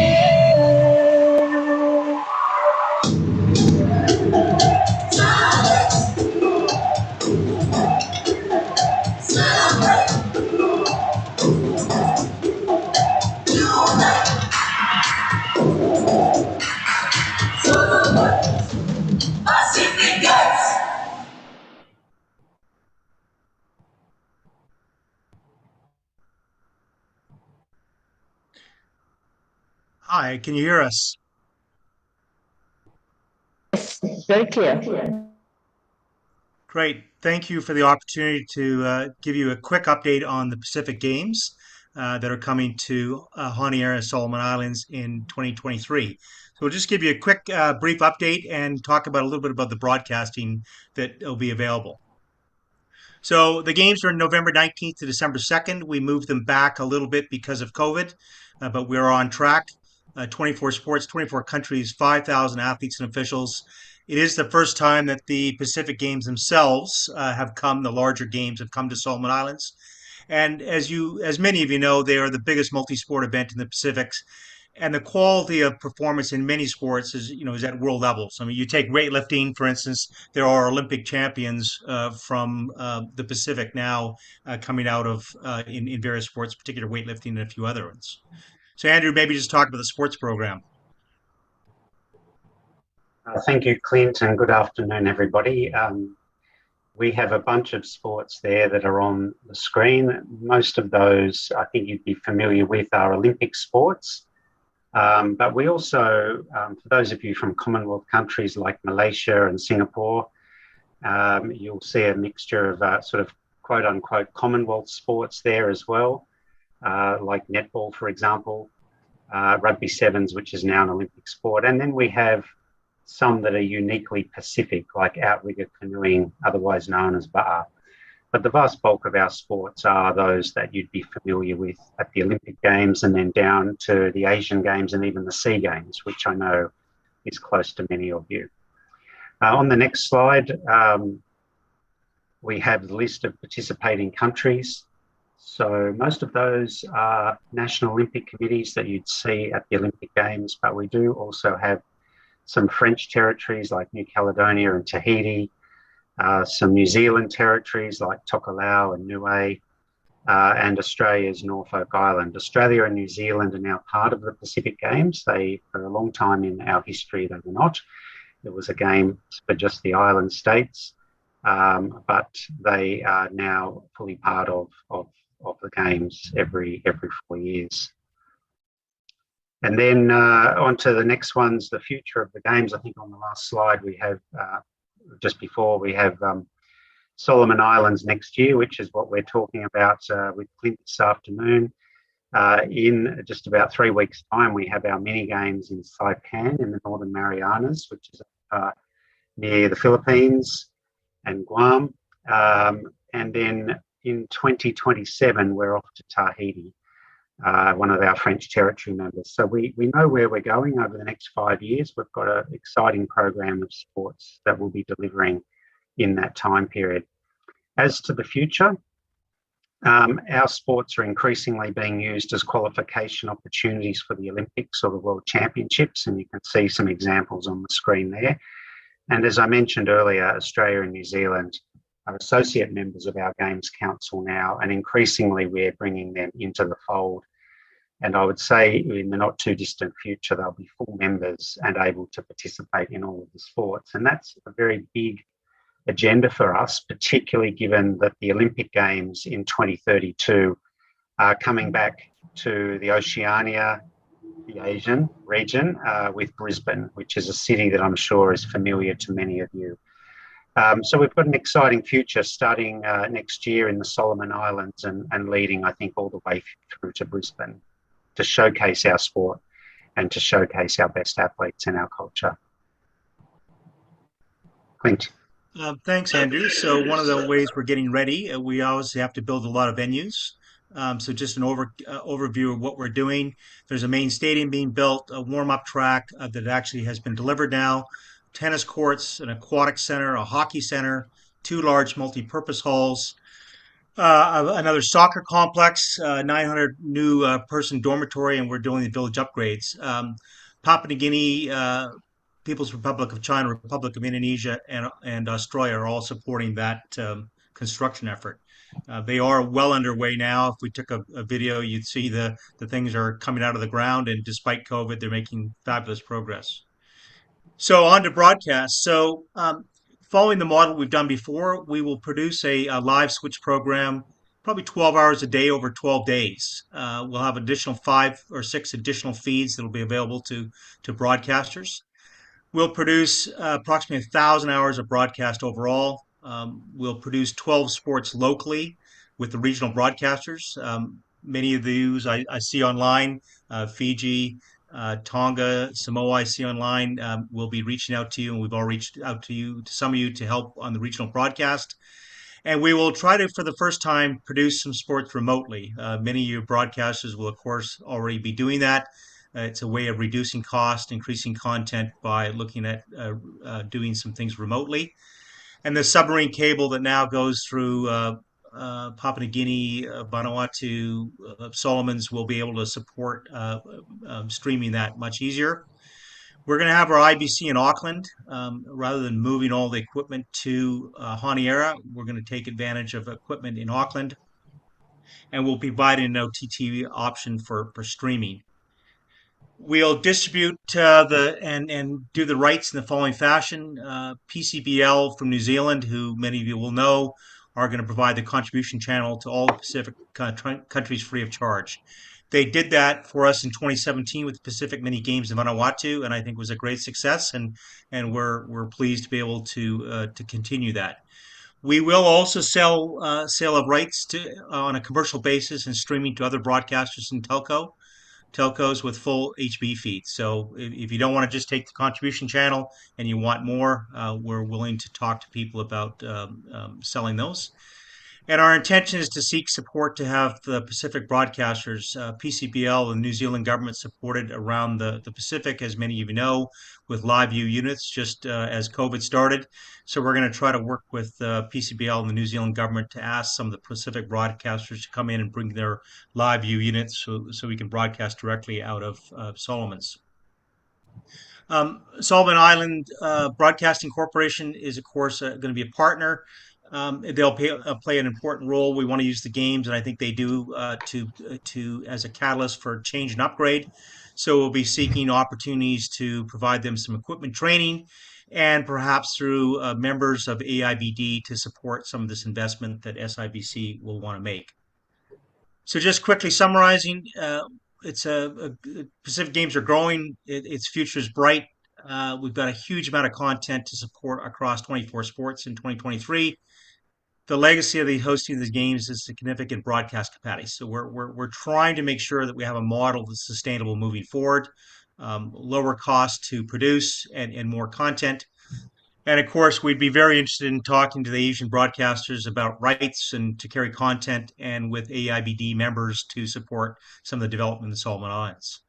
So thank you for the opportunity to provide this overview of the Pacific Games, and we hope that some of you will be in Solomons, and certainly many of you will be watching and tuning in as the games are broadcast in November 2023. Thank you. Thank you. Thank you very much, and all the best on your preparations as you work towards the Pacific Games next year. Now that brings us to the end of the Content Showcase presentations. If you're interested in any of the content and would like to reach out to any of the broadcasters that have presented their content, please feel free to contact the AIBD Secretariat. Ladies and gentlemen, an event of this size would not have been possible without the support of our kind and generous sponsors.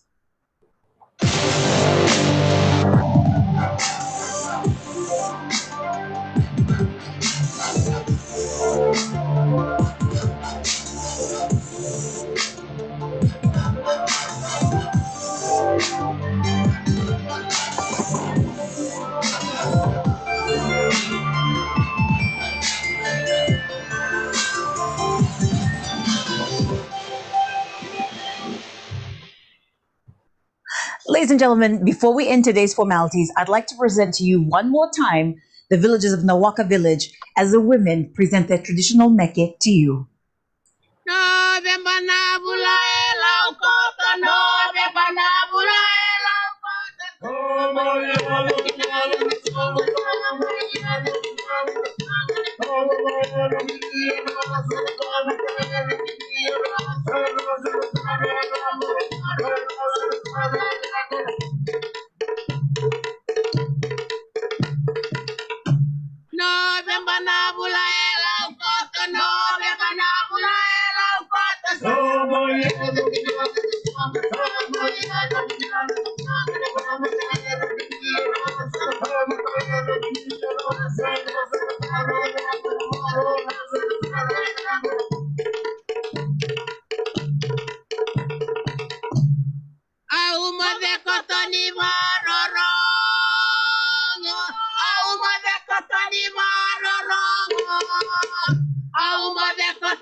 Ladies and gentlemen, that brings us to the end of day one. Thank you so much for joining us.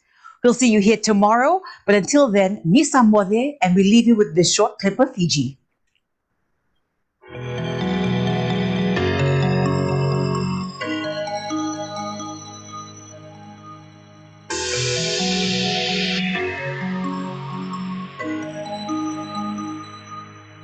So proud to fly your colors high, my island home. We are resilient and strong in trying times.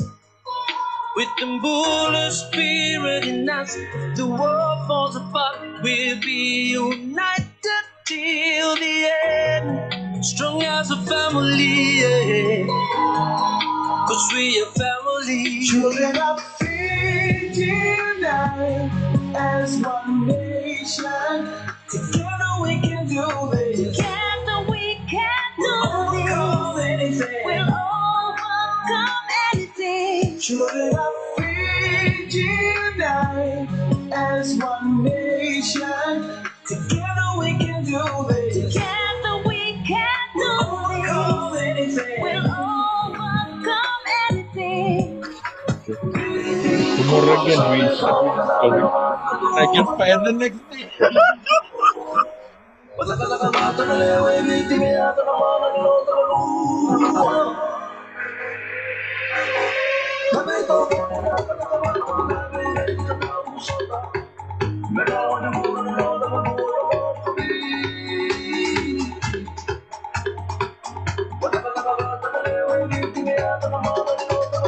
Fijian smiling faces so beautiful. Together we strong and lift our voices together now. Children of Fiji unite as one nation. Together we can do this. Together we can do Overcome this. anything. We'll overcome anything. Children of Fiji unite as one nation. Together we can do this. Together we can do Overcome this. anything. We'll overcome anything.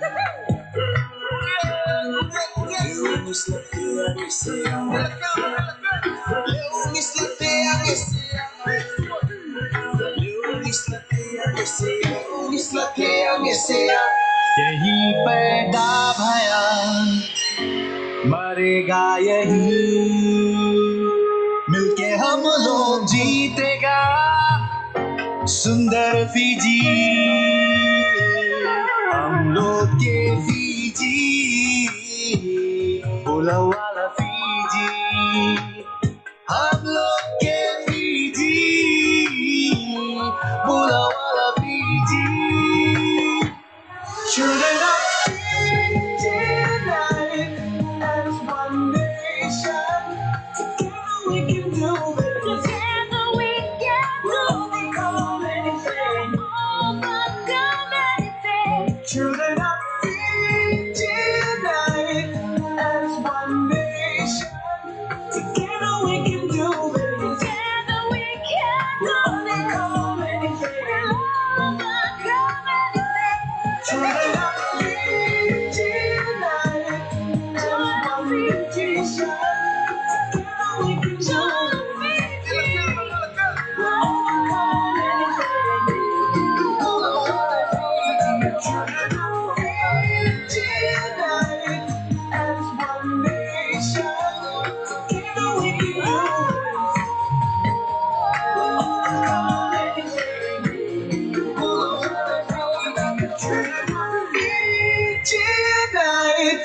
as one nation.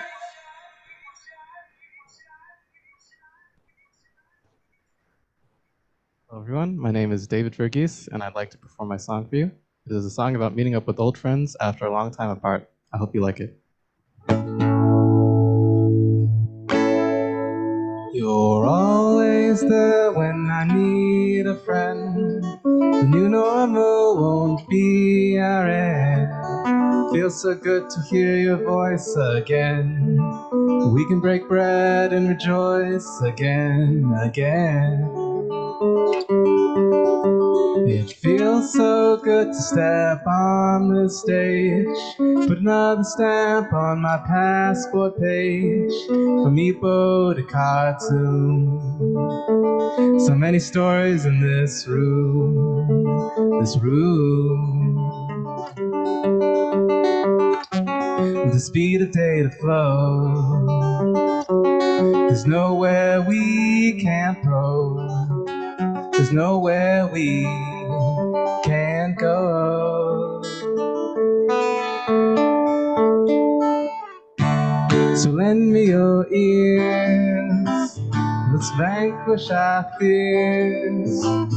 Can't solve all the troubles of the world, but at least we can ensure that they're heard.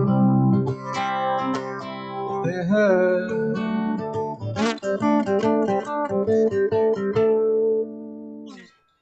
Firefighters lace up their boots. Teachers are informing the youth. Gardeners are nursing growths, where butterflies may stroll and roam. Don't search the sky for hope. The answer is in everyday folks. And though we may amble the globe, don't overlook your home, your home. Of the speed of data flow, there's nowhere we can't go. There's nowhere we can't go.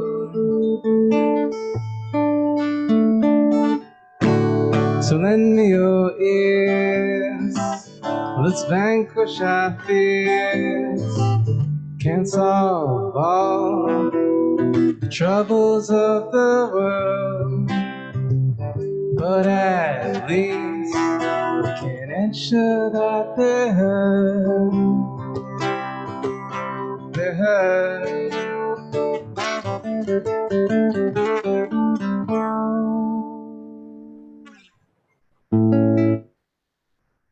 Thank you.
This is Asia Pacific, a land of remote populations scattered across wide expanses and endless island chains. Yet here, connectivity is challenging to deliver and often unaffordable for everyday customers. One company is changing that. Asia Pacific satellite broadband operator Kacific has launched its Ka-band satellite Kacific One to provide high-speed, reliable broadband connectivity to rural and suburban communities at an affordable price. Now, Pacific is deploying innovative breakthroughs on the ground with a new line of high-performance and cost-effective broadband terminals. We connect the unconnected masses of Southeast Asia and the Pacific at an affordable price. At Pacific, we are committed to enabling businesses, governments, and communities to fully participate in the digital world.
Your window to rising India.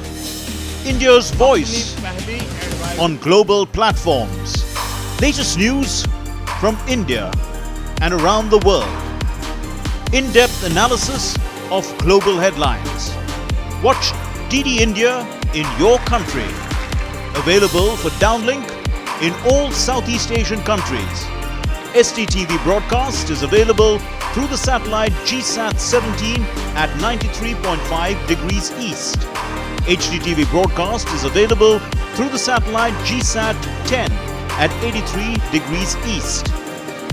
For technical details, scan here. Switch to DD India now.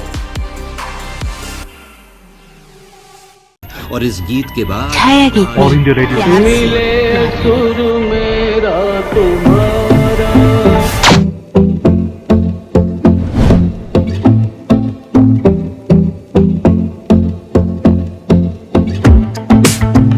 That won the first prize. ये ना बहुत romantic रही है.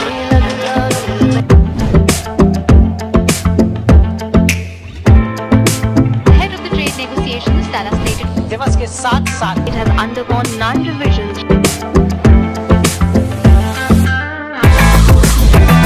Kohli, with 903 rating points, is 34 points behind Smith 900.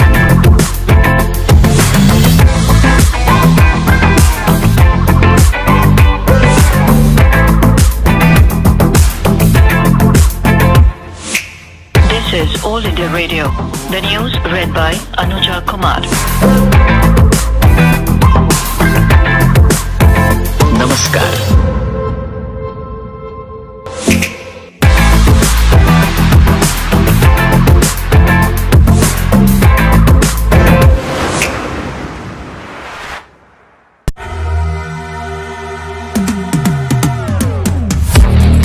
For over 30 years, Ideal Systems have been providing leading broadcast technology solutions to the APAC market.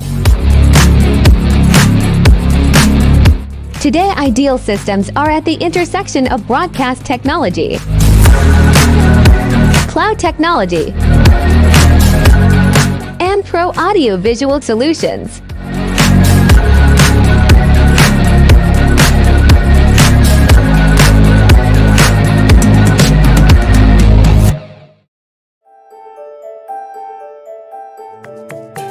Sawadika. As we move on and return to normalcy, we look forward to welcoming you to Thailand.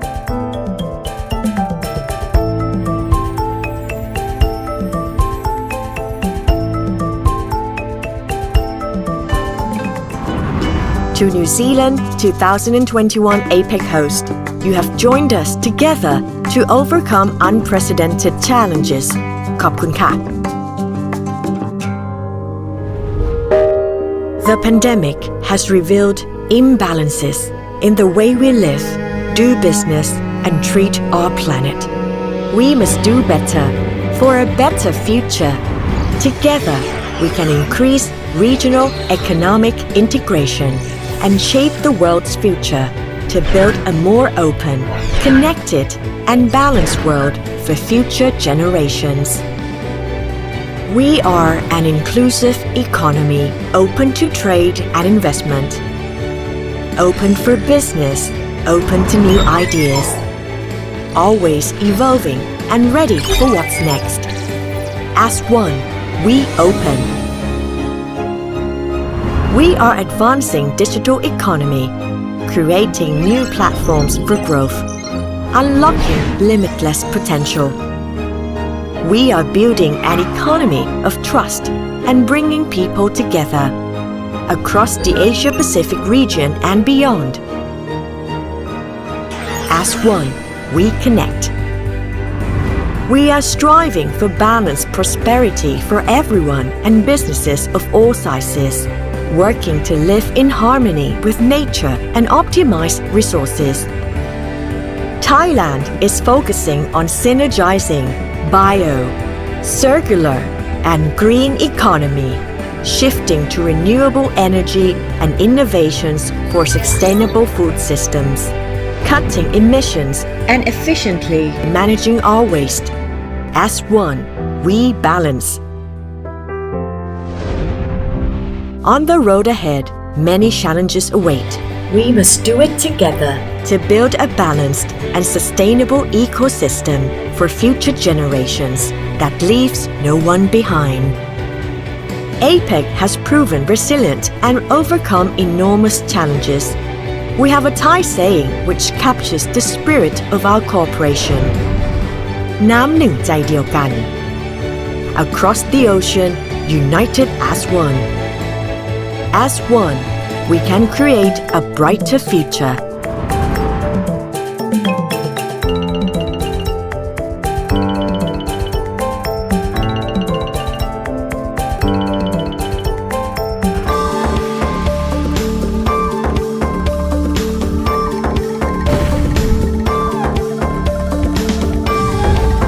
APEC 2022 Thailand. See you soon.